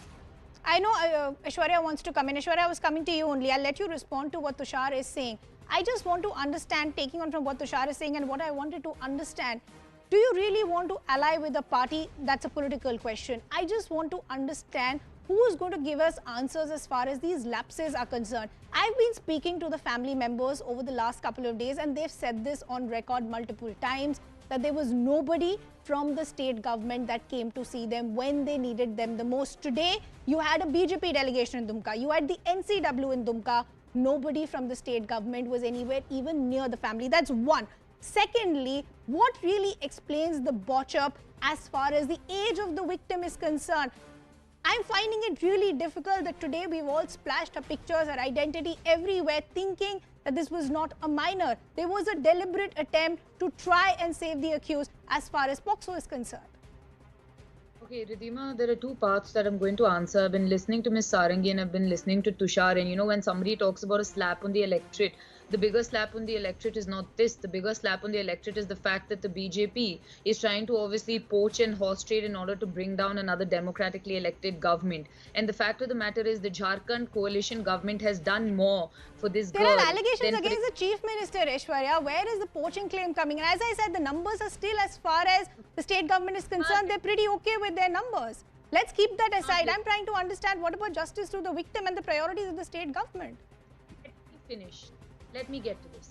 And I can say even in that situation that the JMM Congress government has been far more responsible and far more receptive to this idea to extend help, as opposed to governments with what happened with Hathras, or what happened when a girl's body was burnt without her family even knowing. And this is not a comparative, but I'm saying as a government there has been far more responsibility. And second thing, I want to answer your idea about the age of the girl, and I think what has happened is extremely unfortunate. If whether some people say it was when she was speaking to the magistrate, some people say the DSP made it of his own accord, and I know the government, and we've already conveyed to our coalition partner that they are responsible enough to ensure and bring who has done this to task. And the larger picture of this is at no point did the government abdicate its responsibility. The BJP will talk and say nobody has gone to see, the health minister has gone, the MLAs have gone to visit. And the larger part is they've offered any sort of assistance that was humanly possible to ensure this girl had a fighting chance, and extremely unfortunately she did not.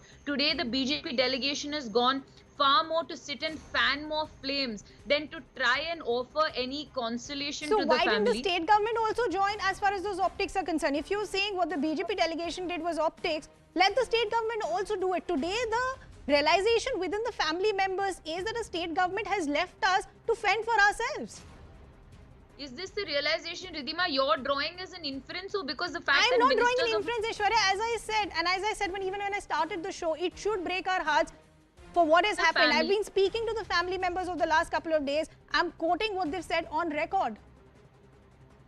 Ridhima, the fact of the matter is, from the health minister to neighbouring MLAs, and I think the GMM spokesperson will also confirm that everything within the power that was there. This was an event that happened when a lot of MLAs were not there because of what is happening with the BJP's raw struggle for power in Jharkhand. And with this situation also, and had Mr. Hemant Soren has taken that priority, our leader, our CLP leader, has conveyed that the GMM and the Congress will work together to ensure the ends of justice, because it is not my party that garlands rapists. It is not my party or our coalition allies who ask for remission of people who have committed acts of the cruelest, most heinous nature. And I think the sense of responsibility on the GMM and the Congress is so much higher, whether people would believe it or not, because we take it upon ourselves to stand for what we talk about and what we believe in. And it's not just an act of convenience. You talked today about what we've done about this lady. What has the BJP said about Miss Patra for the violent and heinous act she's conducted against a poor woman that was her help? What has the BJP said? Aparajita Sarangi talks so much about the arrogance and the grave manner in which the Hemant Soren government is functioning. What have you said, ma'am, about Ms. Seema Patra? What have you said about your own BJP, a person from BJP stealing a child from a railway station? What have you said about your BJP MLA saying they were good Brahmin people, they could have not committed that heinous rape? So when you talk, think about the repercussion and also the reality and the hypocrisy you portray.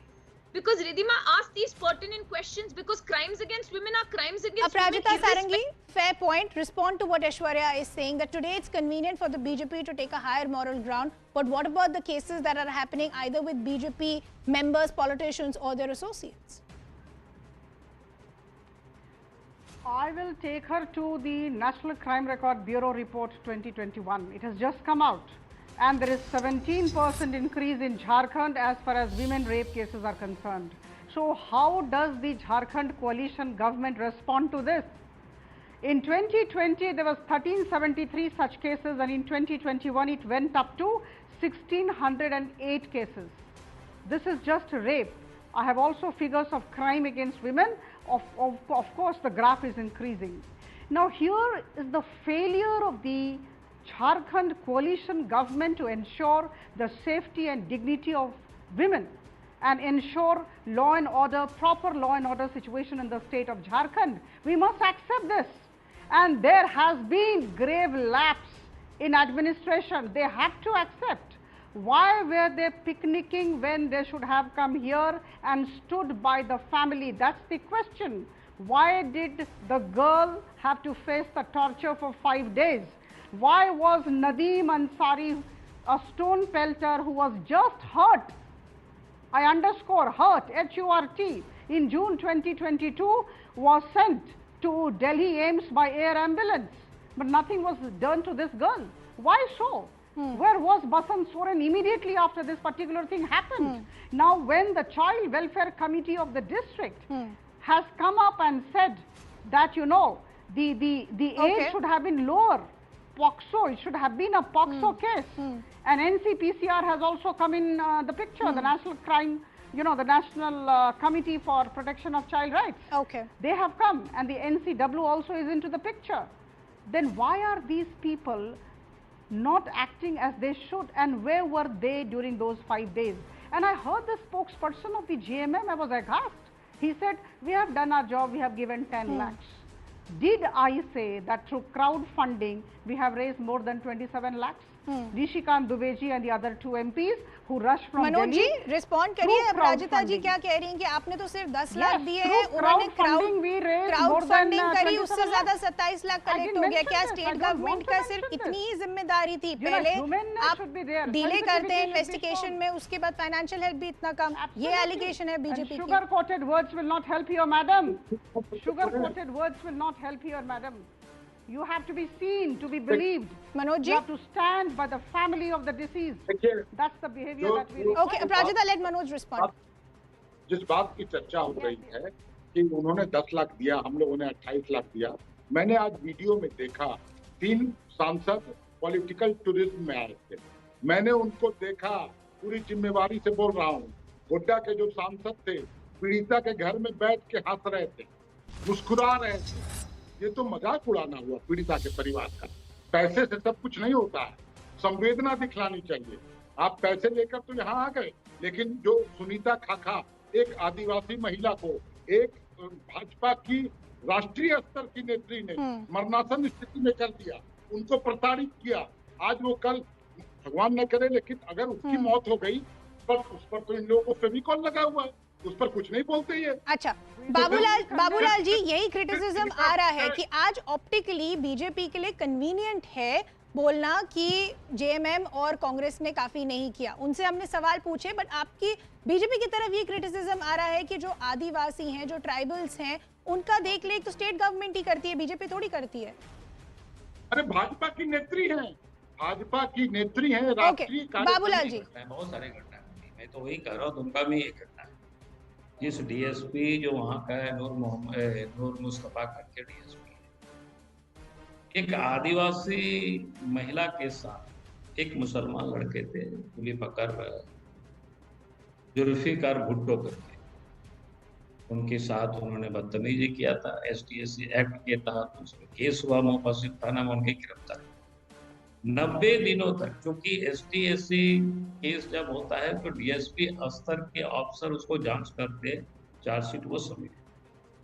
90 दिनों तक उन्होंने chargesheet submit नहीं, और जब 90 दिन नहीं किया तो मजिस्ट्रेट ने जुल्फिकर को, भुट्टो को उन्होंने बेल दी, और बेल दिया 10:30 बजे, वो जेल से निकलते हैं और 12 बजे चार्जशीट सबमिट करते हैं। भाई क्या मतलब है? और वो सरकार कह रही कि हम आदिवासी की थी, से वो आदिवासी थे। दूसरी, उसी दुमका जिला में शिकारीपाड़ा थाना क्षेत्र में एक एप्पल शेख नाम करके रामपुर हाट के एक पत्थर व्यवसायी है, इलीगल तरीके से शिकारीपाड़ा क्षेत्र के चित्रागढ़िया में एक खदान चलाते थे। वहाँ एक ट्राइबल व्यक्ति उस खदान में, इलीगल खदान में गिर के मर गए। एफआईआर हुआ एसटीएससी एक्ट के तहत, अभी तक किसी की गिरफ्तारी नहीं। यही डीएसपी ने जांच किया, कहा कि और जांच करने की। पर इन एलिगेशंस और काउंटर एलिगेशंस के बीच सवाल तो वही खड़ा रहता है कि क्या स्टेट गवर्नमेंट कुछ और कर सकती थी जिससे अंकिता की जान बच सकती थी। Unfortunately, I will have to leave the conversation there with that question. I appreciate all our guests taking our time and joining us here this evening. We are now shifting our focus to the other big debate that we want to focus on this evening. The friction and the flashpoints between the AAP, the BJP and the LG still continues.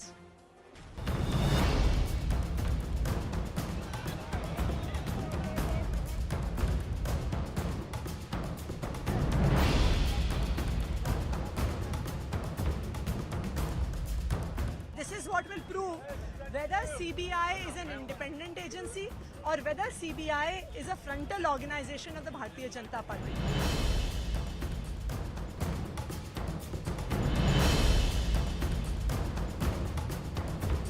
आम आदमी party, आप लोग serial lawyers हैं। झूठ बोलना ये कहीं न कहीं कोई सीखे तो आपसे सीखे।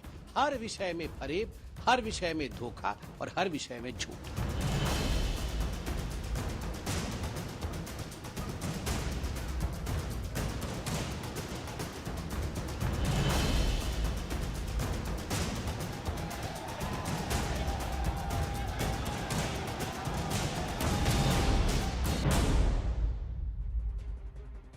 So as I said, the friction and the flashpoints still continue.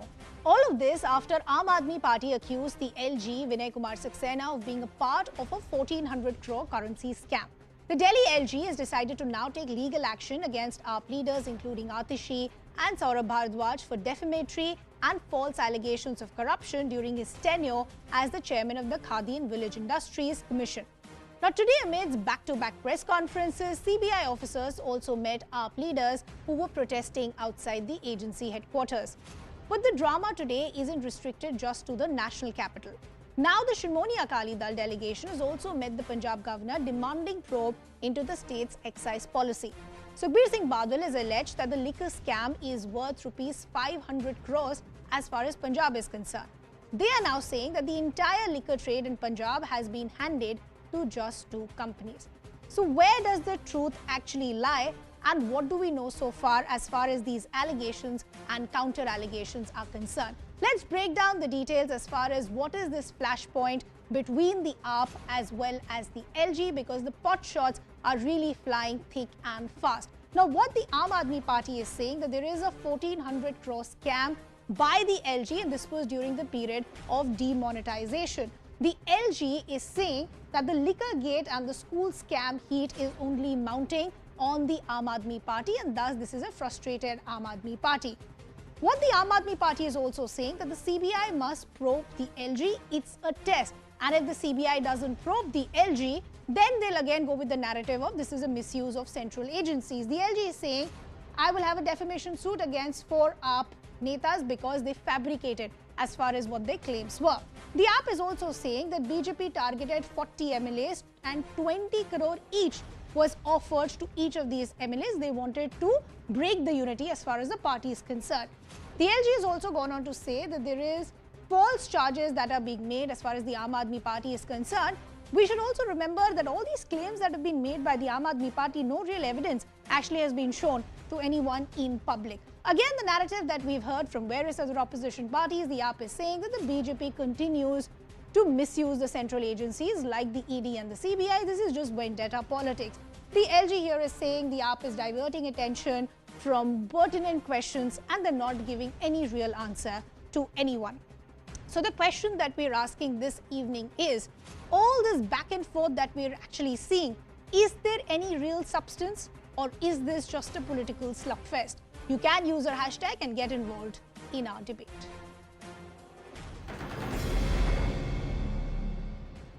I want to now introduce the spokesperson of the political parties, BJP and the Aam Aadmi Party. From the BJP, we have Vineet Goenka. From the Aam Aadmi Party, we have Abhinandita Mathur. Good to have both of you on the broadcast with us. Abhinandita Mathur, let me begin with you first. Let's get the big elephant out of the room. I'll get into the specifics in just a bit. The larger question is all these allegations and claims that are being made by the Aam Aadmi Party, whether it's as far as poaching claims are concerned, whether it's about the other claims that are being made. Manish Sisodia was offered some position by the BJP. We've only heard this as claims from the Aam Aadmi Party. Why aren't we seeing any evidence so far? What happened today is really unfortunate for the democracy, for this country. I mean, there is a group of elected MLAs who go to the CBI, with their evidence, with their plea, and they were denied the meeting initially. I mean, even a small FIR should be simple to file, but they were not given that chance. So there is no question of us not wanting to give the evidence. We do, and we've gone to the right place. We'll also be moving court and so on. So I don't think that it is fair to actually So today when the representatives went to the CBI, were they carrying evidence to prove all these poaching claims? Absolutely. I mean, and the spokesperson have said as well that we are going with a very specific complaint. And whether that, and it is for the CBI and the investigation agencies to also, dig deeper and find that evidence, right? We are going with our complaint with some evidence and requesting the CBI that, this is very unfair what you are doing to, what the BJP is doing to Delhi by, forcefully implanting an LG that, who has a very serious criminal record in this case. No, but Abhinandita, I just want to ask a simple question. How does it make the Aam Aadmi Party and the representatives of the Aam Aadmi Party look when on one hand they continue to just make claims without any evidence. They also want to paint a corrupt picture as far as the LG is concerned, but they don't give any evidence in their defense. If nothing wrong has been done, put out the evidence, blame everybody wrong. Why indulge in this press conference after press conference, allegations, counter allegations? Does it look good as far as the Aam Aadmi Party is concerned? That's all that I want to understand. You know, quickly I must respond to this.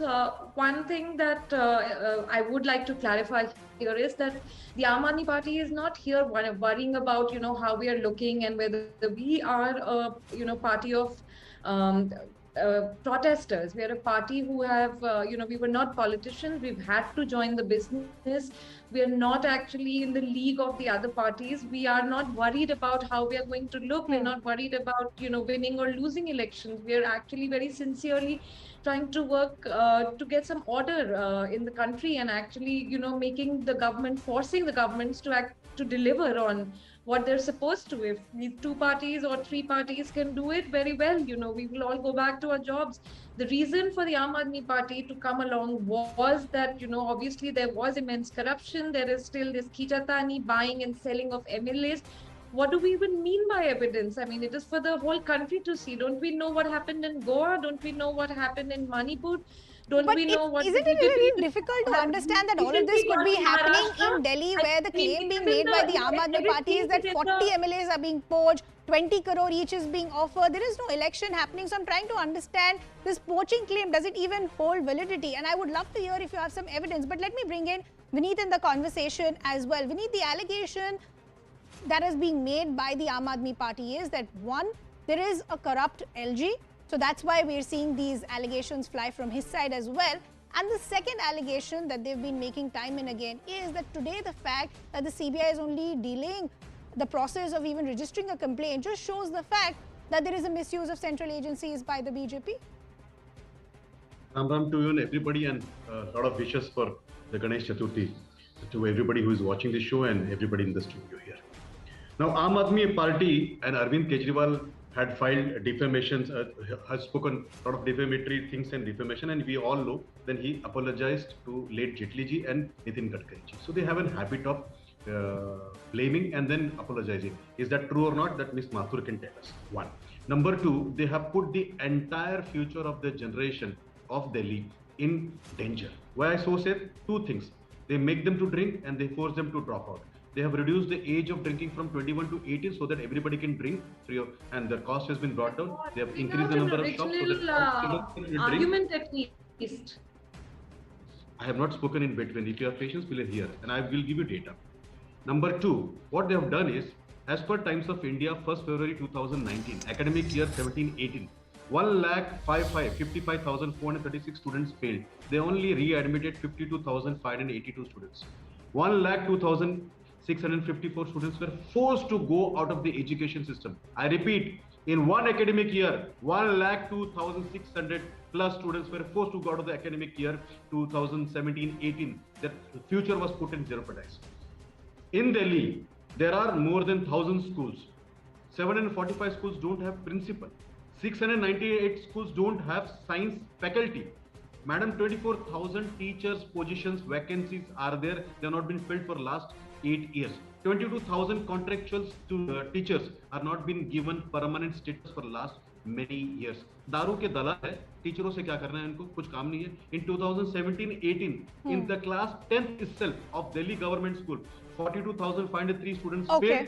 Only 812 students got readmission. 38,691 students were thrown out. Fair enough. Now, Miss Mathur. Abhinandita, I want to bring you back in. Vineet, one sec. I'll come back to you. One sec. Vineet, I'll just come back to you. I'll give you a fair chance. Abhinandita. Offers drinks, but pushes them to drop out. They do distortion of the facts. They do derogatory remarks. But they don't tell us why they paid 33 lakh rupees per classroom when the tenders were of 5 lakh. They don't tell us. Abhinandita, I'll respond. I'll let you respond to that. But what I want to ask is, I want to understand, there are so many allegations against the Aam Aadmi Party today. There is a liquor excise policy here in the national capital that's under the scanner. Now even Punjab is Shrimoni Akali Dal. There are allegations being made. As far as education policies are concerned, there are allegations there. There are separate allegations as far as the LG is concerned, that this is a chief minister who doesn't sign the files. There is a delay as far as audit in universities are concerned. I'm just trying to understand, wouldn't it be better for the Aam Aadmi Party to set the record straight as far as these allegations are concerned? Today, actually, we could have given more time to the BJP spokespersons, because the more they speak and the more they accuse, especially in the education area, our job becomes easier, because it's for everybody to see what Delhi has done or has attempted, and what the BJP, which is managing 17 states, is doing right now. They don't have one single school to boast about. They don't have one intervention in education, especially for the poorer communities, especially for the girl child. They don't have anything to show. And whoever is doing, it really helps us. They are actually coming up and highlighting our work every day. They're saying, nahi, inhone zyada school bana diya, inhone zyada classroom bana diya, inhone bachchon ke liye toilet zyada hi bana diya. It's very funny, they are actually... But respond to the direct question. What about the lapses as far as quid pro quo in the Delhi liquor policy is concerned? Then look at the allegations that the Shiromani Akali Dal is making. They're alleging that this entire liquor scam is worth about 500 crores in Punjab. The allegations that the LG is making, that this is a chief minister who wants to be very cautious, he doesn't sign on as many as 37 files which were sent back to the LG. There is a delay in audit in universities. Why isn't the Aam Aadmi Party setting the record straight? That's all that I'm trying to understand. Of course, the Aam Aadmi Party is setting the record straight. I mean, we cooperated with the CBI. The CBI spent 14 hours at Mr. Sisodia's house, and we were cooperative there. Whatever the relevant agency is asking, we are giving the answers. And even on television, frankly, for especially the last 1 month, all our spokespersons, and I have done several shows on your channel as well. We have seen that the AAP spokesperson have given very solid actually explanations. Once again, and once and for all, I'd like to repeat that we stand by the policy. The BJP need to accuse us. The CBI is doing its work, and we are hoping... I'm running out of time, so this is what the Aam Aadmi Party is saying. They're cooperating with agencies, but there is a misuse of central agencies today. They're not actually finding anything, but they're just continuing to create optics out of it. Final word, Vineet. Bharat Ratna Baba Saheb Ambedkar said that educate people so that they can stand on their own feet and they can serve the country. These are the people. Shameless Deputy Chief Minister of Delhi. He does a PowerPoint presentation of equitable distribution of liquor, but he never did a presentation of... Sir, hazaron log mar please, don't interrupt. Third, don't interrupt, ma'am. Okay, Vineet, I'm running out of time. 30 seconds. They fought with Digest. They have got okay, Abhinandita, let him respond. Vineet, 30 seconds. Ms. Mathur, don't be unruly. Don't be goon like that. The way you have hit the bureaucrat. Don't threaten me like that. The way you have handled people in, that right sent by your MLAs. Don't behave like that Bharti who handled his wife. Please, ma'am, be little educated on the show. So, shamelessly you do presentation on the equal distribution of liquor. They pay money to the mullahs in the mosque. But Ilma is forced out of the education system. Unfortunately, I've completely run out of time. A lot of questions still remain unanswered. We'll really have to see how this plays out. Appreciate our guests taking out the time and joining us here. We're slipping into a very short break. Don't go anywhere. We're coming back with a wrap of all the other stories.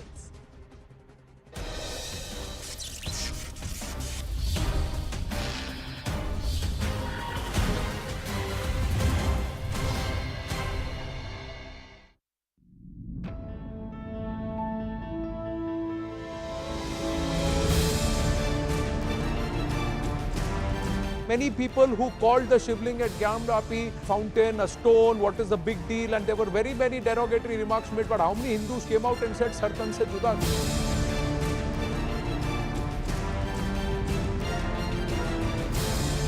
You're seriously accepting that? That you can touch the lives and better the lives of your people in the state only through a color television, otherwise you can't better their lives? आपकी party के corporator है जफर खान जो लोगों को भड़का रहा है ऐसे नारे लगाने के लिए कि सर तन से जुदा। 24 घंटे हो गए, आपने क्या कुछ शो कॉज नोटिस भेजा उसको? आपने उसको सस्पेंड किया?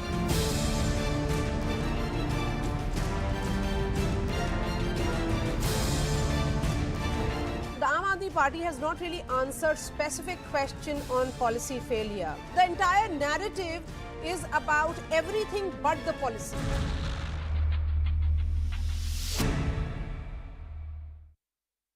Homer shows the boy jumping into the pool when his mother was struck by a seizure and then dragging her to the stairs.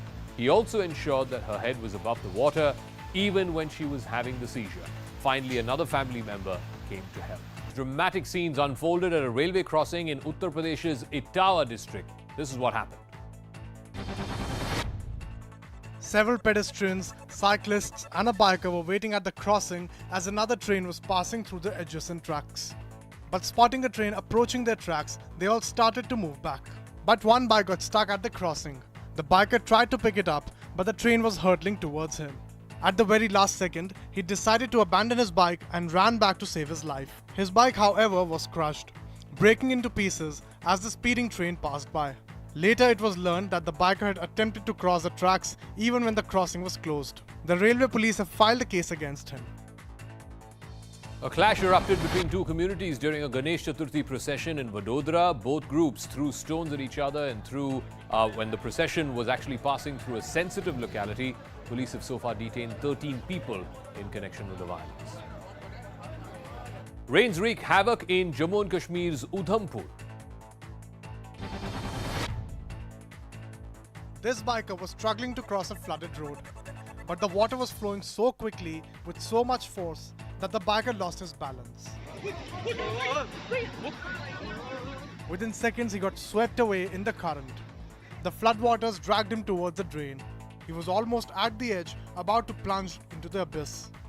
But thankfully, locals jumped into the river in time and managed to drag him to safety. A video of a man assaulting security guards at a Gurugram high-rise has now gone viral. The man got stuck in the elevator and lost his cool on the security guards who rescued him in the first place. The reason was because the security staff allegedly got late in coming to free him. After getting out of the elevator, he started slapping one of the security guards. When fellow security personnel objected, he assaulted them too. साहब मतलब जैसे ही बाहर निकले हैं तो मेरे को मारना चालू किया, मेरे को छोड़ के फिर उसको मारा, लिफ्ट ऑपरेटर को भी मारा। जी सर, उसको भी मारा। After the video went viral, the accused Varun Nath was arrested but later got bail. This incident comes days after a woman in Noida abused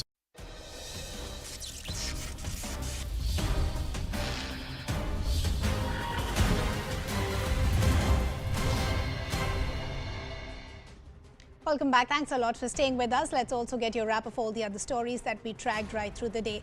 Telangana Chief Minister Chandrashekhar Rao today met Bihar Chief Minister Nitish Kumar and his deputy Tejashwi Yadav in Patna. In a joint press conference later, both the leaders hit out at the centre and accused it of only raising slogans and not doing any real work on ground. Meanwhile, the BJP leader Sushil Modi also took a dig at the two chief ministers, saying their meeting is a get-together of two daydreamers. 8 साल हुए नरेंद्र मोदी जी प्रधानमंत्री बने हुए हैं। हर चीज में, हर sector में देश का विनाश हो रहा है। जितने भी विपक्षी दल है देश में, सारे एकजुट होकर, ताकत जुटाकर, शक्ति जुटाकर बीजेपी मुक्त भारत का नारा देना चाहिए। किसी भी प्रकार से भाजपा सरकार को विदा करना है इस भारत से। Crackdown of terror modules using madrasas continues in the state of Assam. The state government raised another madrasa today. This action comes after the Assam cops arrested Hafizur Rahman Mufti for running a terror module in Golpara. He had a shop on the campus of the madrasa which was used to shelter an unspecified number of students. Remember, this was the third madrasa which has been raised by the Assam government in a period of 1 week. This is the madrasa and this has been demolished by the district authorities. However, the first reason that has been sorted is that this has been made in a very unauthorized way. Other narrative that is coming is the arrest of Hafizur Rahman, and Hafizur Rahman was a teacher working in this madrasa. Hafizur Rahman has been arrested recently in regard with the Gwalpara module of jihadis, and a lot of objectionable materials has been seized from Hafizur. There seems to be no end to Congress's internal problems ahead of the party's presidential polls. Congress MP Manish Tiwari raised suspicion about the fairness of the entire process. Tiwari said in a tweet that Congress chief polls needs to be more transparent and the electoral roll should be publicly made available. Meanwhile, Congress MP Shashi Tharoor has backed Manish Tiwari's statement. Rahul Gandhi's close aide Manikam Tagore slammed Tiwari and said he's trying to create confusion in the electoral process instead of being proud of the open system. Certainly, I think it's important that everybody should have transparency on the electoral rolls. If that's what Manish has asked for, then I'm sure that it's a principle that everyone will agree. Everyone should know who can nominate, who can vote. There's nothing wrong with that. Uttar Pradesh Chief Minister Yogi Adityanath inspected flood-affected areas in Varanasi today. He was seen on a raft taking the stock of the situation. The Chief Minister also inspected flood relief camps and distributed relief material. The water level of the Ganga is finally receding after crossing the danger mark last Saturday. Flood in Varanasi has affected over 28,000 people in 115 villages. Heavy rains lashed central Kerala, disrupting normal life. Waterlogging has been witnessed in several areas following this downpour. Many low-lying areas are partially submerged in water. The central Kerala region has been put under orange alert. Water level in some rivers in the state is also expected to rise if the rainfall continues. The SDRF teams, along with the help of Air Force, are carrying out relief and rescue operations. Bollywood actor Jacqueline Fernandez has been summoned by a Delhi court on the 26th of September in connection with the money laundering case involving conman Sukesh Chandrashekhar. The Delhi's Patiala House Court has also taken cognizance of the Enforcement Directorate's charge sheet against Jacqueline. The Enforcement Directorate named Jacqueline as an accused in a rupees 200 crore extortion case and filed the charge sheet against the Bollywood actor earlier this month.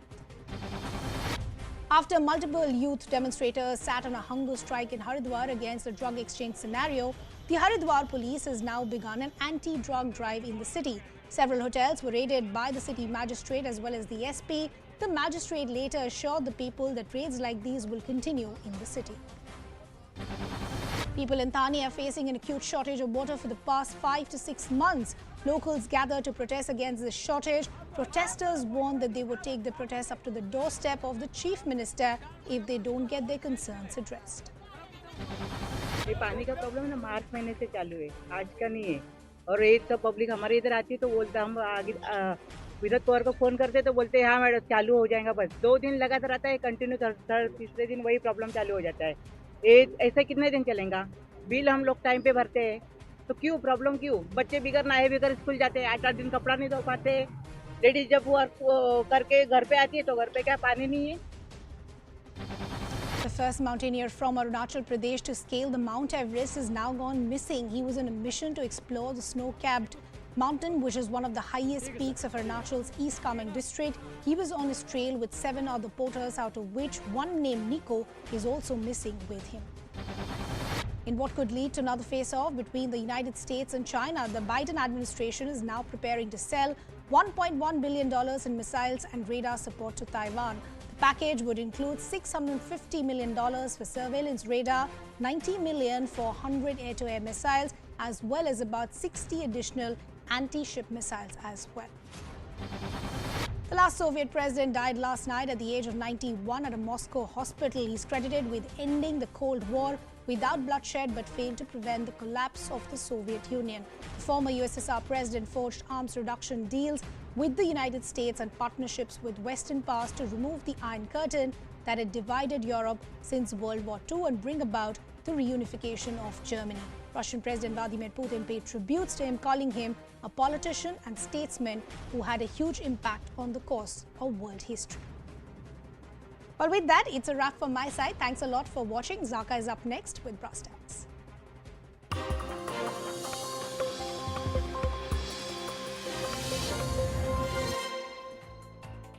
Good evening, this is Brass Tacks. I'm Zaka Jacob. The Aam Aadmi Party versus LG face-off in the national capital has taken yet another turn today. The Aam Aadmi Party has accused the Lieutenant Governor of corruption when he was chairman of the KVIC. This was back in 2016-17 when the AAP claims that the chairman of the KVIC, the current LG, played a role of corruption, turning old notes into new at the height of demonetization. The LG in turn has threatened to take legal action against at least 4 AAP leaders. Also today, the Aam Aadmi Party leaders protested in front of the CBI office, reiterating their charge of Operation Lotus. But the big question is, where is the evidence? If the BJP was indeed trying to poach, like they've done in Maharashtra before, or Goa or other states, then should the evidence of that not be placed in the public domain? And also, to the BJP, how is this laundry list of corruption suddenly coming to the fore after the appointment of the new LG? All that and more we'll debate over the course of the next 30 minutes. But first, the story so far. Another day, another dangal in Delhi. The Aam Aadmi Party protested outside the CBI headquarters, demanding a probe against BJP's alleged Operation Lotus. The AAP delegation was stopped from crossing the barricade outside the building, after which they sat on a dharna.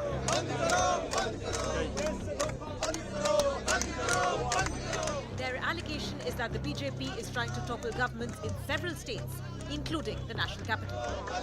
We were made to wait for almost 2 hours on the road. 10 elected representatives of the city wanted to meet the CBI director, let alone the CBI director meeting us. No officer from CBI met us. It seems that the CBI is scared that if there is a complaint against the Bharatiya Janata Party, then what are they going to do? AAP has been alleging Operation Lotus is in motion ever since the CBI raided Delhi Deputy Chief Minister Manish Sisodia over an alleged scam in the now scrapped excise policy. But after Liquorgate, an alleged school scam is also rocking AAP's boat. अगर वो जो झूठ बोलने वाली machine होती है जिसके ऊपर बिठा देते हैं और ऐसे लगा देते हैं हाथ पर lie detector test, narco test, तो नार्को टेस्ट भी होना चाहिए. There is also a fierce face-off between AAP and Delhi LG Vinay Kumar Saxena. After all, it's the LG who recommended a CBI probe over AAP's excise policy, following which the investigating agency named Sisodia as accused number 1 in its FIR. The LG also ordered a probe into lapses in construction of school classrooms. AAP then accused Saxena of pressurizing his employees to exchange banned notes worth 1,400 crores when he was the Khadi and Village Industries Commission chairperson in 2016. From raising placards inside the Delhi Assembly to holding an overnight dharna inside the Assembly premises, AAP MLAs demanded a probe against the LG. Then today, Saxena decided to take legal action against AAP MLAs Atashi, Saurabh Bhardwaj and Durgesh Pathak for what he called false corruption charges against him. जांच होनी चाहिए. जांच तो हो पहले पूरी तरह से. जो भी इन्वेस्टिगेशन हुई उसमें आज तक कभी एलजी साहब से बातचीत क्यों नहीं हुई, इसकी जांच होनी चाहिए. So amidst the allegations and counter-allegations, who's really rattled here? All right, on the talking point, Shalini Singh, a spokesperson of the Aam Aadmi Party, Ashish Sood of the BJP will be joining us. Umesh Sehgal is former Delhi Chief Secretary, Arun Anand, consulting editor with First Post, and Ashwini Dubey, Supreme Court advocate. Shalini Singh, first things first, your MLA Durgesh Pathak alleged inside the Delhi Assembly that the Lieutenant Governor Vinay Kumar Saxena had pressurized his employees while he was chairman of the KVIC to exchange demonetized notes. He says this is a scam worth 1,400 crores back in 2016 when the current LG was the chairman of KVIC. If Mr. Pathak or any other leader of your party has evidence of this claim, why not place it in the assembly or in the public domain instead of making such a bald allegation? Good evening, everyone. So they did, Durgesh Pathak did present the statements made by those cashiers who were made to do such work of turning that black money into white and depositing huge amounts of cash. And they have also gone ahead and asked for a CBI inquiry on this matter. So no, but where are those cashiers? If those are real people, those cashiers should come forth and say it. If they are saying it to Durgesh Pathak, surely they can say it in the public domain. So they have, if you remember what Durgesh Pathak has said, that they were suspended and they have a threat to their life, and the statements have not came and gave to Durgesh Pathak, but they've made those statements. And that is why today Ma'am, this is something that happened in have been sitting and 2016 asking ostensibly. for- Ma'am, one second. If this is something that happened ostensibly in 2016 and you're saying these people lost their jobs and there's a threat to their life, how come they have not registered a police complaint? How come this information has not come into the public domain before Mr. Saxena became the Delhi LG? It's only coming out now all know after how- Mr. Saxena referred the liquor gate scandal to the CBI for its investigation, and after raids have happened against Manish Sisodia. It's only coming out now, 5 years later. See, the BJP, they very clearly always say that if AAP has not done anything wrong, then why are they scared of CBI or ED inspections or raids? So we also say the same thing. If LG has not done anything wrong, why is he scared of this 1,400 crore which Aam Aadmi Party is trying to let them that, okay, he has done this kind of a scam. This is a fraud done by him. This is a unethical thing done by him. Sood, Why please CBI is respond. not probing There it? were Aam Aadmi Party MLAs carrying placards saying LG VK Saxena chor hai, VK Saxena ko arrest karo. They protested inside the assembly. They also continued to protest throughout the night at the Gandhi statue. The question is, it's a very simple, it's a political charge that's being leveled against the LG. If the LG is clean, the LG, all he needs to do is to produce these 3 or 4 people who Durgesh Pathak has named, bring them to the public domain and let them say what the truth is. Why take defamatory action? Why not? You have seen always that Aam Aadmi Party and their supreme leader, the so-called supreme leader, Mr. Arvind Kejriwal, is in a habit of making an allegation and running away. They called a special session to defame Mr. Arun Jaitley, and then he begged for pardon to Mr. Arun Jaitley, then same to Mr. Nitin Gadkari, and moreover, the main plank of the Aam Aadmi Party was fight against the drug abuse. They were wanting to throw Majithia in the jail. Kejriwal apologized against him also, from him also. No, Sood So Saab. One second. There's a very, very clear question being asked. The question is, there are 3 or 4 people that Durgesh Pathak has named and said they were employees of KVIC. It's very easy to identify who these employees are. Yes, No, one second. Hear my question. Sir, one second. Hear my question. It's very easy to identify who these employees are. All that LG Saab needs to do is to present them in the public domain. They reveal the truth to the public. Kejriwal ki pura plank ud jayega. Why should LG do it? Because the allegation is against the LG. You asked me a question. Let me. I will reply what I feel. You said why should LG do it? LG should do it because the allegation is against the LG. अगर आशीष सूद के खिलाफ allegation थे तो आशीष सूद आके clarify करें. अगर जाका Jacob के खिलाफ एलिगेशन है तो जाका जेकब आके क्लैरिफाई कर देगा ना. आशीष सूद उनको कोर्ट में लेके जाएगा और अपने पैरों में गिरवा के माफी मांग के. सर, अगर आपको आपका नाम क्लियर करवाना है, बस इन चारों को पब्लिक डोमेन में प्रेजेंट कर दो बस. Every Tom, Dick and Harry will come in one section of KVIC. Can you believe 1,400 crores can be changed in one section, in one branch? तो ये जो लॉजिक आप कह रहे हैं, सुन लीजिए नहीं सुन लीजिए 10 सेकंड के लिए सुन लीजिए. नहीं सुन लीजिए 10 सेकंड के लिए सुन लीजिए. मैं सिर्फ तो ये जो आप ये जो एलिगेशन आप लेवल कर रहे हो, सुन लीजिए ना, 10 सेकंड के लिए सुन लीजिए. थोड़ा सा सब्र रख लीजिए. 10 seconds. All I'm asking is, Aam Aadmi Party can turn around and say the same thing about liquor gate also. Liquor gate में आपने आके एलिगेशन लगा दिया. अभी तक किसी ने ये नहीं बताया कि करप्शन कहाँ हुआ है. बताइए. सुनिए आपका सवाल हो गया, मैं जवाब दूं. दीजिए. मैं तो वेट कर रहा हूँ, पिछले 5 मिनट से वेट कर रहा हूँ आपके जवाब. आपने तो मेरे को बोलने ही नहीं दिया साहब. आज आप मेरे से पता नहीं क्यों नाराज है. नाराज की बात ही नहीं है.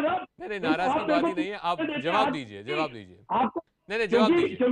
You could visualize that the hollow argument is being put by Aam Aadmi Party. Let me now at least okay आप नाराज नहीं है. Let me put forth my view. Look, as you said, as you questioned Ms. Shalini saying, why these questions have arisen only when the liquor gate has been opened. So the main thing is that they want to deflect the issues. If they are so clear, if they say we are leveling false charges, why have they not gone to file defamation cases against us? The courts are open for them also.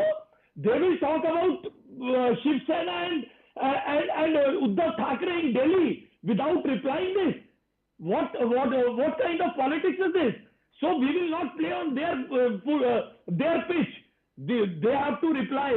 Okay. As you said, they are giving slogans on the roads of Delhi. People are shouting, "Pee gaye daru, kha gaye mal, Manish Sisodia, Kejriwal."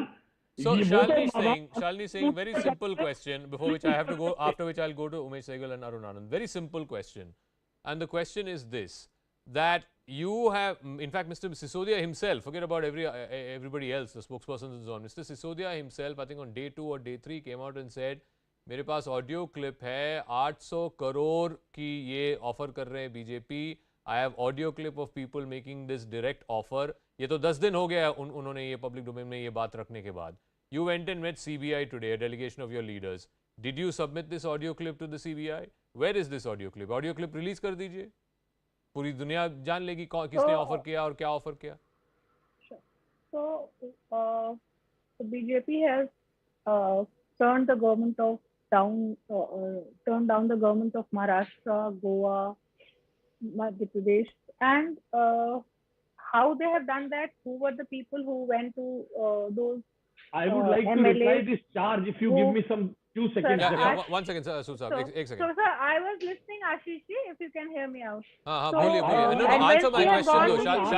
Shalini, answer my question. Simple question I've asked you. Where is this audio clip? Yeah. Let me see. So once we have gone to CBI, let CBI probe and we'll give it to them. And enough has been said in the past about these, the tape and all that, how we will give and when we will give, and let them probe. But Shalini, one second. One second. I have a counter question, after which you can respond to what Ashish said. I have to reply one for Ashish. Fair enough. I'll give you time. Give me 30 seconds.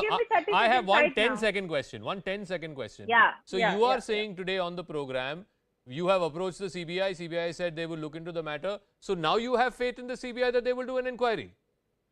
कल तक तो आपके पास तो faith नहीं था. No, and we are still not saying. See, the people. I'm saying let CBI probe and find out what is the way they have been probing Manish Sisodia's house for the liquor scam. Let them probe that again. He is trying. Ashish ji, and now second thing Ashish ji is saying. Shalini ji, can you take one question from me? 1 second, Ashish साहब, मैं आ रहा हूँ आपके पास. Yeah, okay. What is your response? What is your response?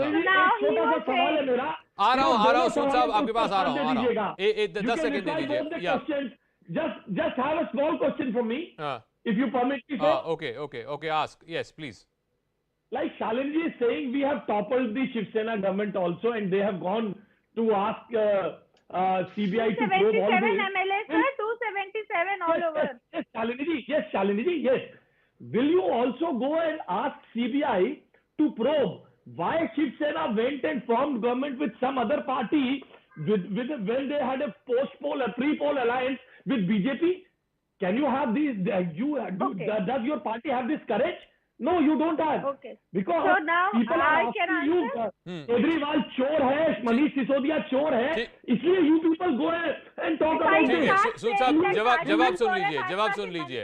हाँ, शालिनी सिंह जवाब to the question that was asked.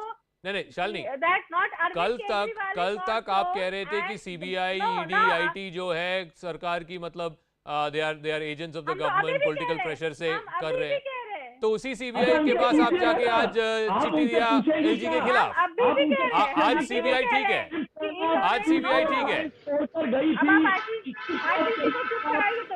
Okay, Ashish ji सुन लीजिए. Okay, Shalini Singh to respond, and then after which I have to go to the other guest, please. Yes, Shalini Singh, quick response. So हम तो आज भी कह रहे हैं कि CBI, ED जैसे जो these agencies were independent, they should be independent agencies to take on such kind of corruption and scam. But what is happening today? The Modi government. सूद साहब बीच में नहीं, please. आशीष जी विनम्रता से पूछ रहा हूँ, please बीच में नहीं, बीच में टोकिएगा मत, please. आशीष जी please बीच में टोकिएगा मत. हाँ, Shalini, are you done? Because I'm no, I'm not done. So the way he said that Arvind Kejriwal chore, and people are saying, talk about your Gujarati. The moment elections have come up, you have come out with this scam, that scam, and you people are so scared of Arvind Kejriwal Arvind Kejriwal's growing popularity, that Okay, this is so the that's a political only point. reason why all We'll this let the people of you Gujarat are decide that कि कौन political popular है, vendetta. Modi popular है या This is Kejriwal popular है. That's a this is political the argument. उसको entire side पे रखते हैं एक political second. vendetta they are trying to Let do. me go to Umesh And Sehgal, Arun why we Anand, and Mr. Dubey who are joining us. Umesh Sehgal, I think you were there on one of the first few days of our program as well, and I asked you this कि सूद साहब ये क्या है, ये क्या placard दिखा रहे हैं आप? ये क्या है? नहीं ये तो ये तो पब्लिक इलेक्शन रैली नहीं है ना, ये तो डिबेट है सर. नहीं ये मत कीजिए प्लीज, ये मत कीजिए please. Thank you. No, I want to ask Sehgal Saab. No, I want to ask Sehgal Saab a very simple question. A very simple question. Ki the allegation of corruption against Mr. Sisodia, and I think there were 3 other public officials who were named. Now the BJP is saying processes were changed, cabinet approval was not taken, private players were invited to ask for these bids, when I believe one of the recommendations of the committee that looked into it was to keep the wholesale with the government and to give the retail to private players. That was also changed. And most importantly, even some blacklisted companies had managed to get the tenders. The question that's being asked is, yes, these are all policy changes, these are all things that CBI needs to investigate and find out, but proof of corruption is when loss to the exchequer, the money that's the loss to the exchequer, has gone to private players, and private players have then given that back as kickbacks to public officials. वो कहाँ हुई है? I don't think what you are saying is correct. According to section 17 section of the Prevention of Corruption Act, if there has been a misdemeanor or if there has been a deviation of rules, and that has caused a loss to government, and that has been done with the intention of helping someone, that is enough. You don't have to go and prove every single thing that happens. Now here, let me tell you, because that debate is now on a wider subject, here when the excise policy inquiry is there are specific allegations. There are specific allegations that X was done, Y was done, A was done, B was done, C was done, and though the CBI can now look into them, because there are files which deal with these subjects. It's not just oral evidence, it's not just narebazi. Okay. Yeah. What is happening against the Lieutenant Governor is something totally different. I think I would like to be heard on this. What is happening to the Lieutenant Governor is totally different. And the allegation is made that 1400 crores corruption is there. Yeah. Well, where are the specific points on which you are saying 1400 crores was done? You say so much of notes have been this thing. Has any government body said, because all these notes had to go to banks. If they had gone to banks, there must be a bank, there has to be a bank account. They must have gone to banks. It is not that notes have been given and orally exchanged. Everything went to the bank. So this can be proved. And if it has not happened for 5 years, now there is, I believe, a criminal case going on against 2 people. Yeah. And that is only for 14 lakhs. Now you can't say that 14 lakhs in one shop means in 1000 shops at 14 crores. I'm sorry, these are arguments which will never be accepted in courts of law. They will not be accepted even by the public at large. Okay. You can't just make an allegation against a distinguished person who is at the top of the hierarchy in the government, who has made certain inquiries against you, who has ordered certain inquiries against you, just to see that he shuts up. I'm sorry, this is no way to browbeat and blackmail a public servant. Fair public point. servants have a right to be defended. I think there should be a law. There should be a law now to defend public servants against such vague and baseless allegations. Arun because Anand, all these discussions, Arun Anand, the Lieutenant Governor is never invited. What I'm curious to know is, let's leave the legalities aside. वो legal battle जो है वो चल रहा है, वो चलेगा.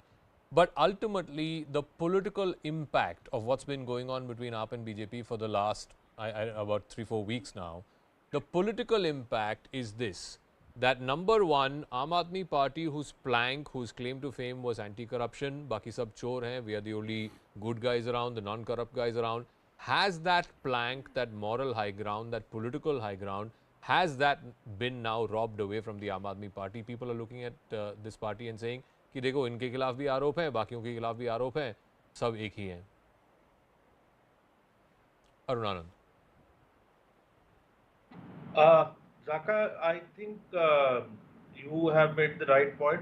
That plank has been taken away. Actually, if you look at the things which have been happening, there's a very unfortunate thing which has happened, that I was looking at the placards which was displayed by Aam Aadmi Party. No, they are talking about somebody who's holding a constitutional post and telling that ki fana vyakti chor hai. So I think, as a ruling party, they have, to maintain certain decorum, and you might be feeling cornered because of the actions of the Lieutenant Governor, but you should not take down discourse to such a level. It's like a gali mohalla ka gali galoj kind of a thing which is happening, and it is not expected from any political party. And because in Delhi, Aam Aadmi Party is ruling, so there is a larger, and they have a brute majority. So there is a larger responsibility on them. One. Second is that if you look at the developments carefully, they have been changing the goalpost. Actually, this is broadly a diversionary tactic which you are witnessing, because you had asked a question to Mr. Ashish Sood also, that how do you say that this excise policy was flawed or there was corruption? The very fact that within a year this excise policy has been taken back, and we know how the shops also got closed down. So it was a flawed policy. It was not a flawed policy.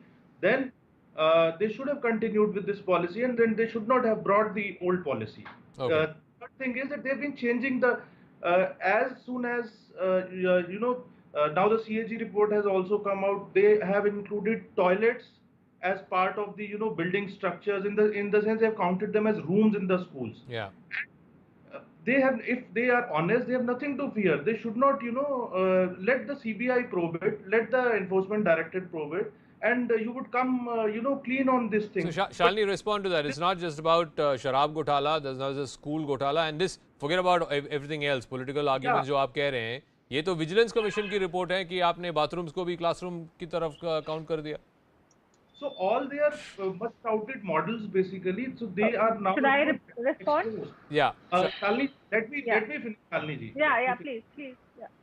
So all these things are in trouble right now. So it's a diversionary tactic which they are using, and of course Anna Hazare himself has written the letter. Yeah. To Arvind Kejriwal. So I would like to, of course it's your prerogative how to conduct the debate, but I would like to see the reaction of Shalini Singh ji about Anna Hazare's letter to. Yes, Shalini, both those questions, CVC findings on schools and what Anna Hazare said yesterday. Yeah. So first I will reply for Anna Hazare ji. So now BJP has nothing left. So now they have got Anna Hazare to speak against Aam Aadmi Party's policies and all those things, because now they have nothing in their defense.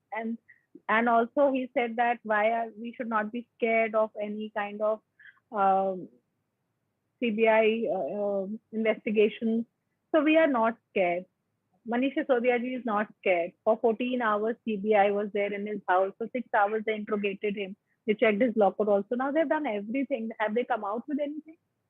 We are waiting. Actually, we are waiting. The Aam Aadmi Party is waiting that please tell what have you found in that investigation. So all this scam, all this saying that okay, he has done a scam of an excise policy, and now they couldn't find anything in the liquor policy. Now suddenly school. Now there is a scam in school, and the most hilarious thing is that few years back, BJP leaders were saying that no, we have not done anything in school. We have not made anything. No school, no renovation, no classroom, nothing. And suddenly saying, okay, we were saying that we have made 2,000 rooms, but now we have done a ghotala in 4,000 classrooms.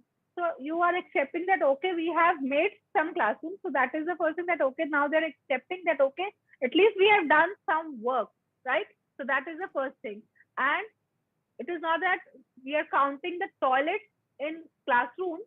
Even the condition of the toilets, the children couldn't use that. The kind of the school which was given to the government school which was given to Aam Aadmi Party when they started governing Delhi in 2015, they were in such a bad condition, such a worse condition that nobody could. Okay, they couldn't use the bathroom. Okay, let me ask Ashwini Dubey on the legal point, and I keep coming back to this. I think I have a slight disagreement with what Sehgal Saab said, that you can only prove corruption if there is evidence of kickbacks having come back to these public officials to the tune of or less than or whatever, some amount of kickbacks have come back to these public officials for them to have changed the policy, which resulted in a loss to the exchequer and benefit to some private players.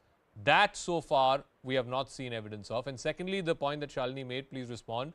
CBI has done raids, it has done a locker opening. Matlab, it's been about a week, 10 days now. Shouldn't the CBI tell the court or put in the public domain what they have found in these raids? CBI is accountable to the court, law of the land. There are two sets of allegations. In one set of allegations, there is a report which says that the tenders were floated for the works originally proposed and approved but later, and awarded contract value varied from 17 to 9% on account of introduction of richer specifications.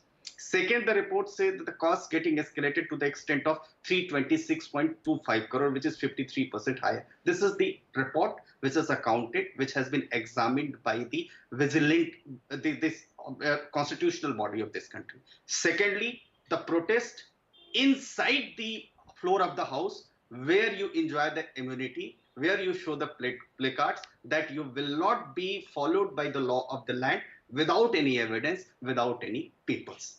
The question, the basic question here is, there is a law. Law says that if anything is against any public official, government servant, which is accountable to any statutory body, and government authorities are not adhering to the complaints, then the court of law is here, where you can move under Article 226 and 32 of the Constitution of India in the Supreme Court and High Court, saying that, look, corruption has happened, but the government is sleeping over it, and therefore we need that the court should take up these issues, and court has done tremendous job in past. Jaka bhai, in order to suppress an issue which is in public domain, issue which is being looked into and inquired by an agency established under the law, in order to retaliate, and retaliation, all of a sudden, when report comes in the public domain, one political party, even which is responsible to the citizens of this state, is involved in raising slogans inside the house instead of going to the court of law. I don't think that there is any substance in it. They have rights. Instead of protesting inside the house, instead of raising slogans, carrying placards inside the house, they should have gone to the court. There is a report by the CVC. CVC, we do not deny, nobody can deny that it's a constitutional, but it's a constitutional body. And the Prevention of Corruption Act says that if anything has happened and there is a clear evidences which says that the involvement of a government servant is found, Prevention of Corruption Act will apply. But all of a sudden मैं चिल्लाना शुरू कर दूं, कहना शुरू करूं, जाका भाई के खिलाफ ये सबूत है, जाका भाई के खिलाफ ये सबूत है, ऐसी जगह चिल्लाओ जहां immunity है, where even the defamation cases will not be applicable. तो आप क्या, you want to show that you just want to shift the goalpost from one to the other. So I want to ask Ashish Sood Saab, and then after that Shalini Singh. Ashish Sood Saab, one other point that's being made by Kejriwal and the Aam Aadmi Party is, suddenly these raft of allegations are coming out into the public domain after the new LG Saab took office. Piछले LG Saab ke saath to matlab there were tanav and tensions and you know confrontations, but ऐसा नहीं हुआ कि मतलब हफ्ते 10 दिन 2 हफ्तों से यही चल रहा है कि एक घंटा एक पार्टी कॉन्फ्रेंस करेगी, दूसरे घंटा दूसरे पार्टी कॉन्फ्रेंस करेगी, एलिगेशन काउंटर एलिगेशन, तो कुछ तो हुआ है ना पिछले एक महीने में आफ्टर द न्यू एलजी साहब हैज कम. देखिए, आफ्टर द न्यू एलजी साहब has come and nothing has changed. आप केजरीवाल का पूरा इतिहास देखिए. In 2013-14 also, on 26 January, they were on a confrontation mode. They always use these instances to divert the attention. In all the cases, Mr. Kejriwal comes and says, oh, I know Manish for so many years. I know Satyendra Jain for so many years. He is the wonderful health minister. We will talk about health, education. We can have a separate debate. Like you said, like the other panelists were saying, they have all the options open. They have gone to the courts for getting the powers to transfer some babus. They are so sharp in doing all these things. But why they are not? If all these allegations by CBI, if all these allegations by BJP spokespersons are false, they should go to the court. And their track record is such. They were wanting to hang Majithia. They were wanting to put him behind the bars For what? For what? Drug abuse. Majidia was the biggest drug peddler in their terms, in their speeches. They lied down in his speech, apologized with him. Okay, Shalini Singh, respond. Final word. Yeah. Please. I want to ask Mr. Ashish Sudhir, they are so bothered about this nation and this nation building. Gujarat being a dry state, so many people died drinking the poisonous liquor. Have they gone ahead and asked for a CBI probe? Mr. Jacqueline. No, why separately? Why separately? 144 crore rupees. Oh, sorry, sir. नहीं सुन सुन लीजिए, आपने सवाल पूछा, she is giving you a reply. एक second. नहीं सुन लीजिए, she is giving a reply. एक बार सुन लीजिए प्लीज. Fair enough. लेकिन सुन तो लीजिए जवाब. Shalini, what is your point? What is your point? What is the point you're making, Shalini? Sood saab, सुन लीजिए जवाब. The point is, whatever is convenient to them, they will do that. And all these things are coming up is completely because we are seeing the Gujarat elections coming up, the roaring popularity, and they are scared, they are frustrated. They don't know what to do, and so they are coming up with all these kind of scams and allegations. Every morning something they will come up. I do not. Given Gujarat's electoral history, I don't think it's like Delhi's electoral history. It's been a BJP gut for the last 30-40 years. I don't see that gut. Maybe it is. No. So, like I said, let the people of Gujarat decide. Let the people of Gujarat decide that. But to say कि गुजरात की election की वजह से CBI action यहाँ हो रही है, I'm not sure that it adds up. But anyway, we leave it at that. I want to thank Shalini Singh, Ashish Sood, Umesh Sehgal, Arun Anand, and of course Mr. Dubey for joining us. Let's move on to the other big story, and this is getting very interesting in the Congress party and the race to be the next Congress president. Just days after Ghulam Nabi Azad exited from the Congress party, two more members of the so-called G23 made some very interesting comments over the upcoming elections for a new party president. One of them, Manish Tiwari, says that there should be transparency in the publishing of the electoral rolls. The other was Shashi Tharoor, who said that 2 to 3 people are ready to contest the polls. He did not name who those people are. He did not say if he will be one of those 2 to 3 people. Can the G23 find a replacement for the Gandhis at the helm of the Congress?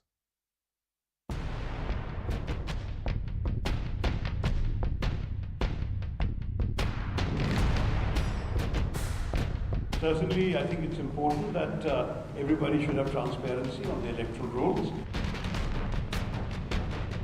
नहीं भी होगा, जो भी होगा वो चपरासी की तरह फाइल लेके जाएगा, किसको बनाना है, किसको नहीं बनाना है.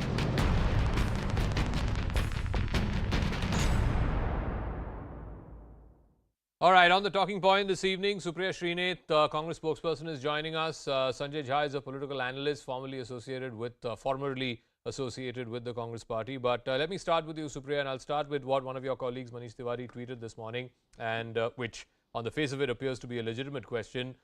He tweeted to the election in charge of your party, Madhusudan Mistry, asking why are the electoral rolls not being publicized, either put on the INC website or put out in the public domain, because after all, if you're going to elect someone, you should know who the electors are. It's a basic principle in any election.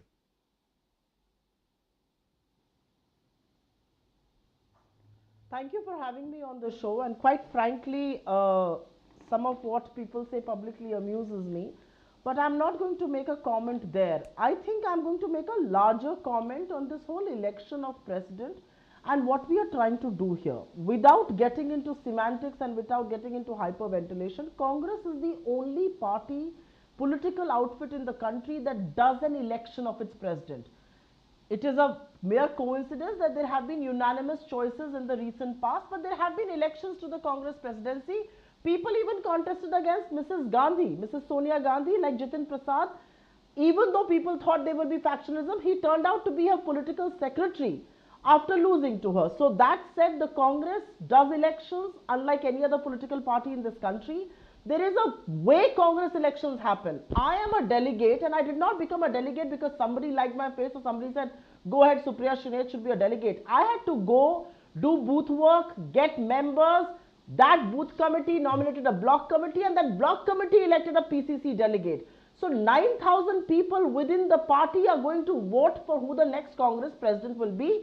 If it isn't a unanimous choice, if you're a Congress leader and you have 10 delegates supporting you, you can be. One second, let me just finish. Just give me 10 seconds. Let me just finish. 10 seconds. Isn't it a legitimate question to ask, at least by those 9,000 people, who are these 9,000 people? Who are these people who are going to elect your party's next president? Fair point indeed. And I think Mr. Madhusudan Mistry, but I will first finish my point before I come to yours, because you do get into the habit of asking a question just when somebody is speaking. And I respect that.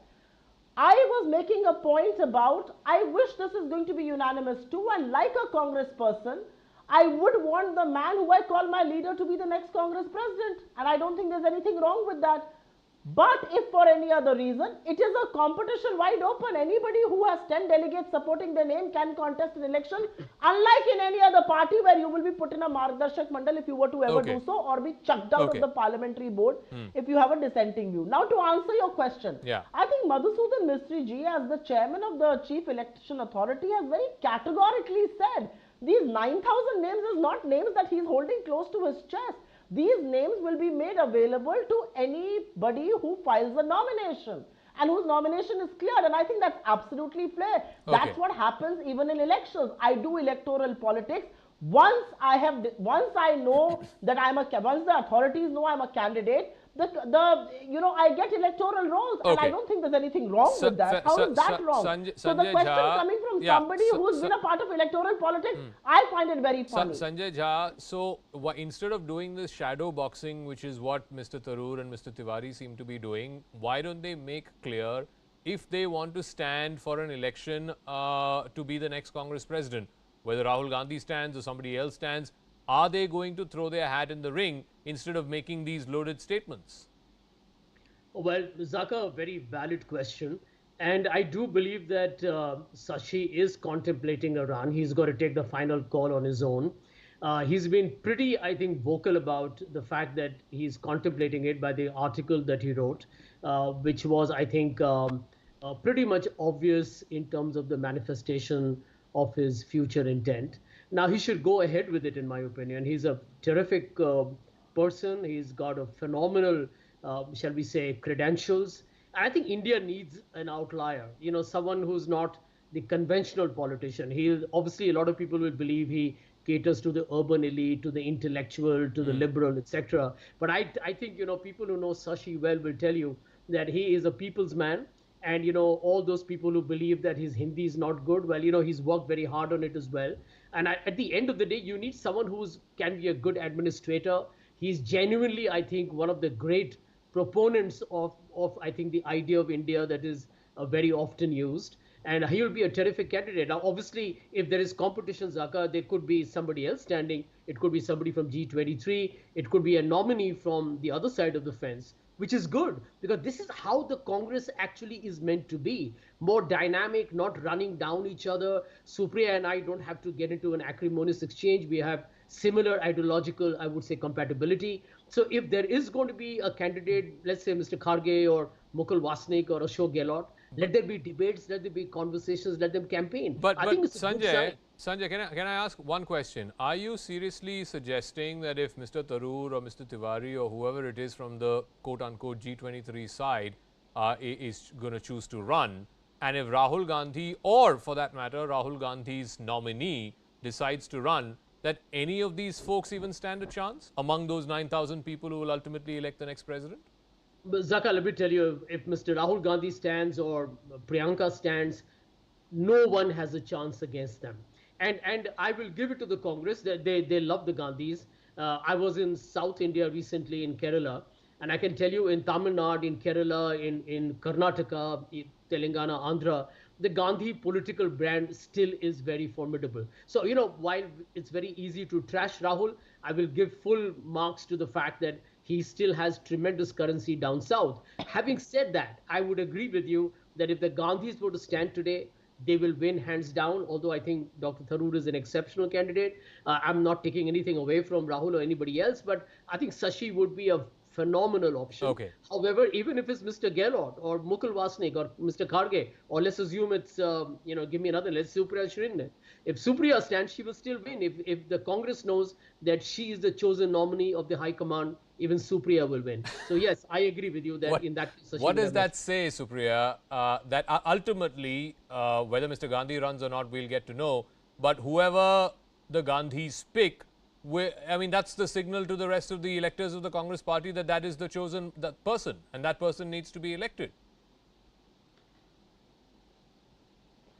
You know, I'll say two things to you, and I say it with some amount of seriousness. I don't want to get into this banter right now because this is a serious issue that we are discussing. With all due respect to Sanjay and all the differences and the similarities that we may have, we are the only political party that does an election. So instead of actually, congratulating us to doing that, I like the media how we are being questioned. Forget about that. But the thing that I want to emphasize upon is, why are people making issues where none exist? Whether it is Dr. Tharoor, who's an excellent gentleman, or a Manish Tiwari, or anybody else for that matter. If you've got 10 delegates, the contest is wide open. Please come, throw your hat in the ring.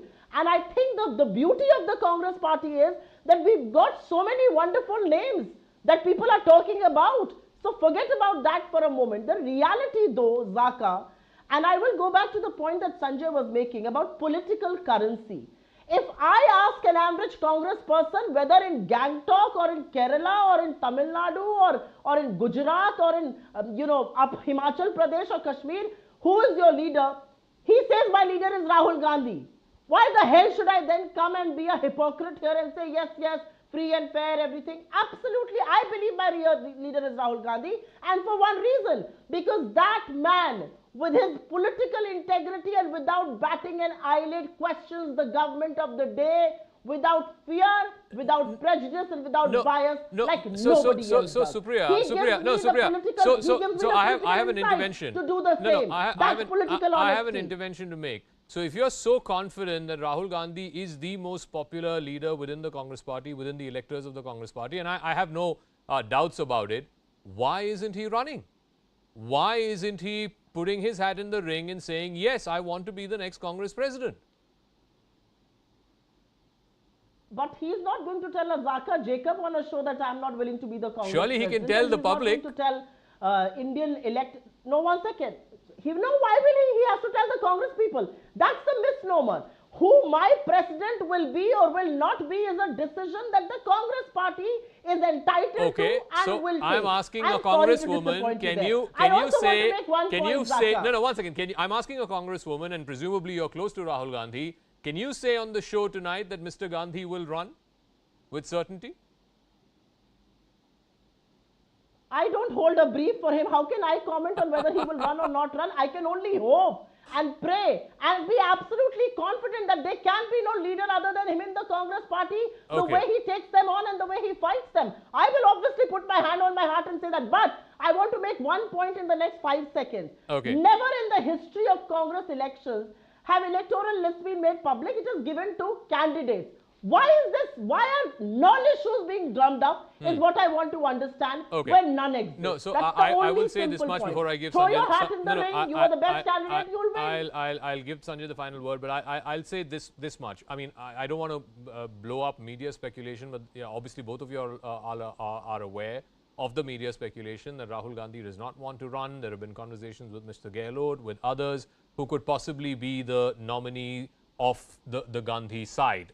Fair enough. They're free to nominate whoever they want to. Fair enough. No, but my limited point is the tragedy is this, and it's not Rahul Gandhi's fault. In fact, when he quit as Congress president in 2019 after the drubbing that the Congress party got, he said, I'm not interested in this job. The tragedy is that you will never point out any other political party that has no elections. One sec. That is the tragedy. Supriya, the tragedy is for 3.5 years. For 3.5 years. You will never talk about any other political party that does elections, including the Bharatiya Janata Party. For 3.5 years, you and fellow congressmen and women waited for Mr. Gandhi to have a change of heart, to come back to the position that you feel he should rightfully occupy.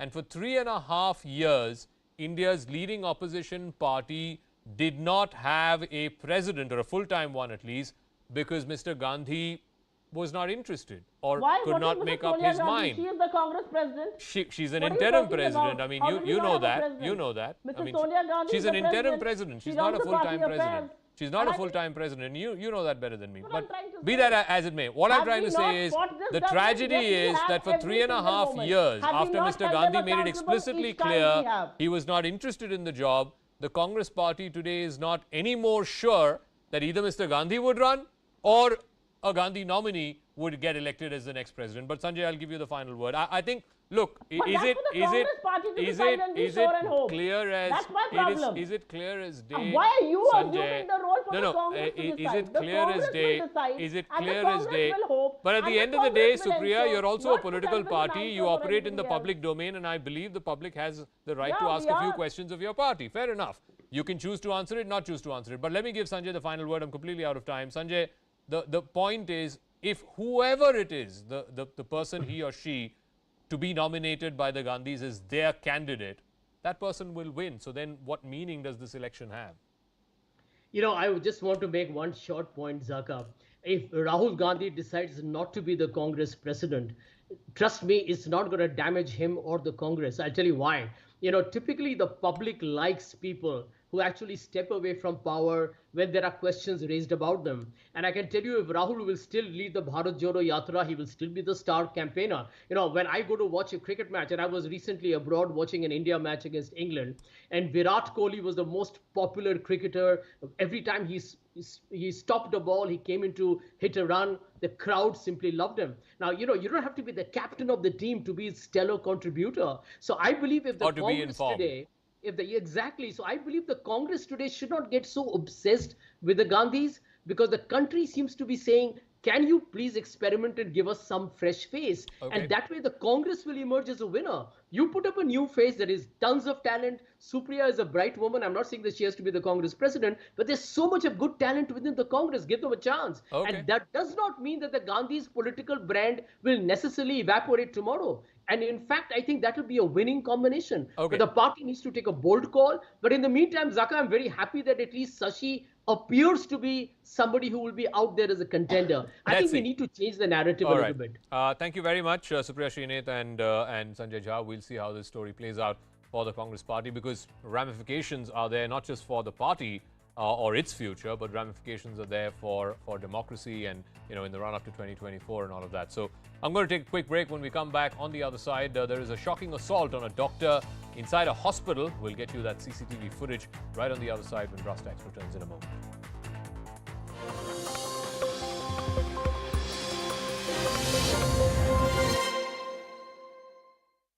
Arms sail to Taiwan. In fact, the United States plans to send as many as 60 anti-ship missiles to Taiwan. The US is also set to supply 100 air-to-air missiles. Joe Biden is set to seek the US Congress's approval for this arms sale. This is with a clear focus on sustaining Taiwan's military systems in the event of a clash with China. At least 4 people were killed and 7 injured as the Russian shelling hit the center of Ukraine's second largest city, Kharkiv. It's been heavily bombarded throughout the conflict, but despite that, Kharkiv managed to repel efforts by Russian forces to take the city. A 10-year-old boy saved his mother from drowning after she suffered an epileptic fit while she was inside a pool. CCTV footage from their home in Oklahoma shows the boy jumping into the pool when his mother was struck by a seizure and then dragging her to the stairs. He also ensured that her head was above the water even when she was having the seizure. Finally, another family member came to help. Dramatic scenes unfolded at a railway crossing in Uttar Pradesh's Etawah district. This is what happened. Several pedestrians, cyclists and a biker were waiting at the crossing as another train was passing through the adjacent tracks. But spotting a train approaching their tracks, they all started to move back. But one bike got stuck at the crossing. The biker tried to pick it up, but the train was hurtling towards him. At the very last second, he decided to abandon his bike and ran back to save his life. His bike, however, was crushed, breaking into pieces as the speeding train passed by. Later, it was learned that the biker had attempted to cross the tracks even when the crossing was closed. The railway police have filed a case against him. A clash erupted between two communities during a Ganesh Chaturthi procession in Vadodara. Both groups threw stones at each other and when the procession was actually passing through a sensitive locality. Police have so far detained 13 people in connection with the violence. Rains wreak havoc in Jammu and Kashmir's Udhampur. This biker was struggling to cross a flooded road, but the water was flowing so quickly with so much force that the biker lost his balance. Within seconds, he got swept away in the current. The floodwaters dragged him towards the drain. He was almost at the edge, about to plunge into the abyss. But thankfully, locals jumped into the river in time and managed to drag him to safety. A video of a man assaulting security guards at a Gurugram high-rise has now gone viral. The man got stuck in the elevator and lost his cool on the security guards who rescued him in the first place. The reason was because the security staff allegedly got late in coming to free him. After getting out of the elevator, he started slapping one of the security guards. When fellow security personnel objected, he assaulted them too. साहब मतलब जैसे ही बाहर निकले हैं तो मेरे को मारना चालू किया। मेरे को छोड़ के फिर उसको मारा, लिफ्ट ऑपरेटर को भी मारा। जी सर, उसको भी मारा।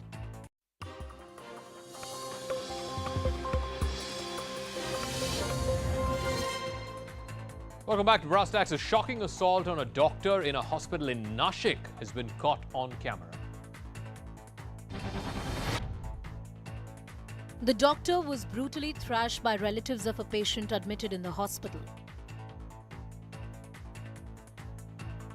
The trigger was the family's claim that the patient was not given correct treatment. So they confronted the doctor right in the middle of a ward and assaulted him repeatedly. They punched, slapped, and dragged him across the room. The angry relatives even threw chairs at the doctor. The patient's relatives further vandalized the hospital property. So far, no action has been taken against them. A BJP delegation comprising Nishikant Dubey, Manoj Tiwari and Kapil Mishra met with the family of the Class 12 girl who died days after being set ablaze by a man in Dumka in Jharkhand. They lashed out at the Jharkhand Chief Minister Hemant Soren, saying that the law and order situation in the state has collapsed while JMM MLAs are busy partying in Raipur. Now, what the BJP is referring to is this now viral video of a Chhattisgarh government vehicle filled with expensive liquor bottles. The vehicle was parked outside the Mayfair Resort in Raipur, where more than 40 MLAs had been shifted to yesterday in order to avoid poaching. The BJP has accused the Jharkhand MLAs of indulging in debauchery.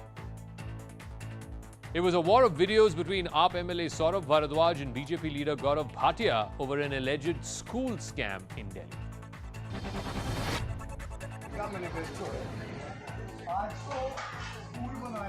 Bhatia had challenged the AAP government to take him to a single school built by them. He alleged that Bharadwaj took him to two schools, claiming that one of them was an old school and was not built by the Aam Aadmi Party, and the second one was still under construction.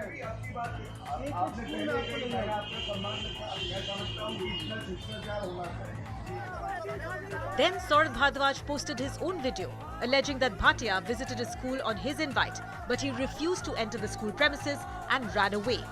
The war of words and videos between both politicians erupted over the BJP's allegation of corruption in the construction of classrooms of Delhi government schools. The US Army has grounded its entire fleet of Chinook helicopters, and this is raising some concerns in India as well, because the entire fleet of Chinooks have been grounded over the risk of engine fires. The IAF has sought details from the Chinook maker, Boeing. India is currently, in fact, has about 15 Chinook 47 helicopters. India received the first batch of the Chinooks back in 2019. The Chinooks are usually used in airlift operations. They've been used in Ladakh in the past, as well as in, of course, Siachen. A third Assam madrasa allegedly linked with Al-Qaeda was demolished today.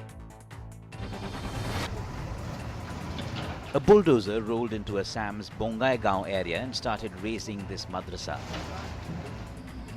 The demolition comes days after a teacher of the madrasa was arrested for alleged jihadi links.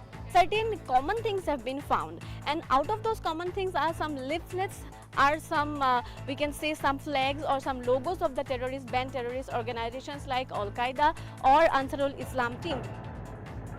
This is the third madrasa to be demolished in Assam this month for allegedly being hubs of jihadi activities carried out by Al-Qaeda and Bangladesh-based Ansarul Bangla team.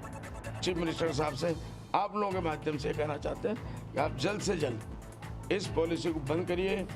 A notice regarding the demolition was issued on Tuesday and nearly 200 students of the madrasa were sent back to their homes or relocated to other nearby institutions.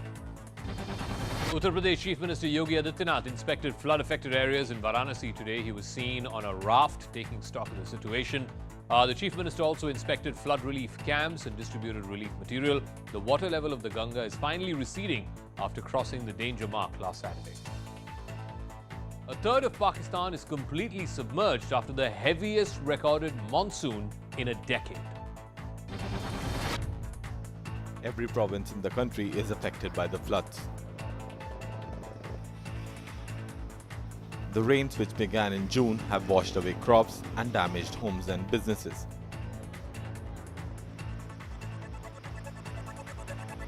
It has displaced around 33 million people.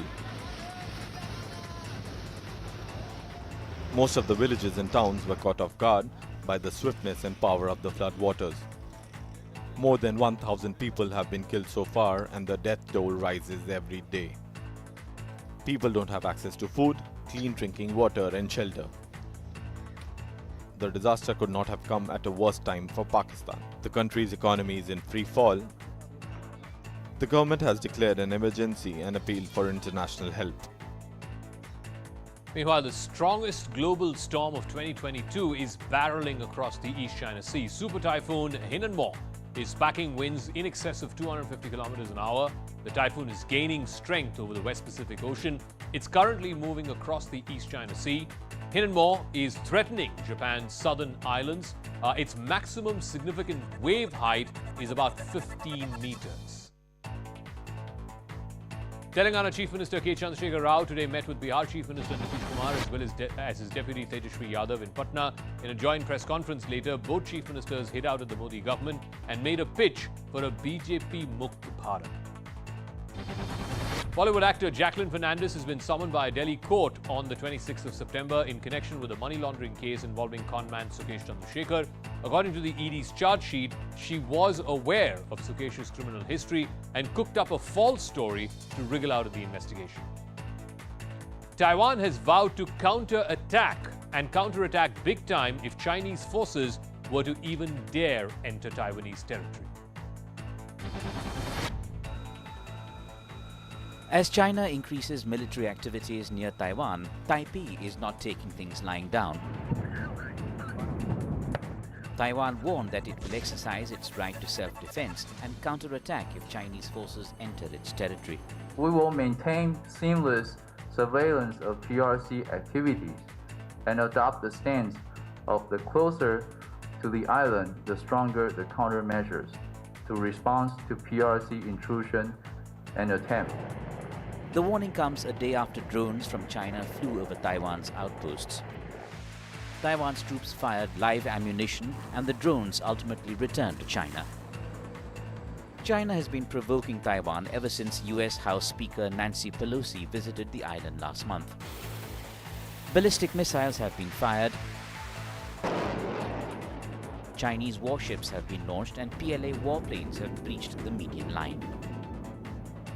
Meanwhile, Taiwan is using what it calls the porcupine strategy to fight back in case China attempts to occupy it by force. It is adopting a 3 defensive layer strategy to prevent the PLA from invading. The outer layer, it has intel as well as reconnaissance missions to try and keep the forces fully prepared. Then there is the middle layer, which is guerrilla warfare at sea with aerial support. And then, of course, with the innermost layer, which relies on geography as well as demography of the island. The ultimate objective is surviving as well as assimilating an aerial offensive against China. Mikhail Gorbachev, the man who changed the course of history by triggering the collapse of the Soviet Union, died in Moscow. He was 91 years old. Gorbachev helped bring US-Soviet relations out of a deep freeze and was the last surviving leader of the Cold War. He was awarded the Nobel Peace Prize in 1990. India will be taking part in joint military drills with Russia, China and several other countries. The opening ceremony of Vostok 2022 was held today. The military exercises will be on from the 1st of September till the 7th in different locations in the Far East and the Sea of Japan. It'll involve more than 50,000 troops. The United States says it has concerns about any country conducting military exercises with Russia in the backdrop of the Ukraine war. The 10-day-long Ganesh Chaturthi festival is kicked off, and in Mumbai, the famous Lal Bagh Raja, which is one of the oldest and most popular Ganesh pandals in the city, is all decked up. Huge crowds gathered for the evening aarti today. Ganesh Chaturthi is being celebrated without any restrictions after a gap of 2 years because of the pandemic.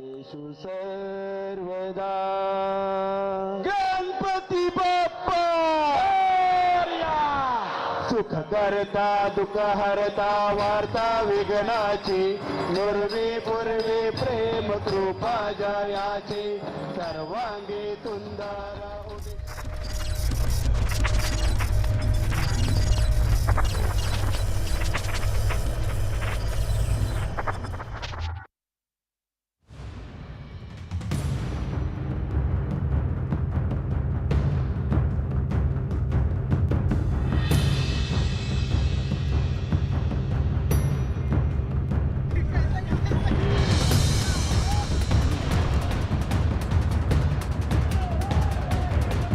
We are already filed bail application. The Honorable Court also issued notice to the victims for their presence.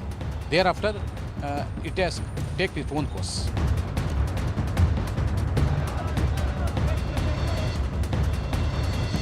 ಎರಡು ಕೇಸುಗಳನ್ನು ಪೊಲೀಸರು ದಾಖಲೆ ಮಾಡಿ ತನಿಖೆಯನ್ನು ನಡೆಸ್ತಾ ಇದ್ದಾರೆ.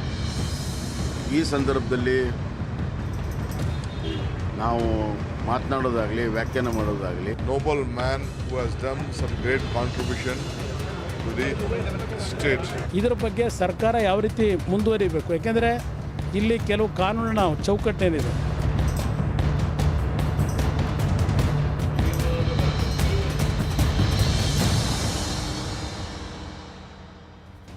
Hello everyone, you're watching News Epicenter with me, Maria Shakil. Public anger is on the rise in Karnataka against Lingayat Seer, Shivamurthy Muruga Sharanaru. The powerful Lingayat leader has been booked under the Protection of Children from Sexual Offences Act along with 4 others for sexually assaulting 2 female students aged 15 and 16 who were staying at the Mutt's residential facility. It has been more than 4 days since the 2 minors made that complaint, but the seer has not been arrested. This comes despite the fact that Seer planned to escape to Goa but was detained by the police after being traced through his aides. Moreover, he continues to wield significant power and poses a threat to the families of the survivors. But there's another twist in this case, where one of the accused, a Mutt warden named Rashmi, has filed a counter complaint against Mutt administrator S.K. Baswarajan and his wife. Rashmi alleges that both of them had a conspiracy to defame the Lingayat Seer. She claims the Mutt administrator and his wife illegally confined the 2 girls so that false charges are levelled against the seer. However, as per the complaint, the 2 minors were being sexually assaulted for over 3 years.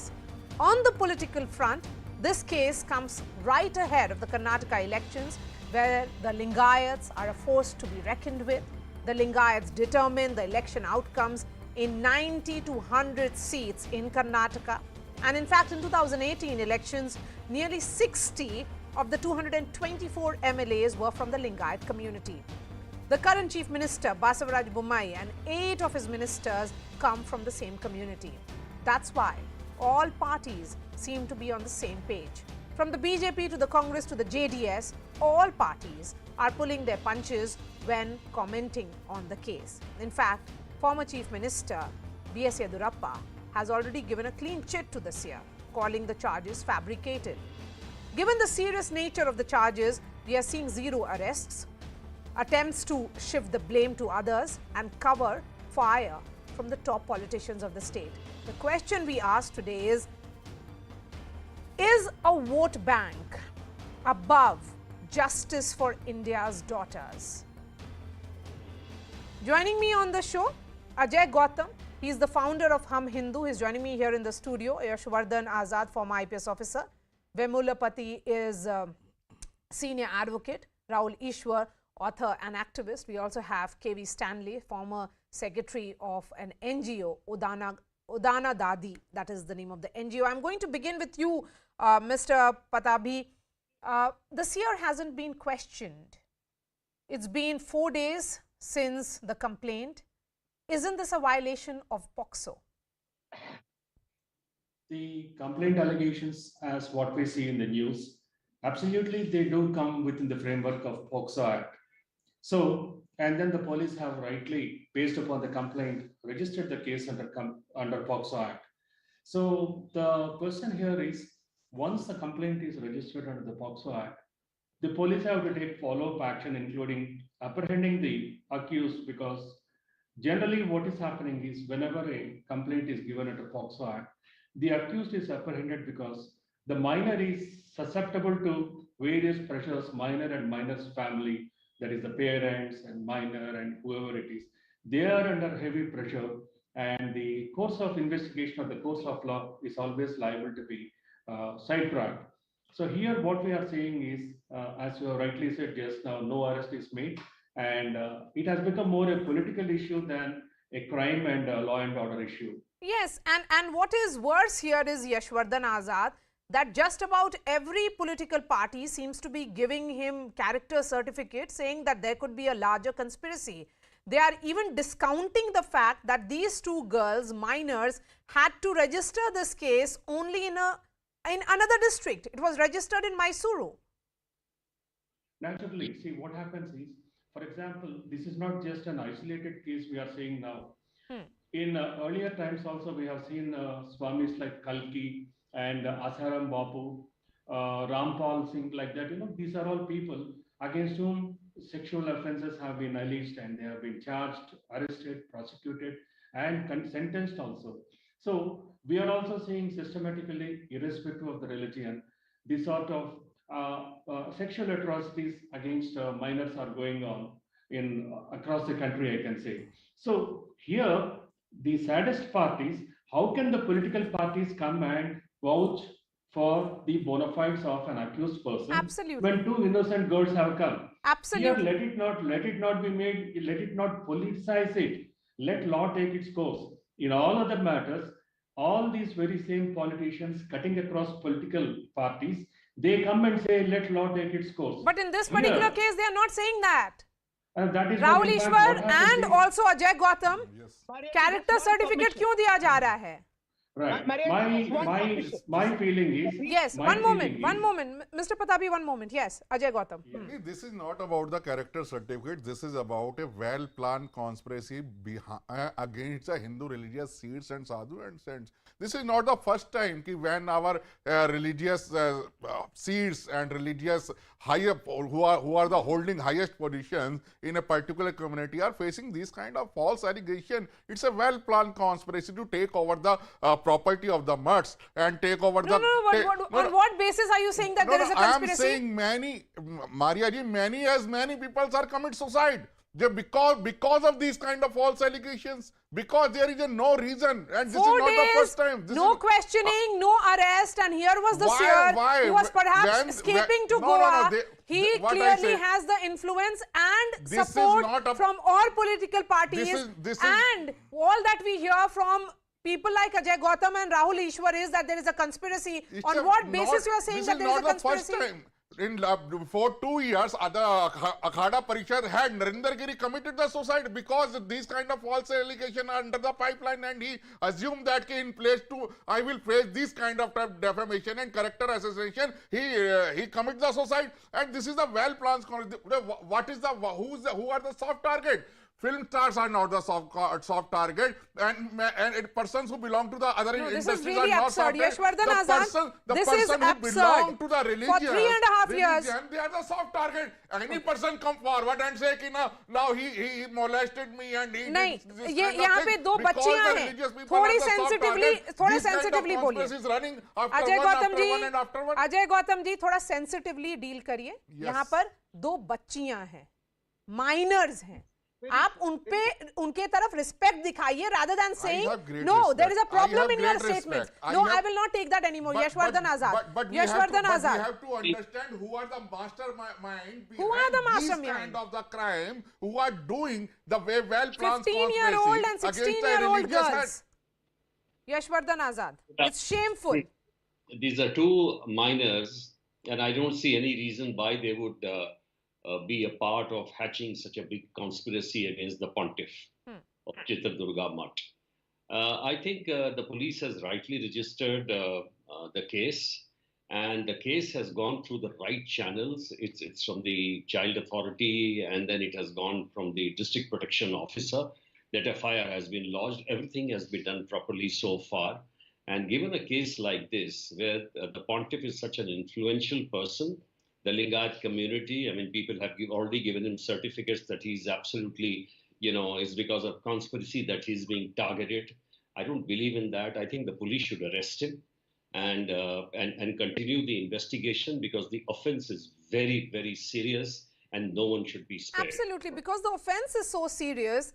My question then is, had the accused been someone else, not an influential seer who has cross-party acceptability and who has had very high-profile visitors from the Congress to the BJP to the JDS, all of them are tight-lipped, would the police have approached the case in the similar manner? Yashwardhan Azad? Not at all. Not at all. I mean, in India, that is the whole problem. Anything which happens in the political kind of domain, immediately there are attacks about conspiracy and so many other theories. In this case, the police has been the best judge. The very fact that they have registered a case means that they have prima facie evidence of crime being committed. And this kind of a crime, which is very, very serious, the police has to go into it very, very seriously. And if at all they think that it's a kind of a conspiracy, shift it out of that place and get it, inquired by some other state. That will be absolutely okay. Yes, the trial be shifted to another state. That is the only way the investigation will happen. And let's not forget that the seer... Yes, okay, yeah. Go ahead. Marriage, let me give a nuanced point. One, yes, we should respect those girls. There is no debate regarding that. But the more nuanced approach is, we should not create a prejudice against this seer. And personally, knowing the Who is creating prejudice? All the political parties are standing with the seer. What are you saying that there is prejudice being created? See, already we have seen POSCO, which is a very important law, being misused by many sections. Even 2 months back, one Kendriya Vidyalaya teacher was in jail for 7 years. He was in jail for 7 years, and after that, court found out what the girl was neither raped, neither was she pregnant, or neither was abortion done. So we have seen the misuse of POSCO, and if this particular seer is wrong, we should all come together and fight against it. But at the same point of time, there should be investigation. Has investigation been done? That in itself being questioned now, because he has not been even officially questioned. There should be thoroughly investigation, and he is right now available there. He's never going to abscond anywhere. And please remember, he is getting support not because he's a god man, but because he's a good man, and a good man who has done great service to society beyond caste. So again, another certificate being given here. These are ground realities. Mr. Stanley here is not a god man, but a good man, and he is not running away. Okay. Say, madam, I'm not here to talk about the politics or religion, or to give certificates, or to accuse someone. This is a charge against a person who knows the law of the land and who is a very, very learned person. I think this is the testing time for him also. I think he should have allowed the law and order to do their duties, to give a good, signal or message to the whole society. I'm worrying about, as a child right activist, I'm totally worrying about the children. How many people are talking about the children? They are small children 9th standard past to 10th. Yes. And they have been there in the name of law. They are, you know, in the name of protection, they are in the bal bhavan. I think they should have a sense of justice. Why they came to Vadanadi? They are not from this district. They came from North Karnataka because searching an organization which can fight for their cause, which can give them a sense of justice, that they came with the belief, and the law expected Vadanadi, the POSCO Act expected us to give this, informations. After listening, after a careful listening, we have given this case to Child Welfare Committee of Mysore. So there is no hurry. There was no hurry in taking this case forward. The Child Welfare Committee also seriously and patiently listened to their problems. Then later they informed the law and order. The law and order personnel also carefully listened. How many times the children should share their mental agony and bad experiences? Absolutely. And okay, afterwards they went back to their hometown, and there they were not treated well. They just, it's not allegation, it is the truth. The authority of Child Welfare Committee authorized two professional social workers and the counselor to assist or to accompany these children. That is the provision under POSCO 2019, which was amended. But they were not allowed to be there. That is the saddest part. So children's safety, children's interest is not considered well. Yes, that was my problem. Yes, and that is the what interest I am of these two really girls thinking. should be primary. Yes, Ajay Gautam, please Last go ahead. year I witnessed this about similar case. A Mahant who is living in an ashram near to Rajghat has been booked under the similar cases, similar charges.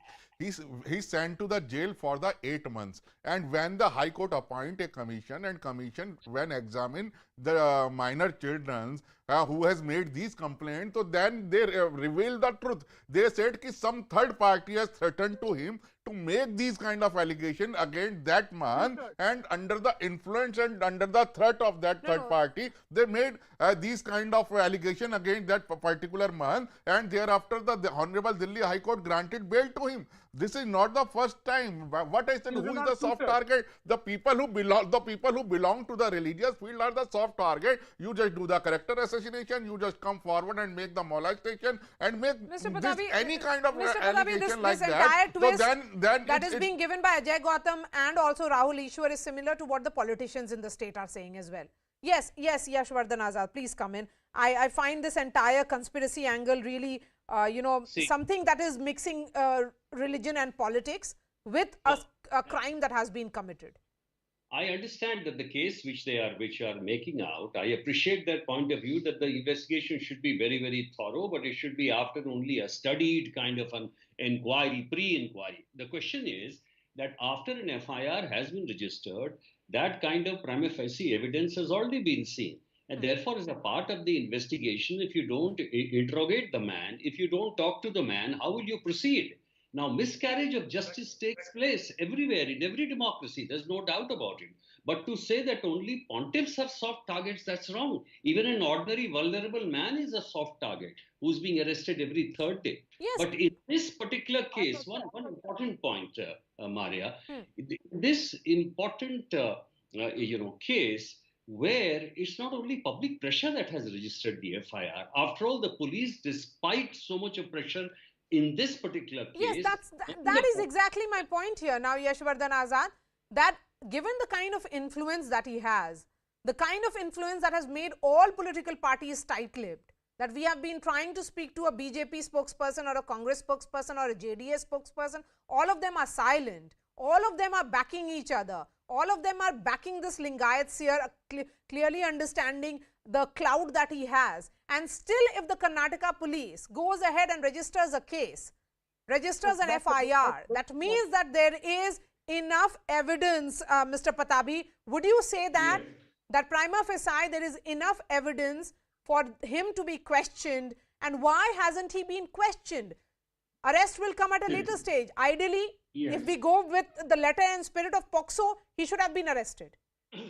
Yes. Now, what we have to see is the victim girls are minors. The victim girls, they have got a whole future ahead. They will not come forward and complain saying that they have been sexually dealt with, molested, or whatever it is, So if they have taken a risk of affecting their future, the only thing prima facie we can see is that these girls are speaking the truth. In fact, I learned the other panelists speak that subsequently investigation proved that the girls have retracted their statements. So that is all a question to be decided during the course of investigation. Here, in fact, from what I saw from the news reports, the girls have been sent for medical examination, and their 164 CRPC statements also have been recorded by the magistrate.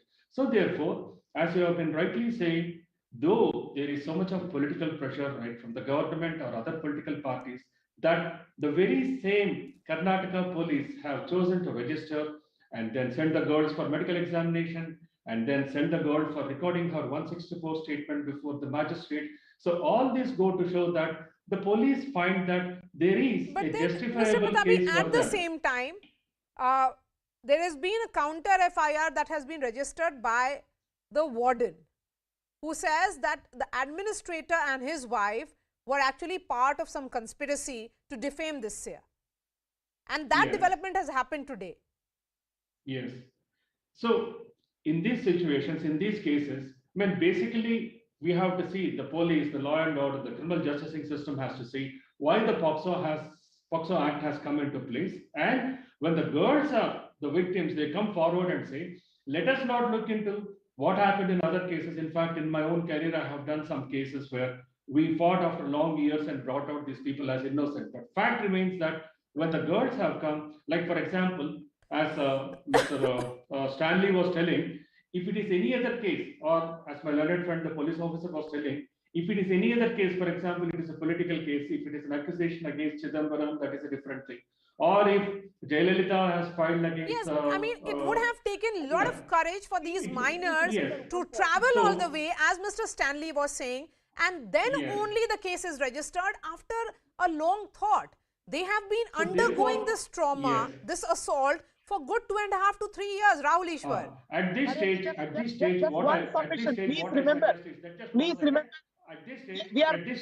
listen, let me complete it 1 minute. At this stage, what we have to see is, when this same state government police have initiated action and are taking follow-up steps, let there not be a political and religious pressure based on this. I agree with you. If this is about crime, should be seen from the prism of crime rather than religion and politics, which is being brought in this. Absolutely, yes. Yes, Rahul Ishwar, come in. Just remember one difference. Nobody is bringing in a Hindu khatre mein hai kind of a conspiracy angle. Ajay Gautam just did. Just 1 second. The official position of the mud or Yedurappa has been very clear. This is an internal power struggle. Somebody from inside the mud has been conspiring, and it has been in the air for the past many months. Many political parties know this, that one particular administrator who was an ex-politician or an ex-MLA is coming there, and there is an internal trouble. We are not going for a wild conspiracy theory by accusing our Muslim or Christian brothers or sisters. At the same point of time, there is an internal power struggle going. Like, I thank you for pointing out that the counter complaint has also been filed. There is a power struggle, there is a context, and this particular mud chief is a very ethical person, and he has to be defamed and demeaned. No, but let's not forget one more thing, Rahul Ishwar, that here these two minors do not enjoy the same power or authority or influence that this seer has. So there is this power differential as well. This is only an information. This is not a charge sheet. This is only so information. So then in that case, he should be open to questioning. Why hasn't he been questioned till now? Let the police do their investigation, collect the evidence. Why hasn't he been questioned till now? Only merely on the basis of the FIR and on the basis of the questioning is the first step. You can hang someone? No, it's not about hanging somebody. What the Supreme Court said. Hanging के कहाँ से बात आ गई? वो तो अभी कहीं पर नहीं हो रहा. KV Stanley. Do you want to the whole country in the jail? Do you want to make this country in an open jail? Can I speak? Yes, KV Stanley. Yeah, see, in this juncture, what people suggest. Should we change the POCSO right now? Yes, he wants POCSO to be changed. Should only we for only respect, make an exception for this year. shouldn't we respect the law of this land? Or should we make discrimination based on the levels, profiles? Or shouldn't we give a sense of justice to the survivors, especially for the children who cannot hatch things or who cannot be a part of someone's conspiracy? See, conspiracy could have been there. It is none of my business to look into that. That part, the investigating authorities will take care. And at the right time, I will give the whatever informations or documents we have, because we do have the documents which should be given to the court of law. I will do that. But my inner conscience is totally convinced when the children came and disclosed their, the trauma they have undergone. And they also said how many children would have been gone through these traumatic situations. So my interest is protect these children, give them a fearless, fair and free atmosphere. Why? Yes, Mr. Tell Stanley, them I they are agree there with with you. you. The focus That should is be on what the important survivors. here. And Ajay Gautam, can we be a little more sensitive when we speak about these two minors? No, there is problem in which you constantly say that there is a conspiracy. Because no, you completely forget the fact that these two girls must have taken a lot of strength, after being tortured, assaulted for 1.5, 3 years, for them to come out and then register their complaint. Maria ji, I witnessed many cases in which the POCSO has been used as a tool just to settle their personal score. I have witnessed about those cases, and this is not the first time. Whether Mr. Yashwardhan Azad denied that this law has not been misused by the authorities, whether the IPC and CRPC has not been misused for the sexual assault cases in the matter of the lot of research and lot of judgments come out where people lost their life just under this trauma. They are facing these kind of false charges and they spend their whole life in jail. Yes, Mr. Azad. I have never denied, in fact, I have said miscarriage of justice has taken place many a times. And in fact, politicians have misused the law also to arrest innocent people. Absolutely, there's no doubt. In this case also, this entire case has been turned on its head because a counter FIR has already been lodged. And it has been lodged by the accused, that is the warden, Rashmi. There could be every mutt and every religious place has internal problems, and I agree with you on that particular point. The question is, was there prima facie evidence or not about these two minor girls going and reporting a crime? And what the police has done is right or wrong. It's absolutely right that they have registered a case, but in 4 days, the investigation should have gone ahead, the questioning should have started, and if a counter FIR has already been lodged, then more the better that it has an appreciation of prima facie evidence on both sides. So the basic process of law has not been followed in this case, Rahul Ishwar, is the point being made. That if there is a complaint, the seer should have been questioned. That hasn't happened. And because it's a POCSO case, he should have been arrested. That hasn't happened. And here what is at play here is pressure, politics and pulls and visible interference with the kind of statements that are coming from the politicians who are doing their best to prejudice this case. No, Maria ji, I respect that outrage. But like Ajay Gautam ji rightly pointed out, we have seen in the past many years gross abuse and misuse of POCSO. See, when POCSO law came, nearly everyone in India applauded. But over the years, we have realized that it has been grossly misused. And one more thing, please remember this case was registered. Not necessarily prima facie evidence needs to be there. When such an allegation comes, it is incumbent on the police to register such a case. And police has already done that. Now police is investigation. No, that is not the truth. That is not the truth. That yes, Yashwardhan Azad, please counter him. Yes. Police would think 40 times just to register a case against a pontiff. or anybody. In fact, even the Supreme Court has also said in the judgment that the pre-inquiry in certain cases would be important for the police before they register the FIR. The question is that you can't really say all the time that the law has been misused. The law has been misused in many times by many places. The law has been mostly misused by the politicians. But in this particular case, if you don't allow the legal proceedings to go on, I mean, that's a little unfortunate. In fact, the questioning is the first thing which should have been done, because how do you proceed in a particular case? And besides the pontiff, Yashwardhan Azad, there are other accused as well. Yes, there are 5. There are 4 others, yeah. Right? And Mr. Patabi, none of them have been questioned or arrested. Where is the rule of law in Karnataka? Yes. In fact, from what I see from the news, the chief pontiff had already filed an application for anticipatory bail. And, in fact, at this stage, the way I can say, as you rightly said, the certification being given, I do respect, maybe he's a good man, he's a man who has done great service to the society. No one is questioning all these things, but we are only questioning what is the rule of law, what is the procedure established by law. In fact, the Supreme Court has said that whenever a complaint which makes out cognizable offences is given, as per Lalita Kumari case, the police are duty bound to register an FIR and start investigation.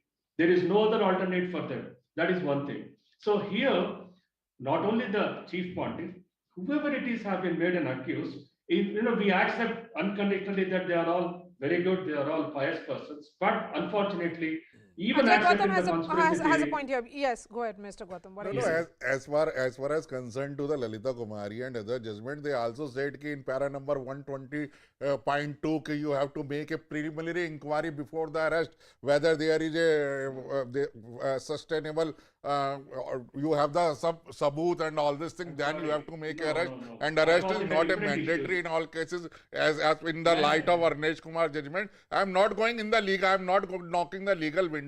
I am saying simply, a nun has written a book about her life, how many church people are exploited her and raped her and molested her throughout life. Not a single FIR has been registered, not a single arrest made so far after the disclosure by a nun in Kerala. And when a matter come about a Hindu religious Sant, Seer and any Mathadish, that every so-called activist come forward and make a pressure on the police and the judiciary to first of all make a mandatory arrest, interrogate, and then you have to hang him.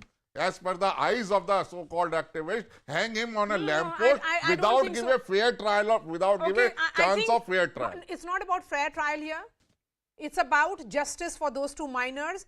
And you seem to be forgetting that. Instead, you're talking. I'm talking about the justice to religious seer. It's a malafide. It's a malafide. In my views, until and unless he prove a guilty in any court of law, okay, he's innocent. I have just 30 seconds for Mr. Stanley. Mr. Stanley gets the final words. Yes, Mr. Stanley, please go ahead.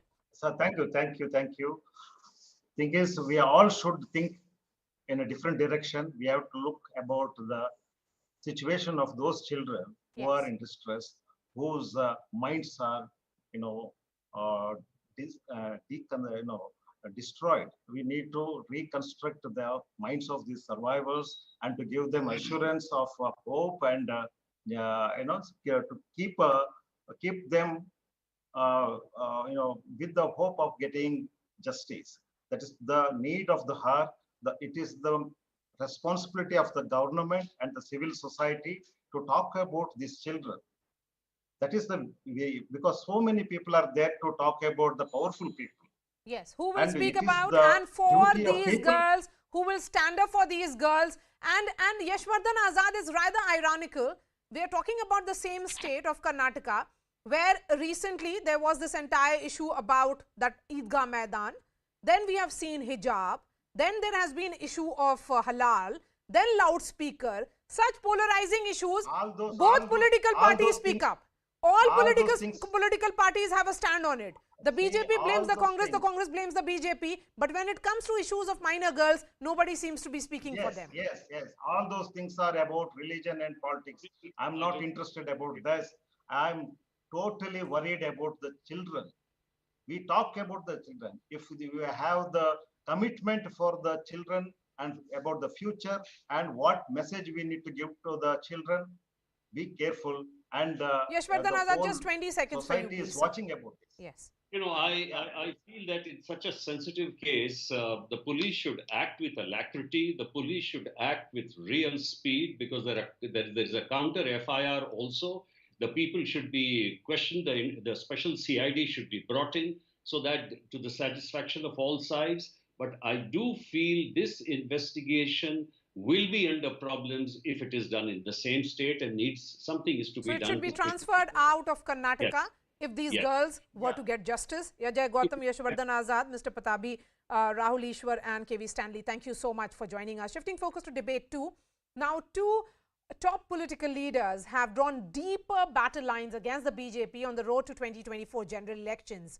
The BJP's former ally and now foe in the state of Bihar, Nitish Kumar, who ditched the Saffron Party again to join hands with the RJD, joined hands with Telangana Chief Minister K. Chandrashekhar Rao to make a new pitch for a third front against the BJP. While the Bihar Chief Minister continues to fight for political relevance against the Saffron Juggernaut, the Telangana Chief Minister is headed towards a one-on-one fight with the BJP in the state elections in 2023. KCR led the offensive against the centre, accusing it of tanking the economy, breaking its promises to the poor, polarizing society and destroying federalism. He called on the opposition to unite to achieve a BJP Mukt Bharat. Nitish Kumar, meanwhile, quipped that the TRS and JDU are not the third front but the main front or the real front, adding that all states are suffering under the rule of the BJP. He also said that it would be a mistake for the BJP to underestimate the opposition, but ever since the rise of Narendra Modi, any attempt to unite the opposition has been met with failure. In 2019, KCR himself called for a union of like-minded parties to take on the BJP. But that did not go anywhere beyond statements. The same year, multiple opposition parties held the Save Democracy rally in Jantar Mantar, but all those parties failed to formalize any alliance, and the Modi-led BJP once again swept the general elections. In 2018, after the JDS and Congress formed a coalition government in Karnataka, there was a grand show of strength from opposition parties, but that was nothing more than optics. Even in 2014, non-Congress parties held 3 meetings to cobble up a third front to take on both the UPA and the NDA. But no party could agree to a seat-sharing deal. So will history repeat itself on the road to 2024? Or is there a real tangible strategy behind this new third front pitch?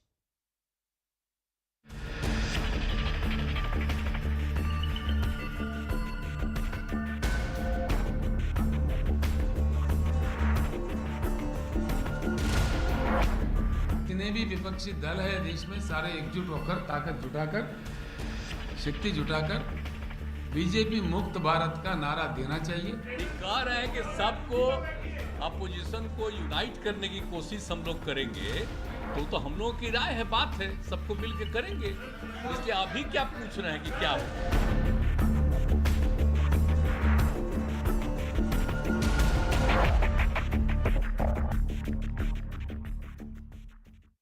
Joining me now, Rashid Kidwai, author, Radhika Ramaseshan, columnist, Mayank Sinha is leader of JDU, and Ravula Sridhar Reddy is senior leader of TRS. Mr. Reddy, this is the real front, is what Nitish Kumar and KCR have pitched this as. Is there a game plan?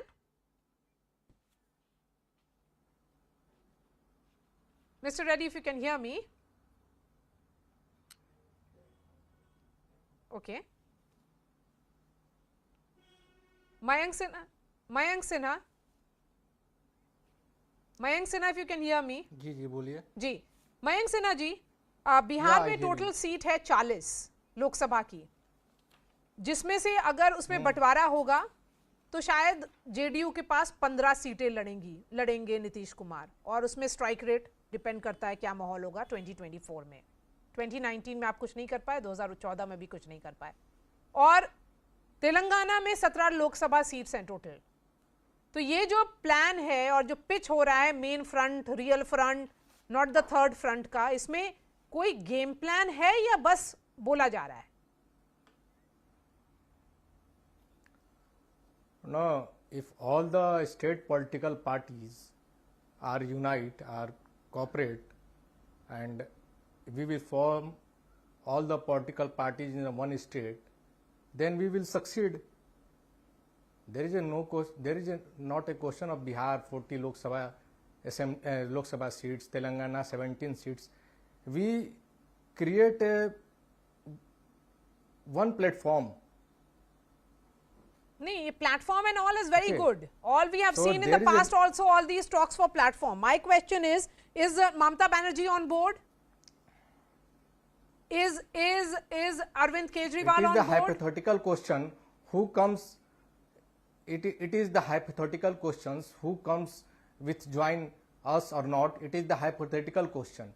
Why is it hypothetical? Whatever today, a meeting with KCR leader, it is the hypothetical question. Who comes and join to our so then I can also turn around and say that Nitish Kumar Chief Minister, Prime Minister का ambition देख रहे हैं, वो भी एक hypothetical idea है. I mean, you cannot come up with ideas which do not have a plan. Do you have a plan? You are saying that my questions are hypothetical, and that's really bizarre. Radhika Ramaseshan, there have been efforts in the past that have been made, but this combination that has happened, a leader from the south, KCR has not spoken about a third front or a non-BJP, a non-Congress front for the first time. He's speaking again. He has spoken in the past as well. But he, going to Nitish Kumar, meeting him in Patna, what does this optic actually mean? Is Nitish Kumar really a serious player? Yeah, indeed. KCR has been the most proactive in trying to cobble up some kind of a front. In the past, he has met the leaders in the south. I mean, what I mean is the non-Congress, non-BJP leaders. He also met Arvind Kejriwal, and now he's called on Nitish Kumar. But Maria, a front, in order to coalesce a front, you need to be credible. I mean, to me, it's not about counting numbers. Bihar has X number of seats, Telangana has X number, Tamil Nadu has X number, and so on. I mean, nobody knows today who's going to win how many seats in which state. I mean, there have been fronts in the past, I'm not denying, but those fronts came up after the polls, not before the polls.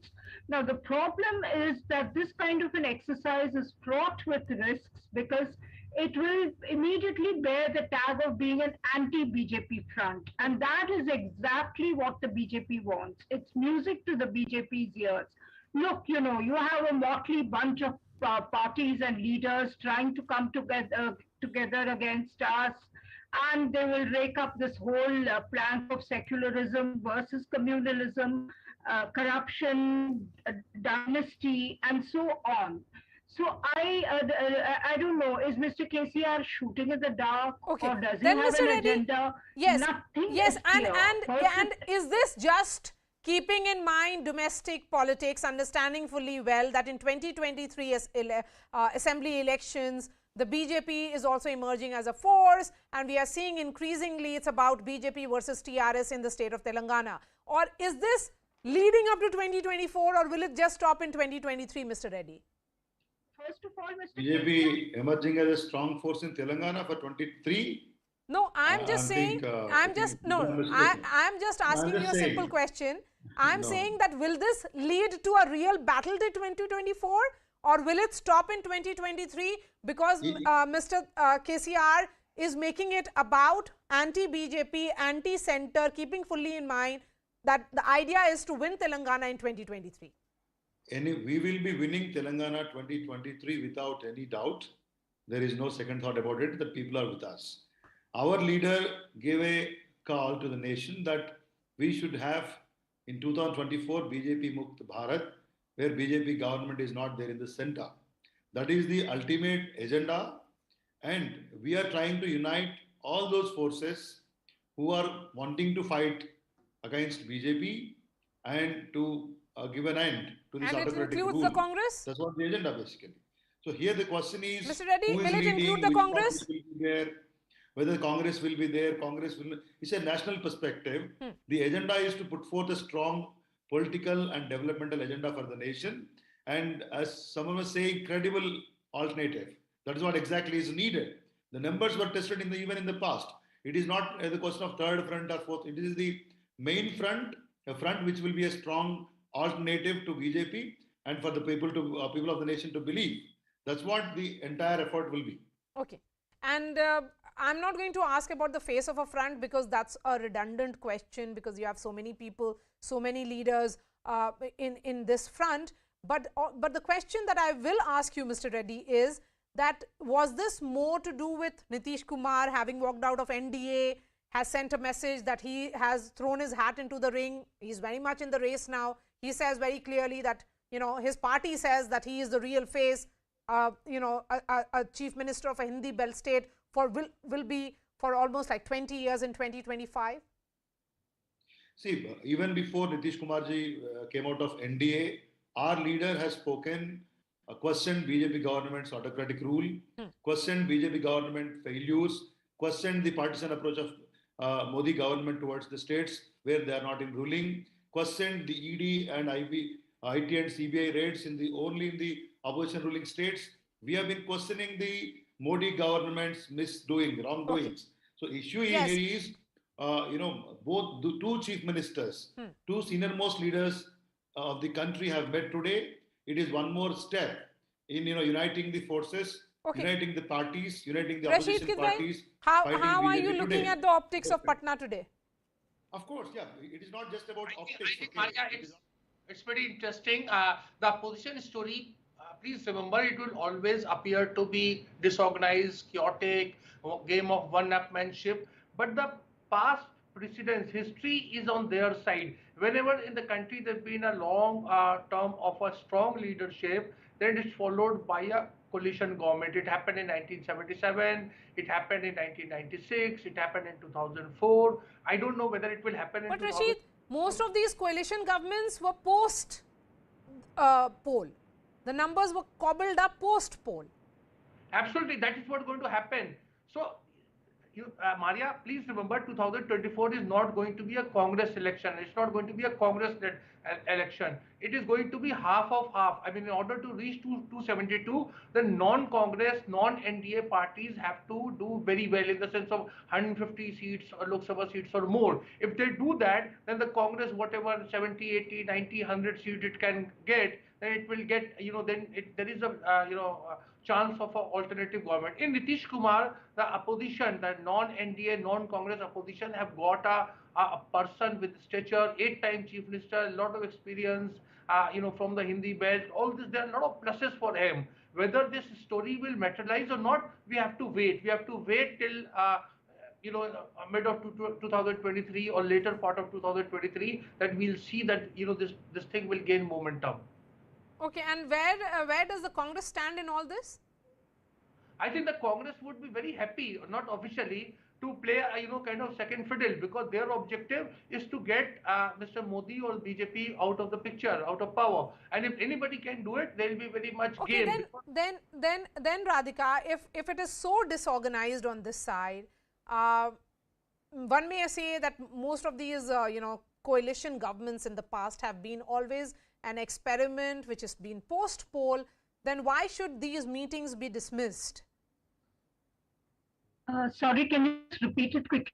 Yes. So why should, as far as optics is concerned, two chief ministers who are visibly very, very strong in their respective spaces are meeting in Patna. They are talking strategy. Maybe things will emerge out of it. Maybe other chief ministers like Mamata Banerjee or Arvind Kejriwal will join hands.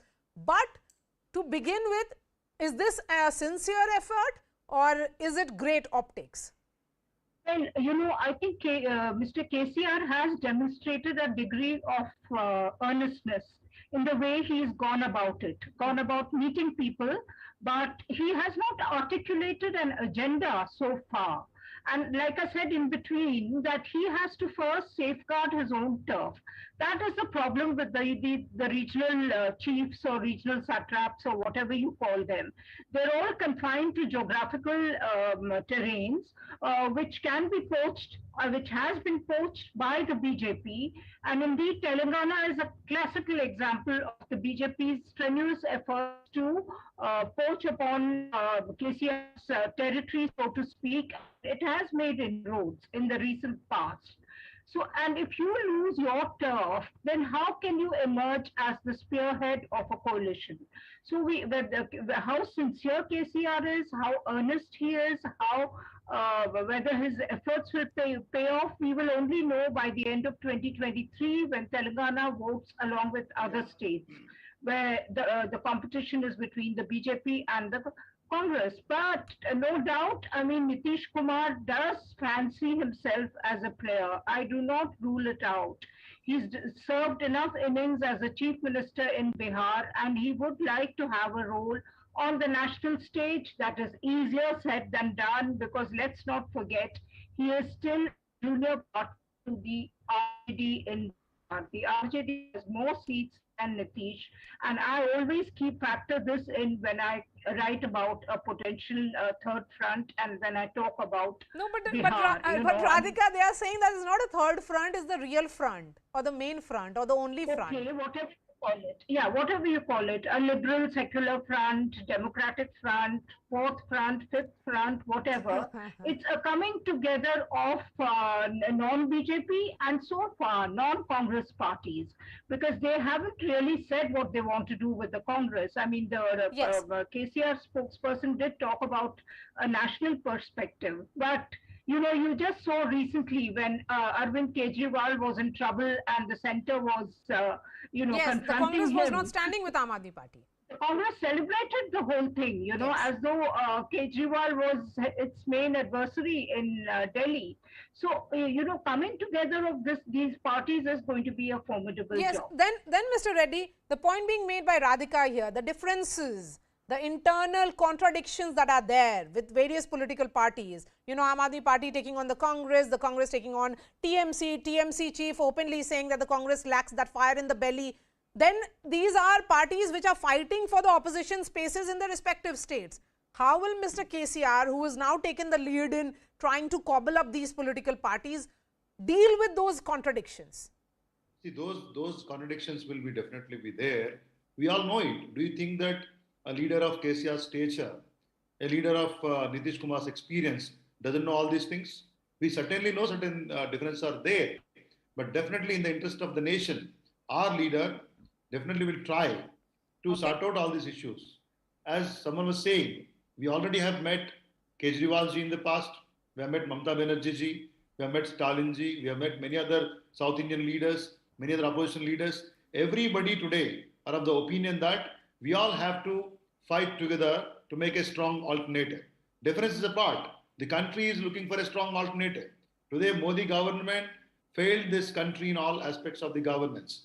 The common man is suffering. The inflation at its worst. All these things are there. Definitely for this, keeping all these things in view, setting all our differences aside, we are going to work out for a strong alternative.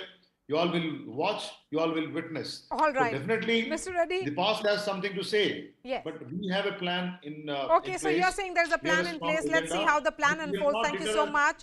Mayank Sinha, Radhika Ramaseshan, and also Rashid Kidwai. We are slipping into a short break. After that, I'll get you the latest in investigation related to TikTok star and BJP leader Sonali Phogat's murder case.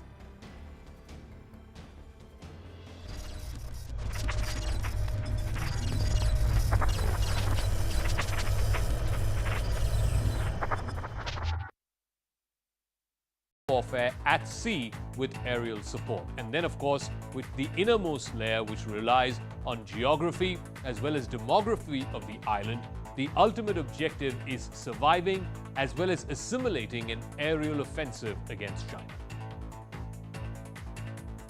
Mikhail Gorbachev, the man who changed the course of history by triggering the collapse of the Soviet Union, died in Moscow. He was 91 years old. Gorbachev helped bring US-Soviet relations out of a deep freeze and was the last surviving leader of the Cold War. He was awarded the Nobel Peace Prize in 1990. India will be taking part in joint military drills with Russia, China and several other countries. The opening ceremony of Vostok 2022 was held today. The military exercises will be on from the 1st of September till the 7th in different locations in the Far East and the Sea of Japan. It'll involve more than 50,000 troops. The United States says it has concerns about any country conducting military exercises with Russia in the backdrop of the Ukraine war. The 10-day-long Ganesh Chaturthi festival is kicked off, and in Mumbai, the famous Lal Bagh Raja, which is one of the oldest and most popular Ganesh pandals in the city, is all decked up. Huge crowds gathered for the evening aarti today. Ganesh Chaturthi is being celebrated without any restrictions after a gap of 2 years because of the pandemic. Shocking assault on a doctor in a hospital in Nashik has been caught on camera. The doctor was brutally thrashed by relatives of a patient admitted in the hospital. The trigger was the family's claim that the patient was not given correct treatment. So they confronted the doctor right in the middle.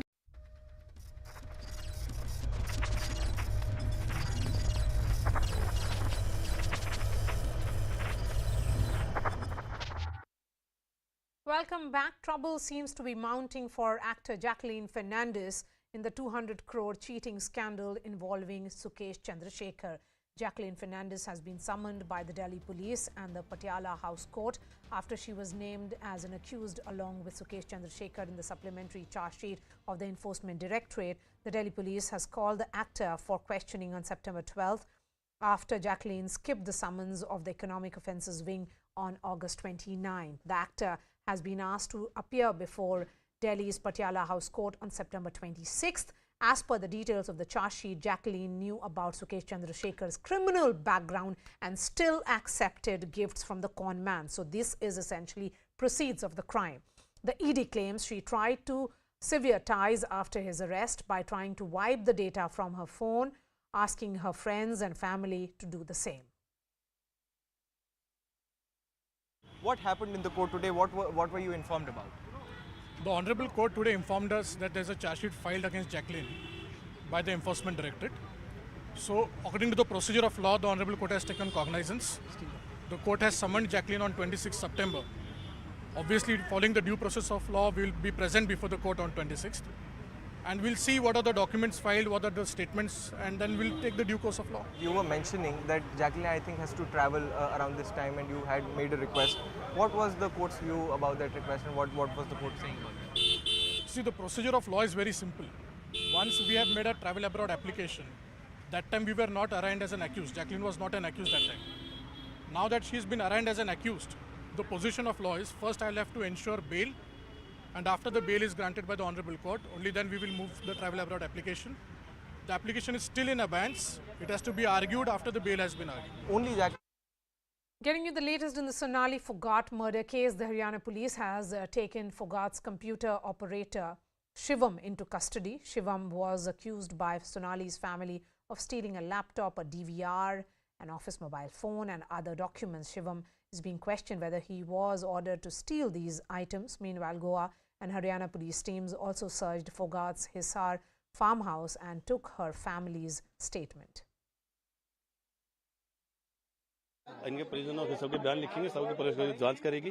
उन्होंने दो doubts को लगाए थे कि property के बारे में, संत अग्रवाल कोठी के बारे में, गुरुगा फ्लैट के बारे में, उन्हें पूरी जानकारी इकट्ठी करके डॉक्यूमेंट्री जो चीजें सामने आएगी उन चीजों लेके तब इस पर कर रहे हैं। उनके दोनों भाई रिंकू और वतन, उनके जामुन पुनिया जी और एक दो बंदे जो और रह गए, उनसे वो बातचीत करने के लिए ये लिंक एविडेंस जोड़ने के लिए यहाँ आए हैं। जो भी आरोप लग रहे हैं, जो भी मुकदमे संबंधित जो लिंक एविडेंस जुड़ेगी, वो संदर्भ में ये आए हैं। इनके परिजनों से बातचीत कर रहे हैं, जांच कर रहे हैं। पुलिस, गोवा पुलिस की टीम यहाँ पहुँच चुकी है। आपका बयान दर्ज हो चुका है, क्या कुछ पूछा उन्होंने आपसे? बस गोवा पुलिस ने तो वही पूछा मेरे से भी, आप कि घर में किससे सबसे पहले बात हुई सुबह 23 तारीख को। मेरे पास ही फोन आया था, सुधीर का जो उनके पीए, उनका फोन आया था। हिसार के सदर थाने में मैंने एप्लीकेशन दी थी, DVR है और लैपटॉप है, मोबाइल है, कुछ चीजें गायब हैं। लड़के से मिला तो उस लड़के ने कहा सर मैं डर गया था, ये हादसा होने के बाद मैं यहाँ से चला गया था, मैं डर गया था इसलिए वो मेरे साथ सामान मेरे बैग में था इसलिए चला गया। पुलिस ने जांच के लिए भेज दिया। अगर उसमें छेड़छाड़ हुई है तो फिर तो जानबूझ के साजिश की गई है उस लड़के की। CBI जांच होनी चाहिए, तो वो अंदर तक निकाल के ले आई भी क्या हुआ, कैसे हुआ, क्यों किया और क्या सबूत मिटाए गए हैं।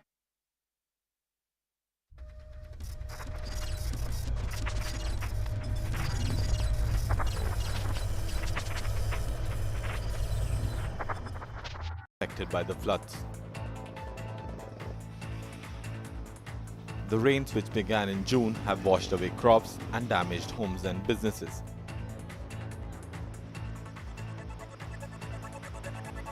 It has displaced around 33 million people. Most of the villages and towns were caught off guard by the swiftness and power of the flood waters. More than 1,000 people have been killed so far, and the death toll rises every day. People don't have access to food, clean drinking water and shelter. The disaster could not have come at a worse time for Pakistan. The country's economy is in free fall. The government has declared an emergency and appealed for international help. Meanwhile, the strongest global storm of 2022 is barreling across the East China Sea. Super typhoon Hinnenmo is packing winds in excess of 250 kilometers an hour. The typhoon is gaining strength over the West Pacific Ocean. It's currently moving across the East China Sea. Hinnenmo is threatening Japan's southern islands. Its maximum significant wave height is about 15 meters. Telangana Chief Minister K. Chandrashekhar Rao today met with Bihar Chief Minister Nitish Kumar as well as his deputy Tejashwi Yadav in Patna. In a joint press conference later, both chief ministers hit out at the Modi government and made a pitch for a BJP Mukt Bharat. Bollywood actor Jacqueline Fernandez has been summoned by a Delhi court on the 26th of September in connection with a money laundering case involving conman Sukesh Chandrashekhar. According to the ED's charge sheet, she was aware of Sukesh's criminal history and cooked up a false story to wriggle out of the investigation. Taiwan has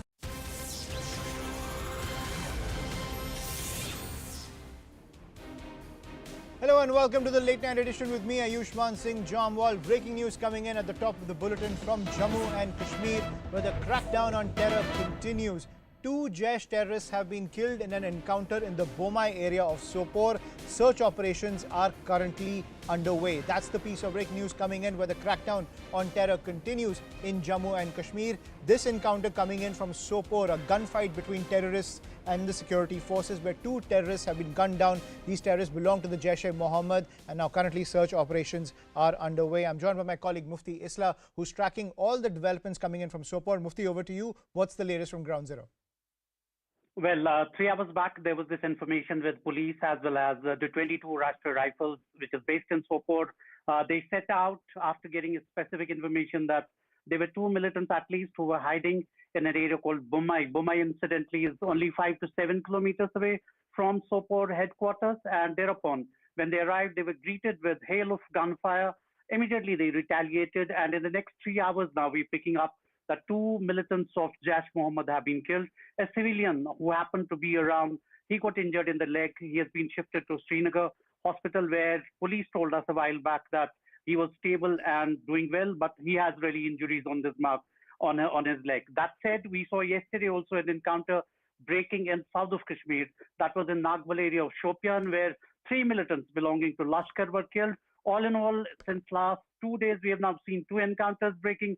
5 militants killed, 3 from Lashkar, 2 today from Jaish. So clearly the police's, anti-militancy operation is on, and there's no, abating of these incidents which take place in the nook and cranny of the valley. So another successful operation wherein 2 militants have been killed.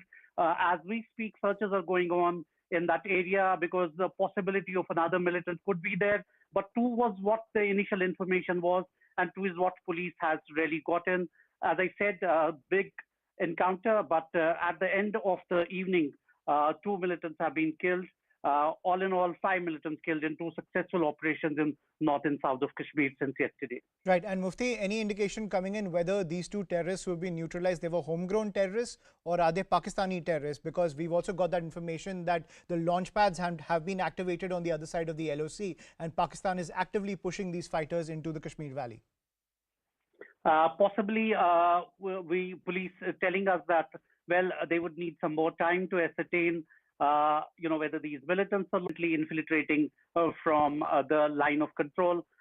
Clearly, we saw the ADG of police, Mr. Vijay Kumar, tweeting that out, saying that, well, we would require some more time, some more investigations to find out whether these were homebred militants or they had come all the way through the line of control.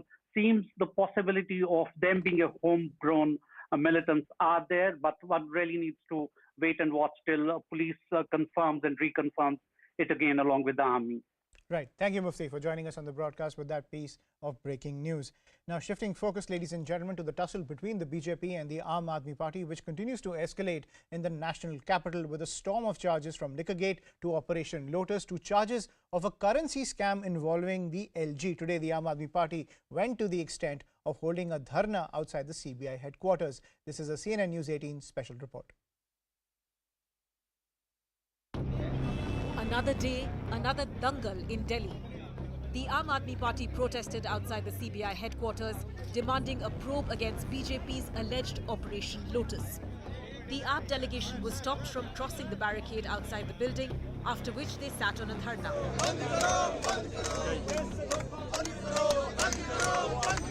Their allegation is that the BJP is trying to topple governments in several states, including the national capital. We were made to wait for almost 2 hours on the road. 10 elected representatives of the city wanted to meet the CBI director, let alone the CBI director meeting us. No officer from CBI met us. It seems that the CBI is scared that if there is a complaint against the Bharatiya Janata Party, then what are they going to do? AAP has been alleging Operation Lotus is in motion ever since the CBI raided Delhi Deputy Chief Minister Manish Sisodia over an alleged scam in the now scrapped excise policy. But after Liquorgate, an alleged school scam is also rocking AAP's boat. अगर वो जो झूठ बोलने वाली machine होती है जिसके ऊपर बिठा देते हैं और ऐसे लगा देते हैं हाथ पर lie detector test, narco test, तो नार्को टेस्ट भी होना चाहिए.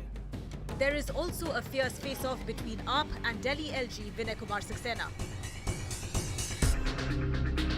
After all, it's the LG who recommended a CBI probe over AAP's excise policy, following which the investigating agency named Sisodia as accused number 1 in its FIR. The LG also ordered a probe into lapses in construction of school classrooms. AAP then accused Saxena of pressurizing his employees to exchange banned notes worth 1,400 crores when he was the Khadi and Village Industries Commission chairperson in 2016. From raising placards inside the Delhi Assembly to holding an overnight dharna inside the Assembly premises, AAP MLAs demanded a probe against the LG. Then today, Saxena decided to take legal action against AAP MLAs Atashi, Saurabh Bhardwaj and Durgesh Pathak for what he called false corruption charges against him. जांच होनी चाहिए. जांच तो हो पहले पूरी तरह से. जो भी इन्वेस्टिगेशन हुई उसमें आज तक कभी एलजी साहब से बातचीत क्यों नहीं हुई, इसकी जांच होनी चाहिए. So amidst the allegations and counter-allegations, who's really rattled here?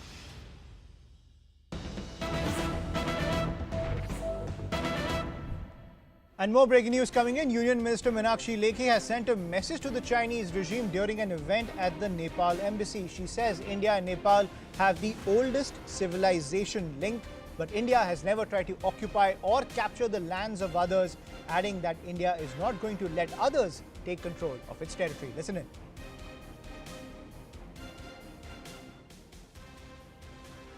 Bharat कई हजारों साल पुरानी सभ्यता है.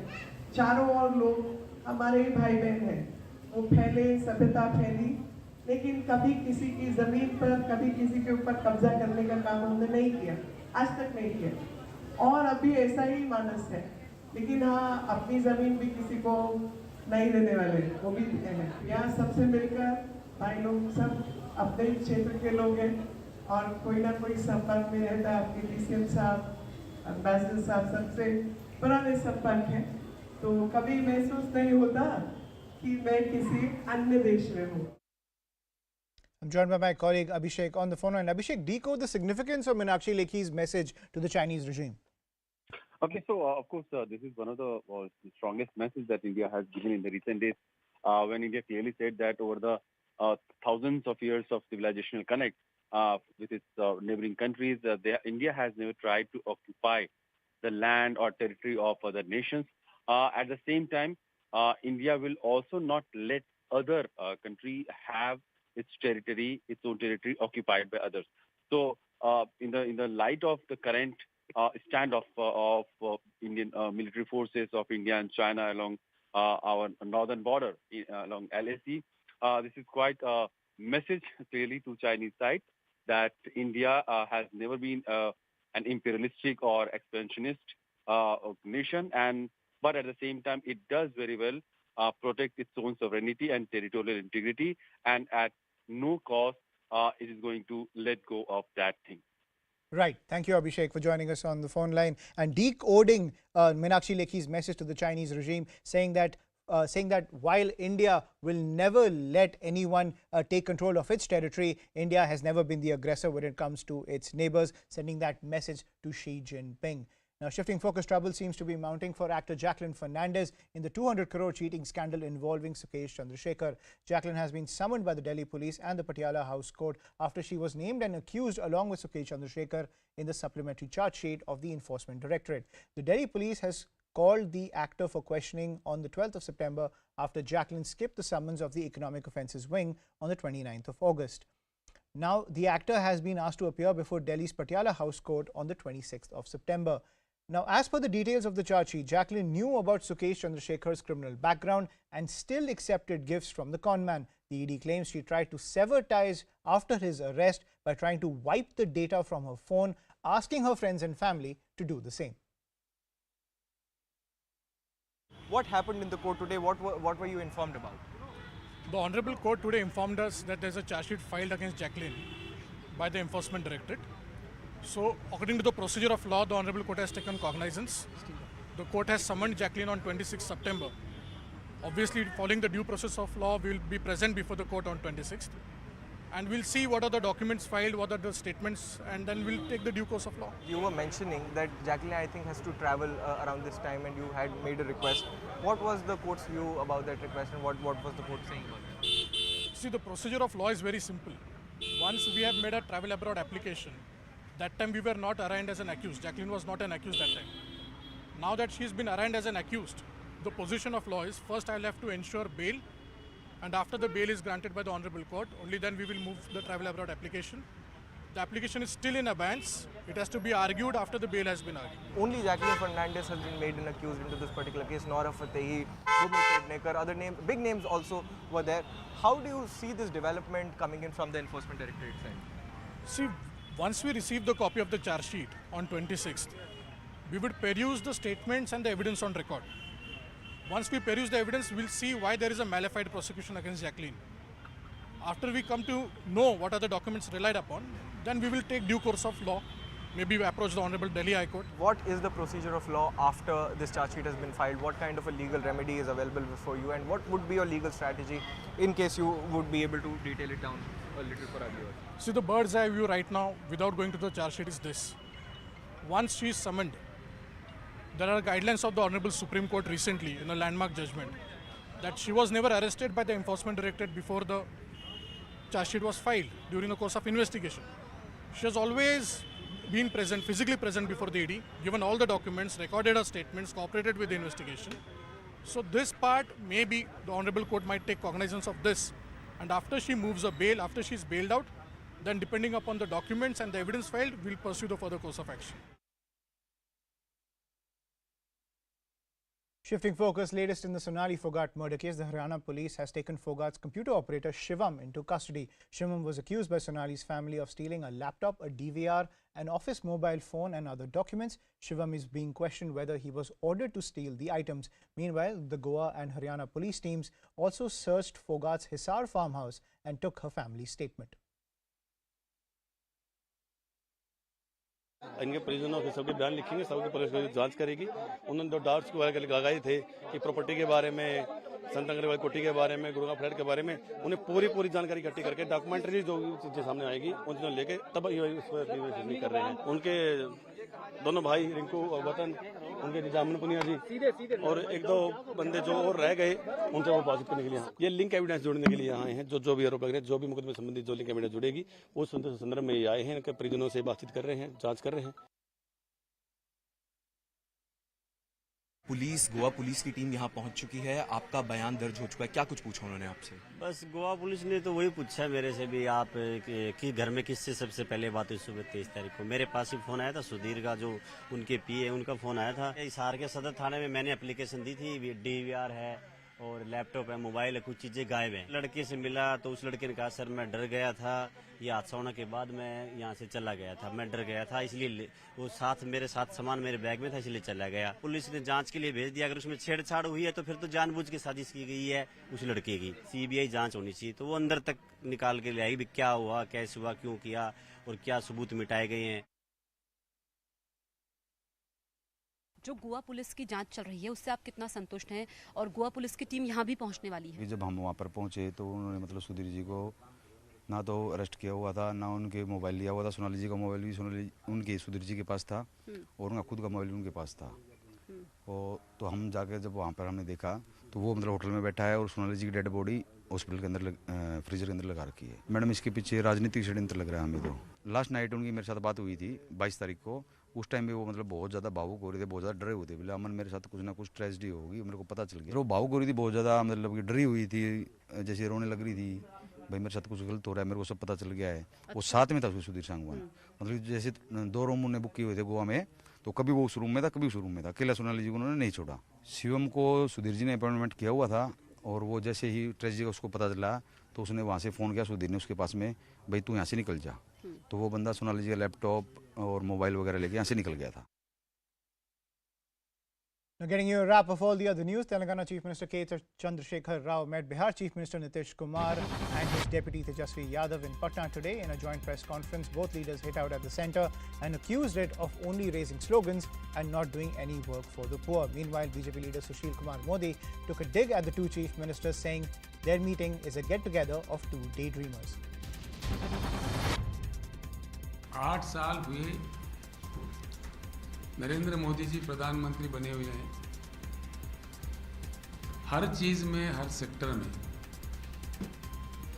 देश का विनाश हो रहा है। जितने भी विपक्षी दल है देश में, सारे एकजुट होकर, ताकत जुटाकर, शक्ति जुटाकर बीजेपी मुक्त भारत का नारा देना चाहिए। किसी भी प्रकार से भाजपा सरकार को विदा करना है इस भारत से। Suspended BJP leader Seema Patra, who was arrested on charges of torturing her domestic help for 8 years, was sent to 14-day police remand till the 12th of September. This after a video of a domestic help Sunita went viral on social media. Patra, meanwhile, has claimed that the charges against her are false and politically motivated. राजनीति से प्रेरित आरोप है, मेरे कुछ जो आरोप है गलत आरोप है। हाँ फंसाया गया हमको, गाड़ी लिखाया गया है, हमको फंसाया गया है। Crackdown on terror modules using madrasas continues in the state of Assam. The state government raised another madrasa in the Jogi Ghopa area. This action comes after the Assam police arrested Hafizur Rahman Mufti for running a terror module in Golpara. He had a shop on the campus of the madrasa which was used to shelter terror operatives. This is the third madrasa that has been raised by the Assam government in a week. This is the madrasa and this has been demolished by the district authorities.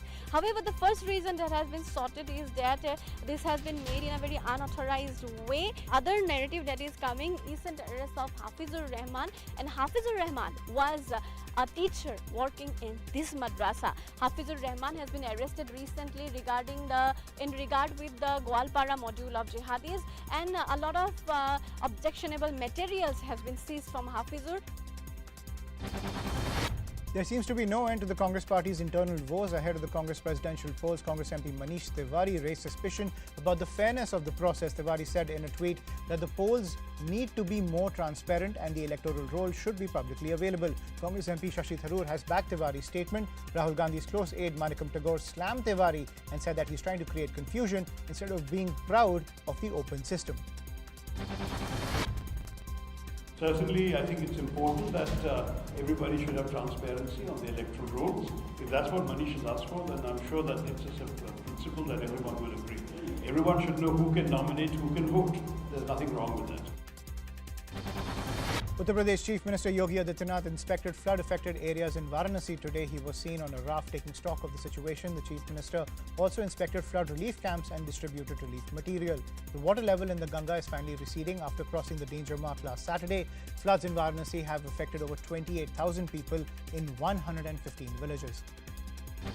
Heavy rains lashed central Kerala as well. Waterlogging has been witnessed in several areas. Following the downpour, many low-lying areas in Kottayam have been partially submerged. The central Kerala region has been put under an orange alert. The water level in some rivers in the state is also expected to rise if the rainfall continues. SDRF teams, along with the help of the Air Force, are carrying out relief and rescue operations. People in Thane are facing an acute shortage of water for the past 5 to 6 months. Locals gathered to protest, warning that they would take the agitation to the doorstep of the Chief Minister if their concerns are not addressed. ये पानी का problem ना मार्च महीने से चालू है, आज का नहीं है। और ये तो पब्लिक हमारे इधर आती तो बोलते हम आगे विनोद पवार को फोन करते तो बोलते हैं हाँ मैडम चालू हो जाएगा। बस 2 दिन लगातार आता है, कंटिन्यू तीसरे दिन वही प्रॉब्लम चालू हो जाता है। ये ऐसा कितने दिन चलेगा?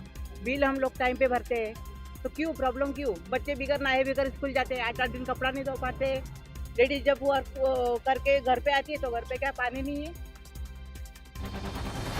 And Mikhail Gorbachev, the last Soviet president, died last night at the age of 91 in a Moscow hospital. Gorbachev is credited with ending the Cold War without bloodshed, but failed to prevent the collapse of the Soviet Union. Russian President Vladimir Putin paid tribute to Gorbachev, calling him a politician and a statesman who had a huge impact on the course of world history. We're going to take a short break. More news and updates on the other side.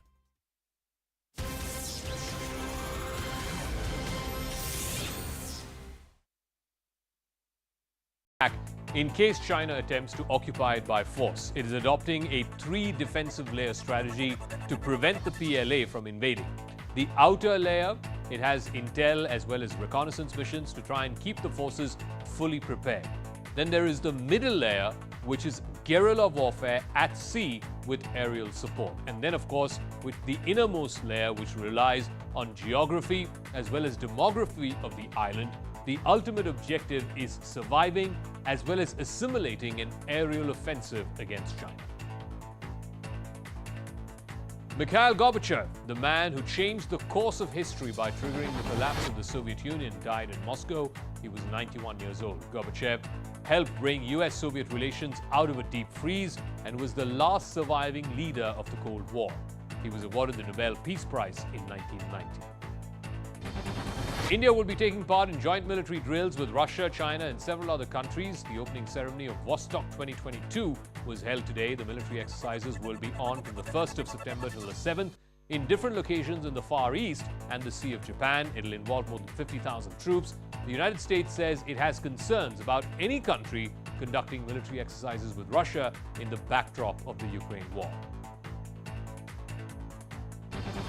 The 10-day-long Ganesh Chaturthi festival is kicked off, and in Mumbai, the famous Lal Bagh Raja, which is one of the oldest and most popular Ganesh pandals in the city, is all decked up.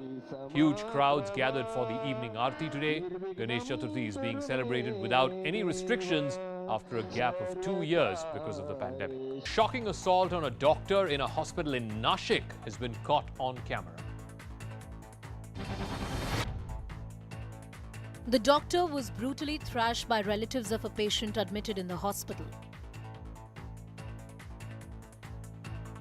The trigger was the family's claim that the patient was not given correct treatment. So they confronted the doctor right in the middle of a ward and assaulted him repeatedly. They punched, slapped, and dragged him across the room. The angry relatives even threw chairs at the doctor. The patient's relatives further vandalized the hospital property. So far, no action has been taken against them. A BJP delegation comprising Nishikant Dubey, Manoj Tiwari and Kapil Mishra met with the family of the Class 12 girl who died days after being set ablaze by a man in Dumka in Jharkhand. They lashed out at the Jharkhand Chief Minister Hemant Soren, saying that the law and order situation in the state has collapsed while...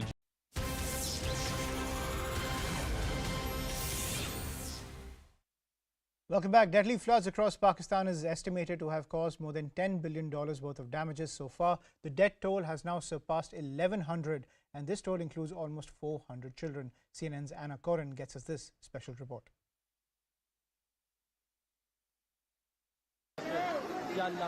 A young life hanging in the balance, winched across rushing water in Pakistan's flood-soaked Sindh province. Safely off the bed frame, it's an older man's turn. Lucky for some, but these floods have killed over 1,000 people since mid-June, including over 350 children, according to UNICEF. This is a calamity of proportions I think Pakistan has not seen. Some of the areas hit are also some of the most vulnerable areas of the country. Pakistan normally goes through 3 to 4 monsoon rain cycles each year. It has had 8 in that time. And the wet season will drag on through September. Extreme heat has baked the earth. The rain can't soak in. Flash flooding comes next. These satellite images show the Indus River swelling. Nowhere for the water to go and few routes to escape it. Highways through central Pakistan have been cut off. Bridges broken as villages wash away. In the northwest of the country, army choppers rescue desperate people. Another person saved. Others scramble for the next helicopter. This is a climate crisis, climate that has been mostly done by richer countries contributing to the crisis. And I think it's time that the world responded to support Pakistan in this time of need. As Pakistan and NGOs appeal for international aid, the weather forecast is finally brightening. All are hopeful for a break in the rain, a chance to further assess the damage. What is immediately obvious, the toll that climate change is taking. Pakistan's relatively low carbon footprint, not enough to save it from the dangers of our warming world. So that's all we have to pack in on the show. Good night and take care.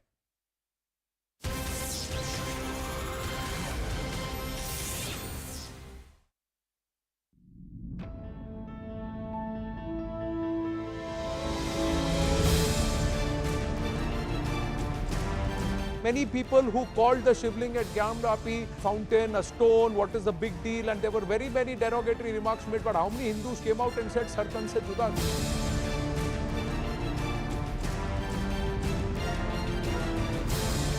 You're seriously accepting that you can touch the lives and better the lives of your people in the state only through a color television, otherwise you can't better their lives? आपकी party के corporator है जफर खान जो लोगों को भड़का रहा है ऐसे नारे लगाने के लिए कि सर तन से जुदा। 24 घंटे हो गए, आपने क्या कुछ शो कॉज नोटिस भेजा उसको? आपने उसको सस्पेंड किया?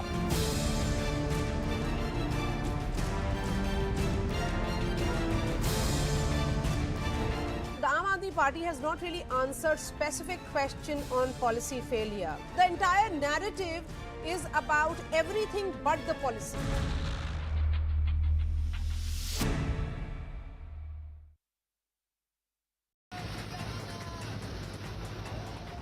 Most of the villages and towns were caught off guard by the swiftness and power of the flood waters. More than 1,000 people have been killed so far and the death toll rises every day. People don't have access to food, clean drinking water and shelter. The disaster could not have come at a worse time for Pakistan. The country's economy is in free fall. The government has declared an emergency and appealed for international help. Meanwhile, the strongest global storm of 2022 is barreling across the East China Sea. Super typhoon Hinenmo is packing winds in excess of 250 kilometers an hour The typhoon is gaining strength over the West Pacific Ocean. It's currently moving across the East China Sea. Hindenmo is threatening Japan's southern islands. Its maximum significant wave height is about 15 meters. Telangana Chief Minister K. Chandrashekhar Rao today met with Bihar Chief Minister Nitish Kumar as well as his deputy Tejashwi Yadav in Patna. In a joint press conference later, both chief ministers hit out at the Modi government and made a pitch for a BJP Mukt Bharat.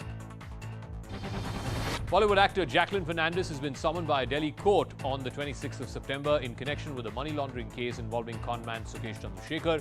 According to the ED's charge sheet, she was aware of Sukesh's criminal history and cooked up a false story to wriggle out of the investigation. Taiwan has vowed to counterattack big time if Chinese forces were to even dare enter Taiwanese territory. As China increases military activities near Taiwan, Taipei is not taking things lying down. Taiwan warned that it will exercise its right to self-defense and counterattack if Chinese forces enter its territory. We will maintain seamless surveillance of PRC activities and adopt the stance of the closer to the island, the stronger the countermeasures to respond to PRC intrusion and attempt. The warning comes a day after drones from China flew over Taiwan's outposts. Taiwan's troops fired live ammunition and the drones ultimately returned to China. China has been provoking Taiwan ever since US House Speaker Nancy Pelosi visited the island last month. Ballistic missiles have been fired, Chinese warships have been launched and PLA warplanes have breached the median line. Meanwhile, Taiwan is using what it calls the porcupine strategy to fight back in case China attempts to occupy it by force. It is adopting a 3 defensive layer strategy to prevent the PLA from invading. The outer layer, it has intel as well as reconnaissance missions to try and keep the forces fully prepared. Then there is the middle layer, which is guerrilla warfare at sea with aerial.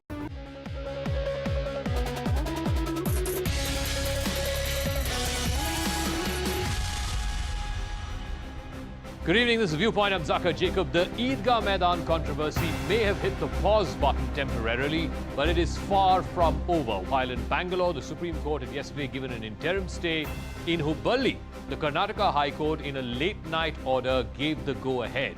Today, there were Ganesh Puja festivities inside the Idgah Maidan, and the day passed off relatively peacefully without any incident.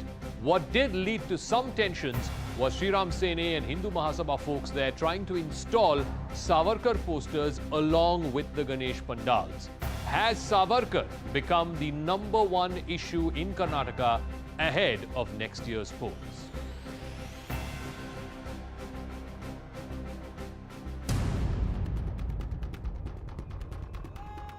After a dramatic midnight hearing in which the Karnataka High Court turned down a Muslim body's plea, an idol of Ganesh was installed at the Idgah Maidan in Hubballi. The Ganesha idols have been installed here. One is the smaller one and one is the huge Ganesha idol that has been installed at Idgah Maidan amid the huge police deployment. So there are a lot of conditions that have been put forth to this particular organization who has been given a permission. But adding to an already tense situation was the re-emergence of Savarkar posters. We are here in Nagarbavi, and in one such location you have Savarkar's photo and Bal Gangadhar Tilak's photo being put up. At the same time, we've had the organizers distributing books on Savarkar to the nearby residents. In the last few weeks, Savarkar has become a major flashpoint in Karnataka politics. From fierce clashes to dramatic confrontations, and even a Savarkar Yatra. हमने तय किया है कर्नाटक के 10,000 सार्वजनिक गणेश मंडप में